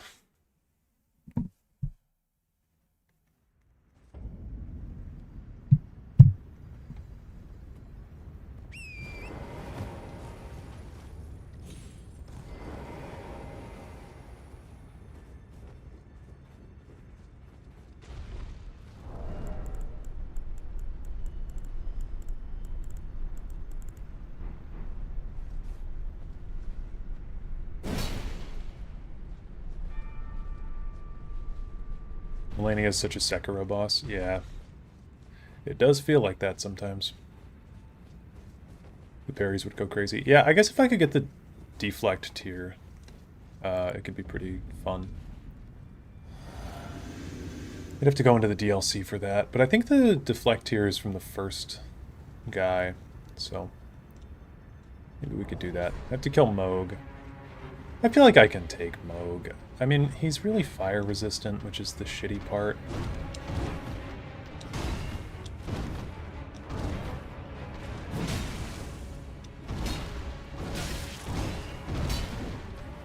Oh boy.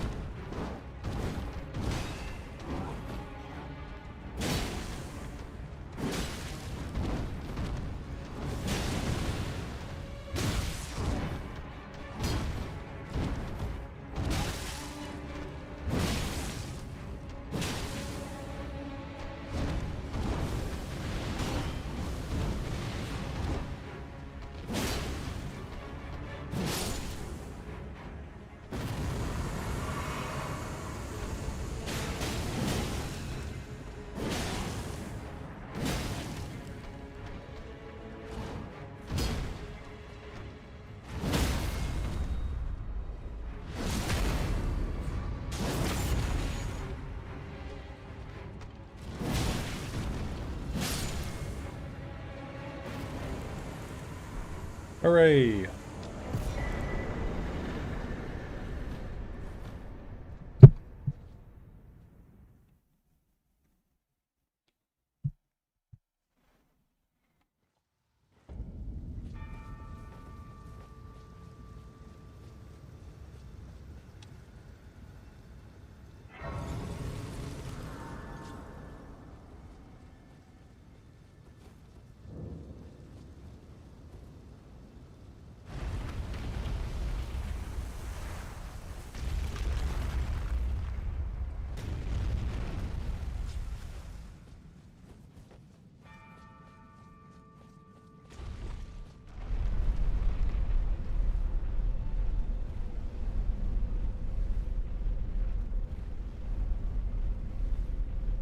Your special attack takes so long to go off. Yeah, it takes like, what? 1, 2, 3. It's like 3.5 seconds. It's not really worth using unless you're fighting like really, really shitty enemies.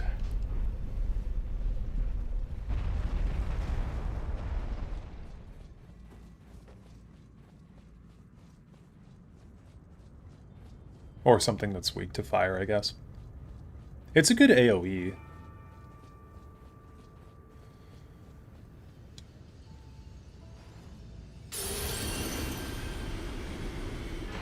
Alright, Morgoth's Great Rune.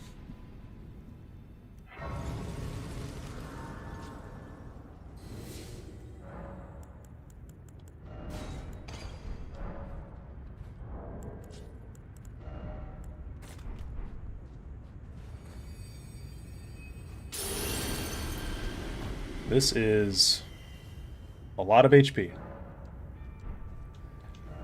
We'll see if that makes a difference with Melania. Or you know what? No, I want to fight Moog first. I'm going to fight Moog first. I'm not feeling great about the whole Melania situation. So we'll fight Moog. It might go better, it might go way worse. I don't know.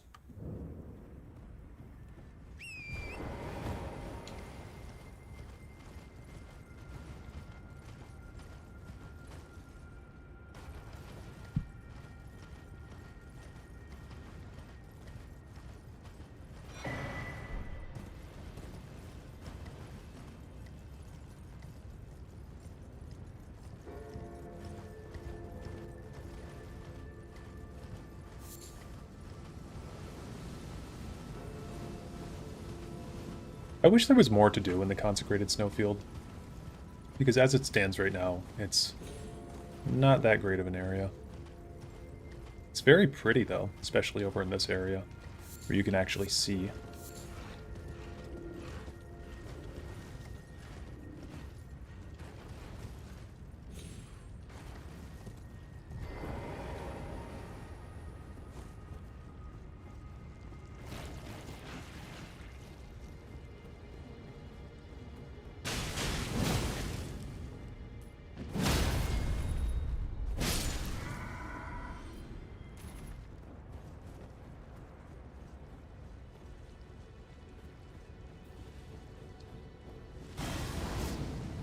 This move is also really good for NPCs.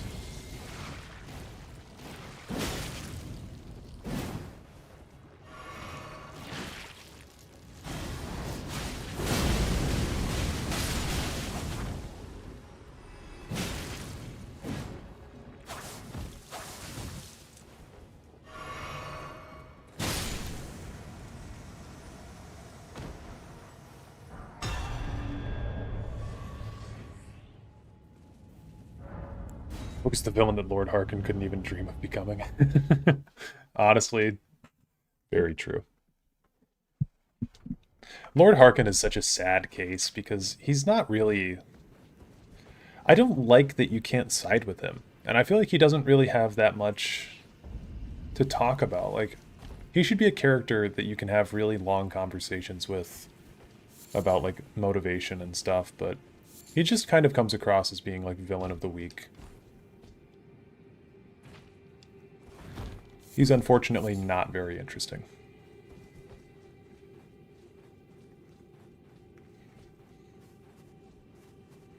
Do you ever use mod packs for Skyrim?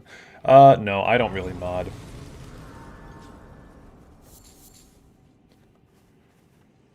You just tried Gate to Sovngarde. What is that? Alright guys, I'm getting tired. Today feels like Sunday to me.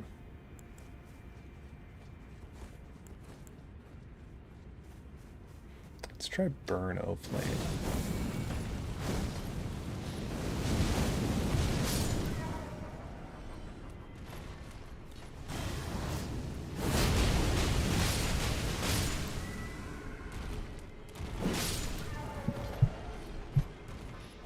Oh, today is Sunday, yeah. Today is Sunday. I had a busy weekend.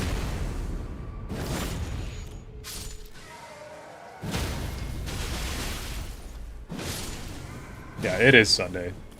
My bad. I'm all fucked up, guys.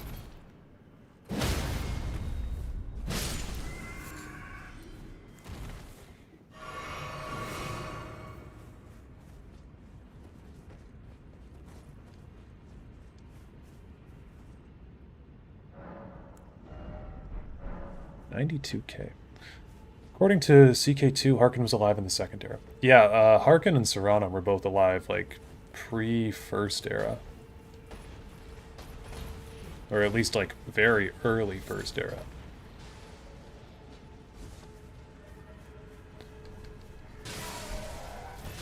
Because if you ask Serana... Oh my god. Okay. If you ask Serana, she doesn't even know that there's, you'd be like, yeah, the Empire, and she's like, there's an Empire in Cyrodiil? So that means she doesn't even... She wasn't even around for the Alessian slave revolt for the First Empire, which is like First Era 23 or 2700, something like that. Maybe even earlier. But yeah, Harkin and Serana have been around for a long time, and Valerica. And maybe a couple of the other vampires in there, but definitely the Volkihar clan has existed for quite some time. But you wouldn't really think that Lord Harkin is like one of the oldest people in Skyrim because he just acts like a fucking dickhead.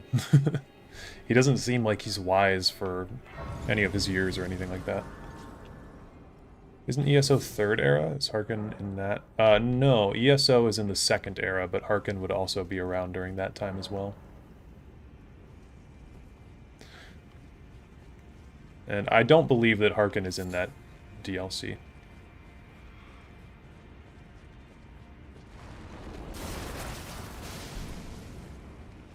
Some other guy named... It's a Redguard guy. Forget his name. I've never played the DLC before. I started getting out of ESO around Dark Heart of Skyrim. Was actually one of the last straws with me playing that game seriously. Which I know we've talked about on stream before, but I really, like, could not stand the laziness with that chapter. Third era was started by Tiber Septim, forgot. Yeah.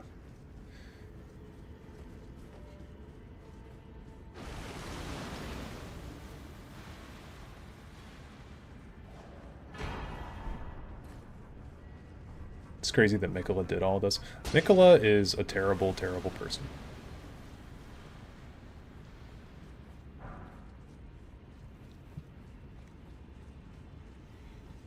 Either before Alessia or they were a weird period between empires, which isn't a great answer either. Well, I would expect Serana to know, like, by the time that the Second Empire arises, people would know about the Third Empire, right?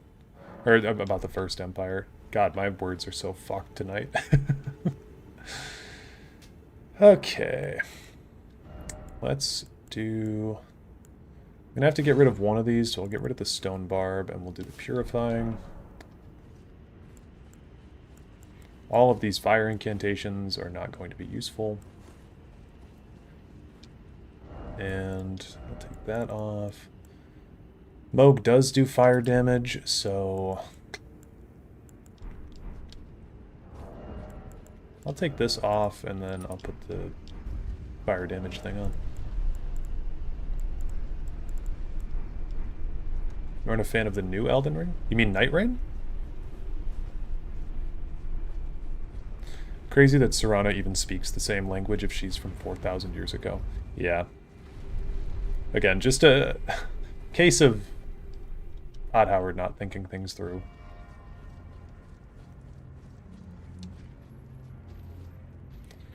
But also the Aliads had an empire, so I don't know what she's surprised about.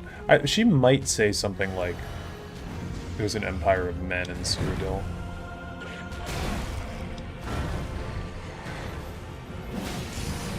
Okay, that's not as bad of damage as I thought we were going to have. I need to remember Moog's moveset, though.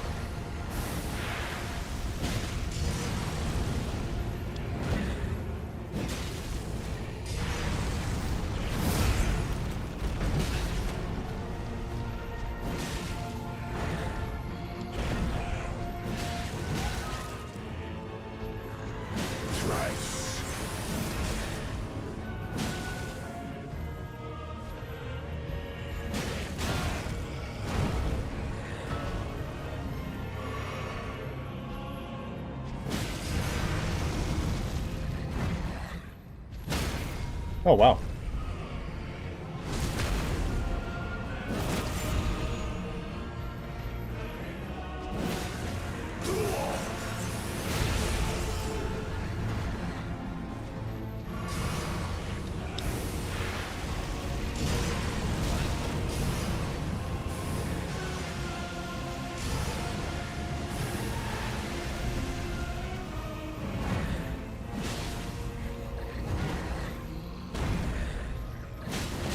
Okay, so we can't get a hit in. Gotta wait till the third attack in that chain. That is a slow move. We have to move. One. Throw that way.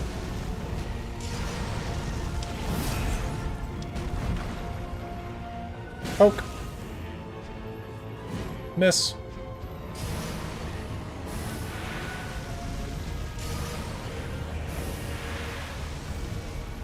Okay, please stop.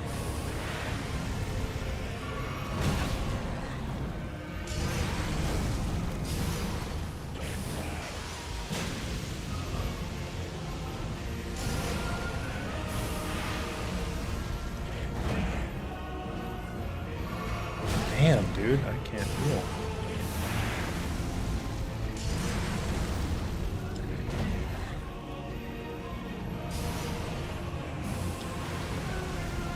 Oh my god, every time I heal, he deletes it.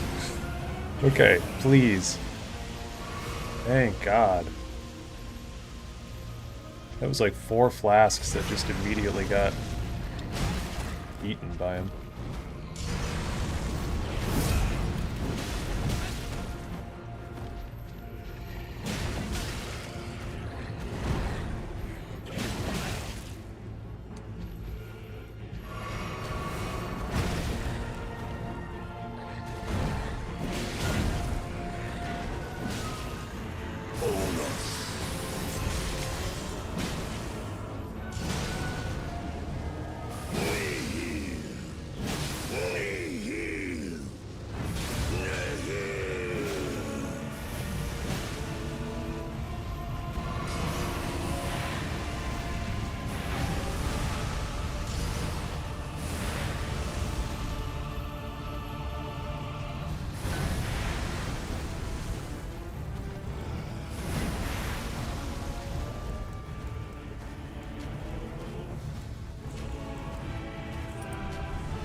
Damn. Is mine and mine alone.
Yeah, we do so little damage to him.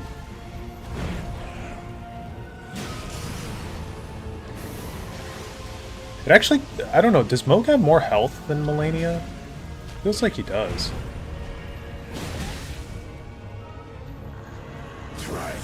I feel like I was hitting like 400 damage on Melania with a lot of my light attacks, and it looked like it was dealing a lot more on her health bar than this 340 is on Moog's. Moog have a phase 2. I mean, he's got like his transition phase, but no, he doesn't have a phase 2.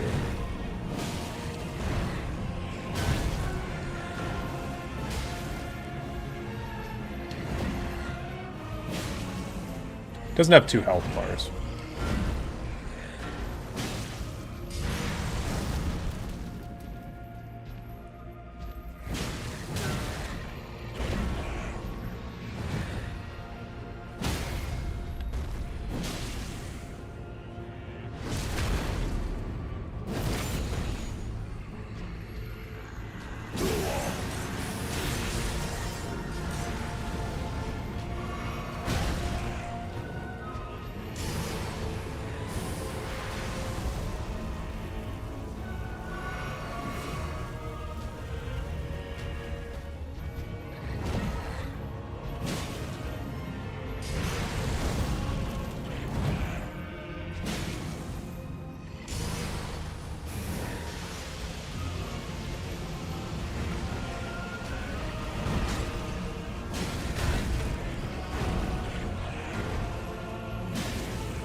is mine and mine alone.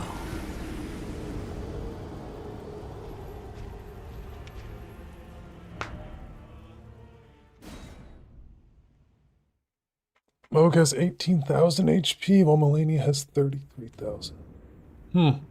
Moog also does heal some of his health when he goes into second phase, too. Okay. This build is trash. Not afraid to say, this build is absolutely trash. I don't think we're going to make any headway tonight with it, honestly. I'm, like, getting pretty tired. This is just one of those moments where we need the sheer indomitable will of the human spirit to take out Moog here. And Vike's War Spear is not doing it. I mean, this thing, it's totally possible. It's heavily resisted. Most of its damage is, well, not most of it, but a lot of damage is coming from fire damage on this. And Moog has an 80% resistance to fire damage. So we just don't have it, like, anything good to fight him with. I beat him with the Bloodhound Fang fully. Oh, I mean, I've beaten him. Like, I've beaten this game probably about, like, 25 times, but this build is horrible for Moog. So, plus we don't have that much armor on, so a lot of our talismans are defense talismans to help us out. So I don't think we're going to make much headway with Moog tonight. Don't think we're going to make much headway. And he's the plug on the DLC. So really it's him, Melania. I could go fight Rykard, but I don't really want to. So if I can get maybe triple Rings of Light, we could do that for some faith. And I believe that's in the Hallig Tree at some part. Let me look it up so I'm not wandering around aimlessly.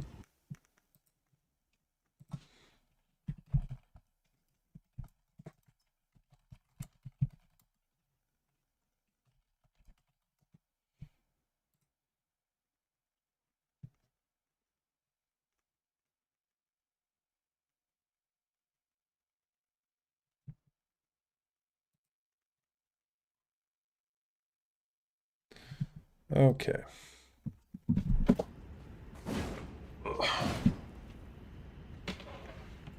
Requires 2 stone sword keys. Okay, I think I know where this is.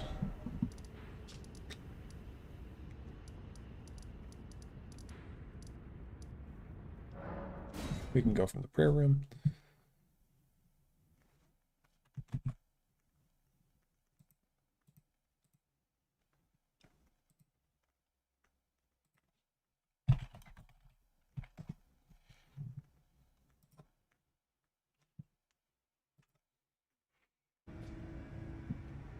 Bloodhound Fang can script him at level 1. Yeah, I've seen people... I mean, Bloodhound Fang is just an OP weapon, so... I've seen people beat him pretty easily with it before.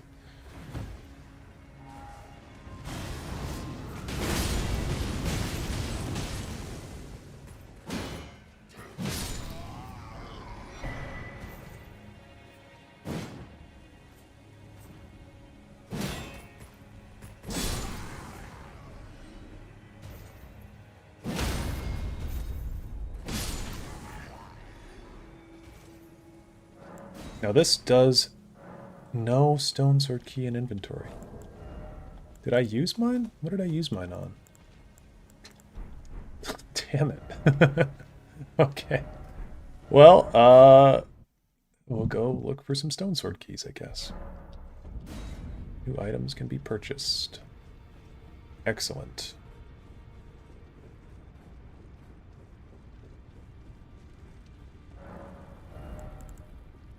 Yeah, I already bought the stone sword keys from them. I could do Black Flame's protection just to get something. Just to feel something. Okay.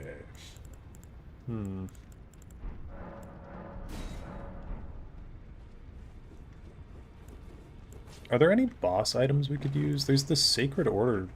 Wait. Do you think that, like, the Sacred Relic Sword would be a good sword to use for Vivec? Because we were looking at Vivec's sword. I feel like that's not the worst sword to use. I mean, it's a good sword. But I'm wondering if it's thematically appropriate with the build. Because we had the Michelin Knight Sword that we were looking at, and then we also had the Golden Epitaph that we were toying around with, which honestly might be better now that... let me upgrade this a little bit more. Might be better now that I've got higher faith. 6, 7... Oh, I didn't mean to say that. He is the type of guy to turn a god into a sword. Yeah, I mean, Vivec does have a sword and shield, so maybe if we switch up our damage types here, it'll help out. I don't know, but maybe. Is there no better spear in this game? There are better spears for sure, but I feel like the war spear is... This is the one that I would like associate with being Muatra, but we could try out a different spear. I'm not opposed to that.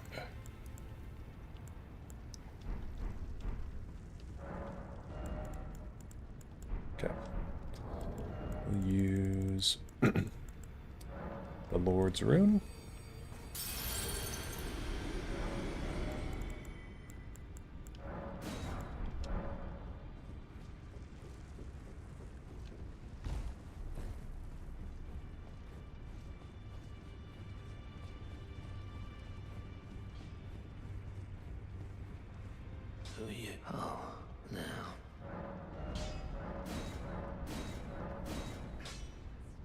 Okay, that's fine damage.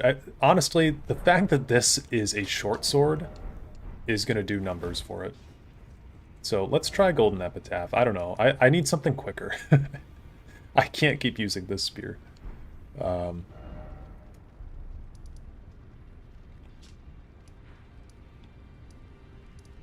Divine Mausoleum Midpoint.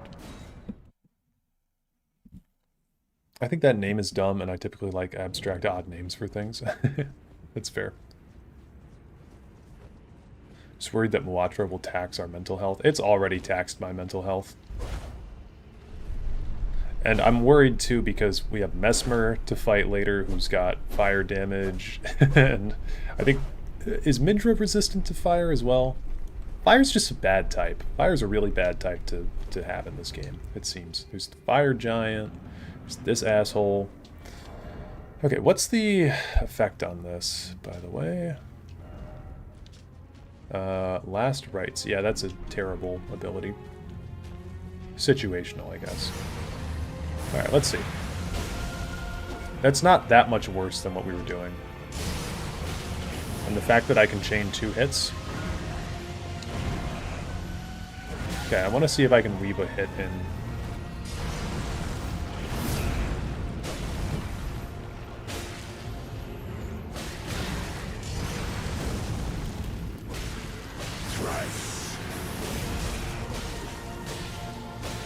That's so much better.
Nice.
Oh, dude. Mine and mine alone. That was rough.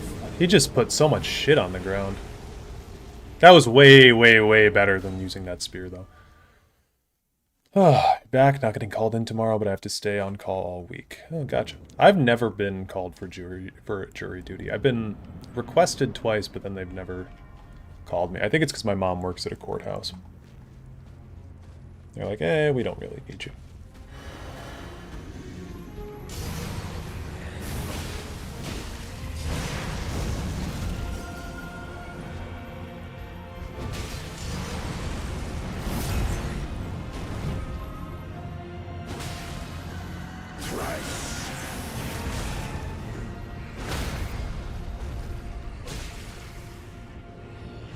Your first time? Gotcha. I did mock trial in high school, so I feel like I get the idea.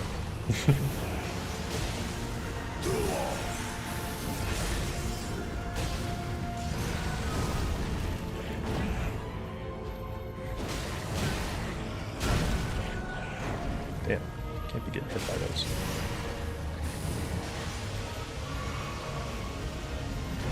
Or that.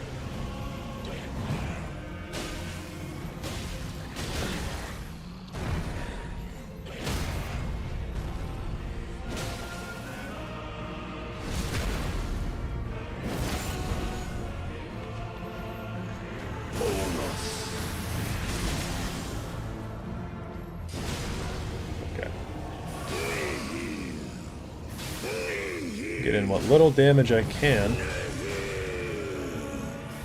Oh, ow. Thought you were gonna fly up in the air, yeah. Nope, I'm not even... Yeah.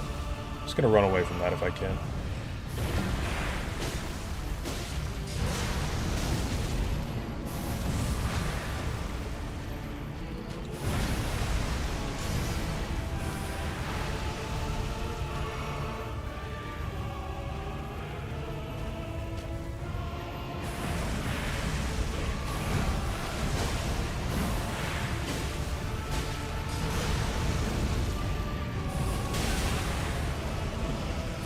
That's my least favorite thing that ever happens in FromSoft games, is when you're fighting a boss and like you dodge their spear, but you hit their elbow and then you still take damage. Because I'm okay with taking damage from an elbow. I don't think it should do the same damage that the weapon was going to do to me.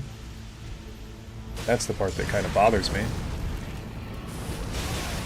Like right there, I got hit by the staff of his scepter. You know? Seems like I was dodging the front of it, but I don't know.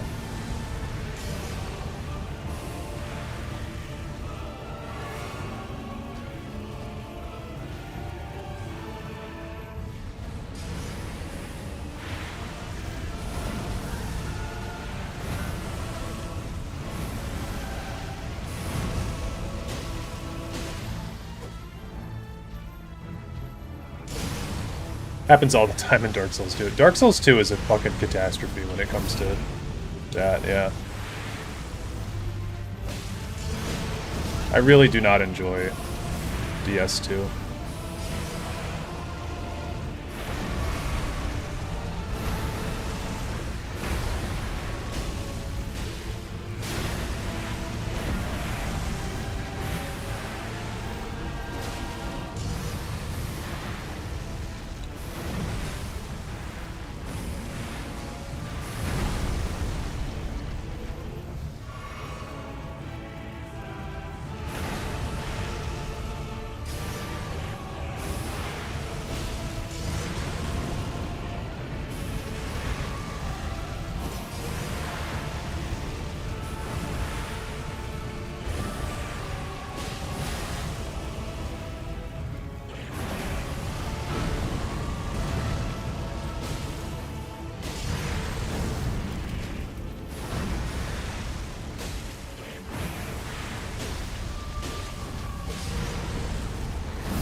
Okay, that was so much better. Holy shit. Thank you, Golden Epitaph. I could kiss you.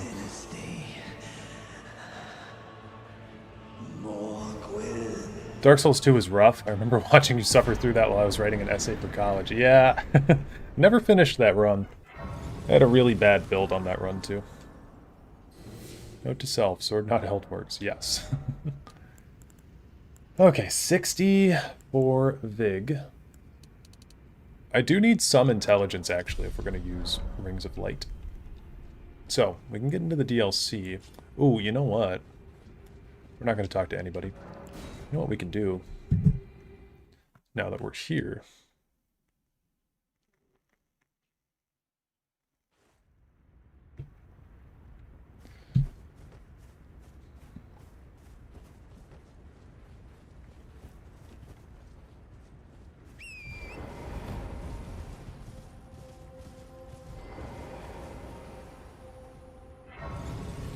Beat Radon already? Yes, we did. Okay, so we're in here. I need to take out that fire giant, and then we can get the deflection tier. And then we can go back and try Melania and maybe have a little bit of fun. I don't know. I forgot what that word means. What's our damage looking like? Okay.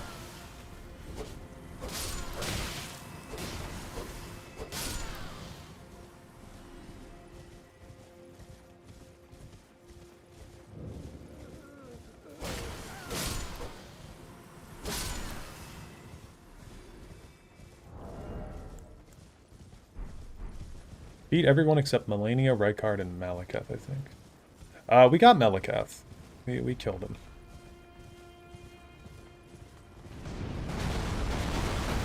It was tough, but we killed him.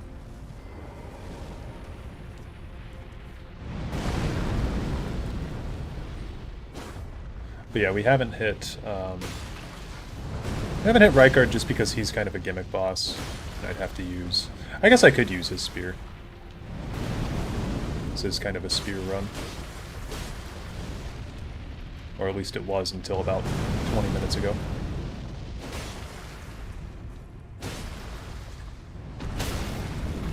Okay, one down.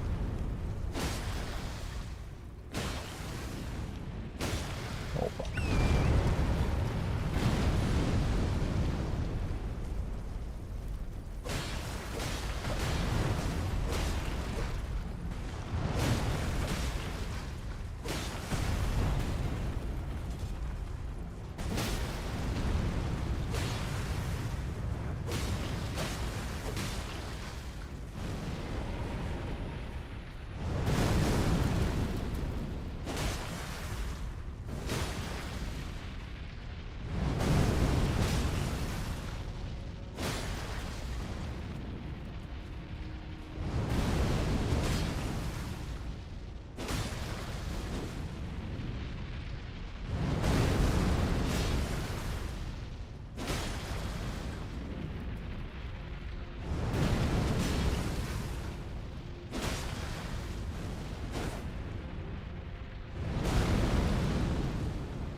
There. Entering the mountain without Wraithguard? What a grand and intoxicating innocence. Okay, so this should deal a pretty good amount of damage.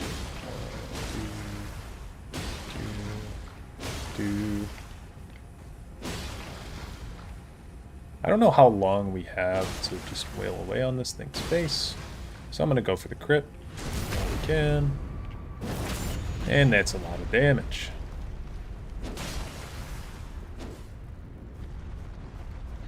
Okay, 3 more poise breaks. Should do it. Oh, I was hoping we could do this hitless. Oh! Ouch.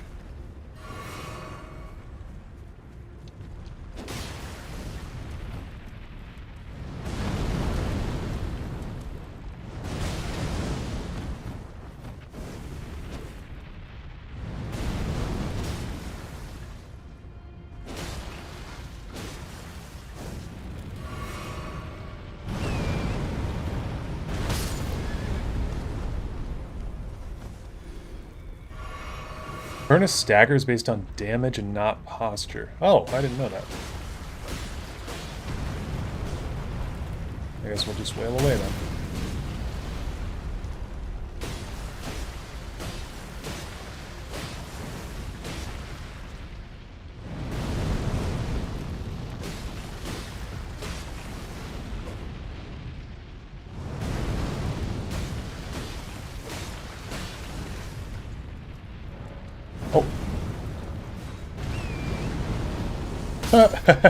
Thanks. Ow. Fuck.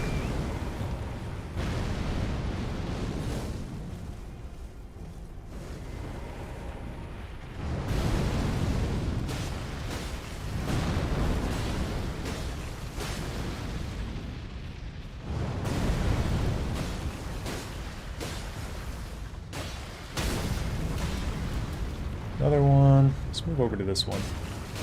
Don't like the angle on that other leg. But if I must, I must.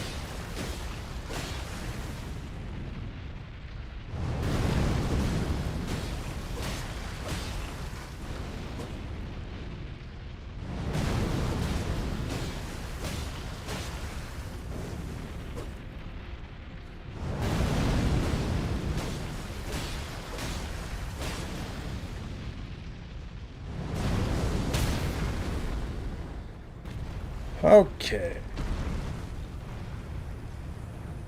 Yeah, we can get the crit. Okay, just a brief detour. That's all. Deflecting hard tier, thank you. And we will go back to Melania, I guess.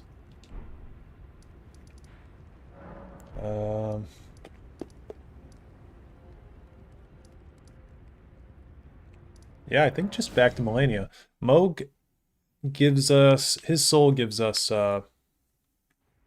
blood incantation and then his spear, which I guess we could technically use as well if we wanted to change things up a little bit. But yeah, let's go for this. Golden Epitaph. I don't know.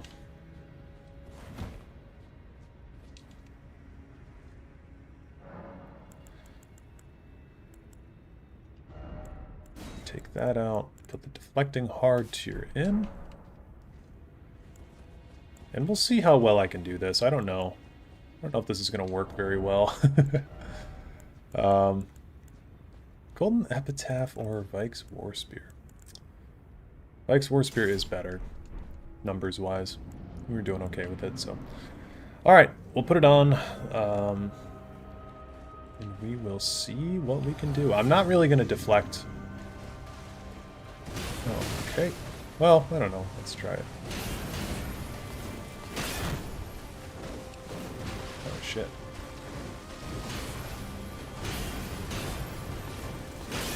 I guess that is not great for her because she's gonna lifesteal.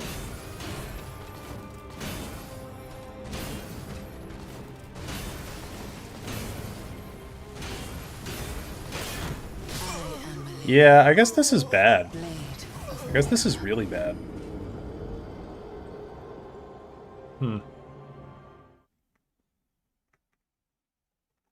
Didn't seem like that was doing anything, either. Like, she didn't seem like she was close to staggering or anything like that. I have to do some crazy guard counter damage for it to be worth it. Yeah. Yeah, okay. Well, then I guess we'll just throw ourselves back in the fray.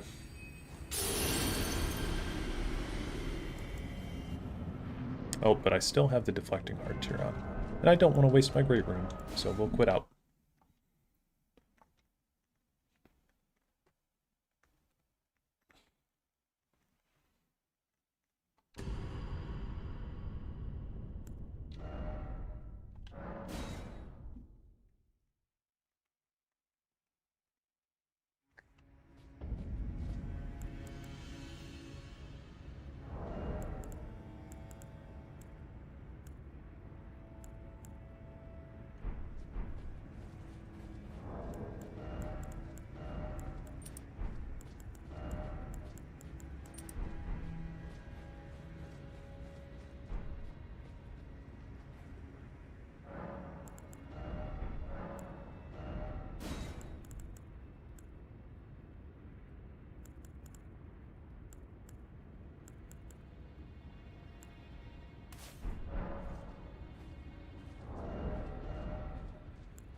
Okay.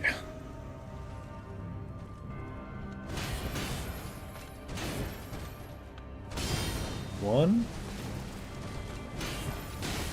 My timing's all off. 2. 3.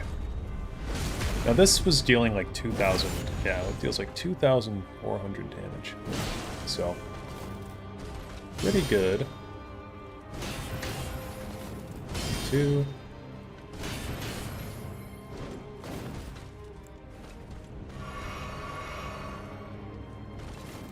3. 4.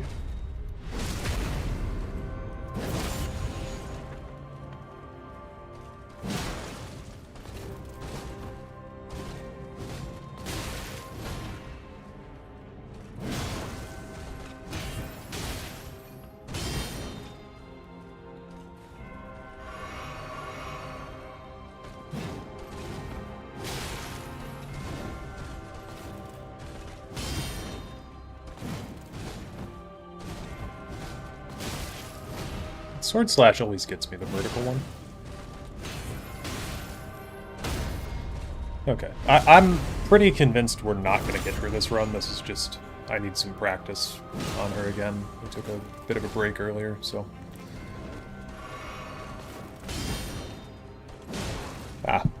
So we could just quit out when that happens, because I don't want to lose my rune on a run that's already scuffed.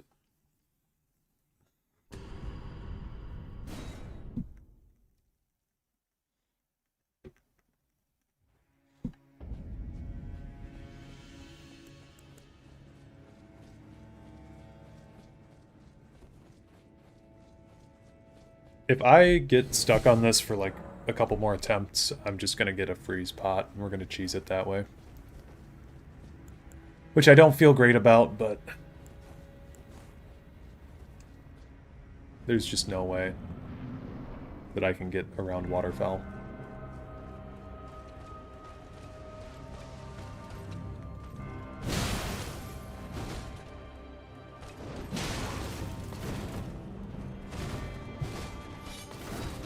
Oh, why did I dodge that?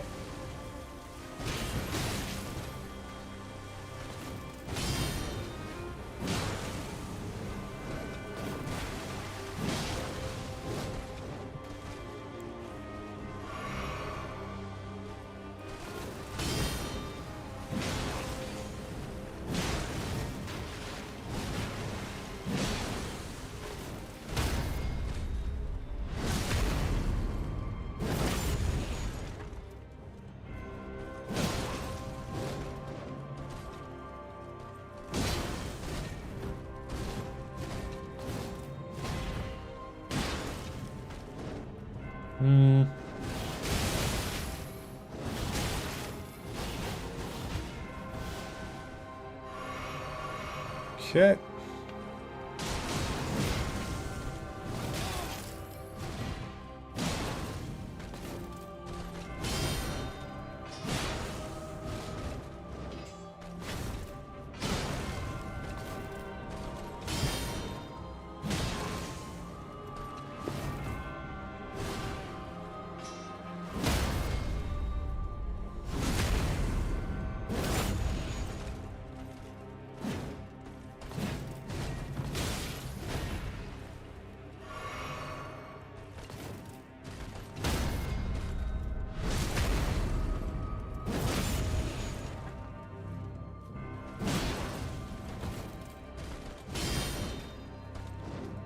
Okay.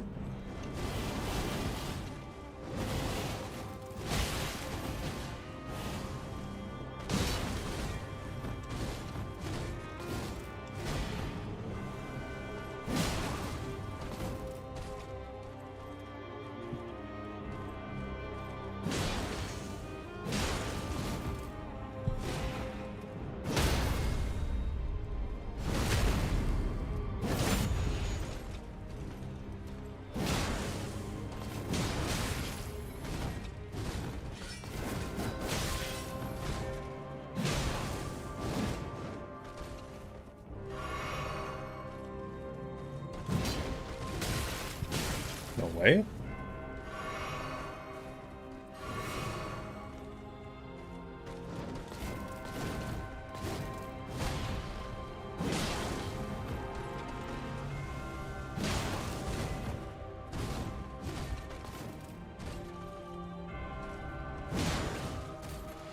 Okay, so we did that. Oh, yeah, that was really bad. Really bad timing on that one. This will knock her over if it hits. She doesn't dodge. Okay. That. Up.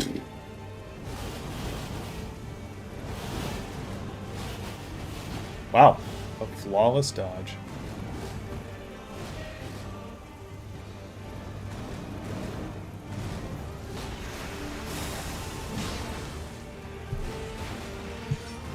Okay, I've suddenly lost the confidence to parry that move, apparently.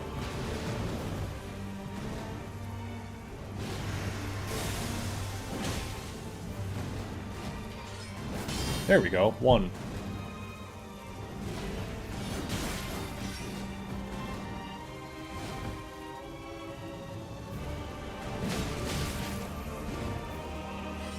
2. Oh, 3. Okay, my bad. I guess she kept her count from when she was pre-Goddess of Rot.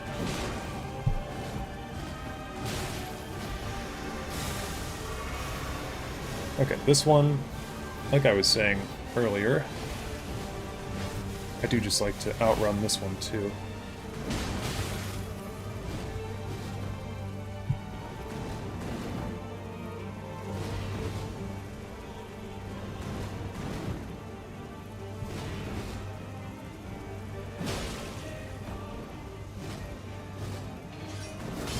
One.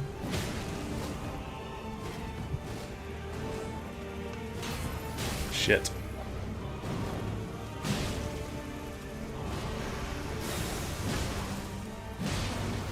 Oh, okay. She wants a reset, that's okay with me. I could use one too. 1, 2, get knocked on your ass. Oh, I missed? 2?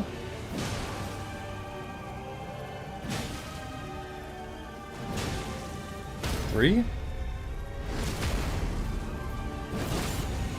Okay, I'm gonna go for a full charged heavy, but if she gets up and does a waterfowl, I'm not gonna be pleased. Oh, okay. She has... didn't she do this last time? She just gave up. She's throwing. I'll take it. Should I throw? I'm gonna do this. Why does she do that? She did that on the last run, too. The mark. Like 2 HP left, and then she does that. Alright, well, GG. Oh, God, I forgot to switch it to my beetle. Oh, dearest Mikola, my brother. She did that when she fought Radon, technically. Yeah, oh, maybe that's scripted, actually. That'd be pretty cool. Congrats, thank you. Thank you. Now Mesmer, yeah. Now on to Mesmer. I was about to say Golden Parry has equal games with a parry shield and has some range to it. Yeah, I tried getting Golden Parry earlier, but the bug kept flying away. Okay, so now here's the most important part of the whole build. Now that we've beaten the whole game, we are able to get Wraithguard once again. And you know what's nice? Is that this is the last of the tribunal that needs to get Wraithguard, technically. But there we go, Wraithguard. Okay, we've done that. We're good on that. We can go into the DLC now. There's a couple bosses that we missed, but I also didn't fight, like Estelle. I don't think I fought Estelle as Dagothar. I don't think I fought Vortisax. There's a couple that we missed. Do any of the bosses have brown hair? Renala has black. I don't think so.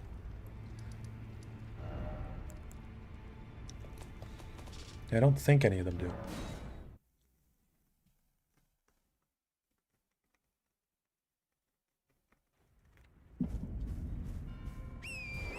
Oh, I should use these souls. We're going around killing all the light-haired people. Pretty close. Does Morgoth count? I think Morgoth's got white hair, right?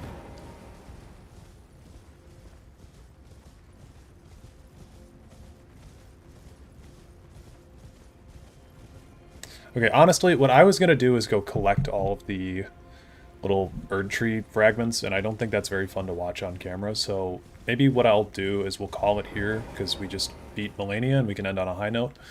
So, yeah, we'll end things here.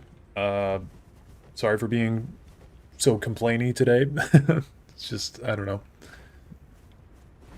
Getting annoyed quickly at stuff, but Thank you for sticking around and watching, and next time we'll try to beat the DLC. This run has taken a lot longer already than the Dagothar run. If I go and quit game here, I think the Dagothar run was done in 13 hours or something like that.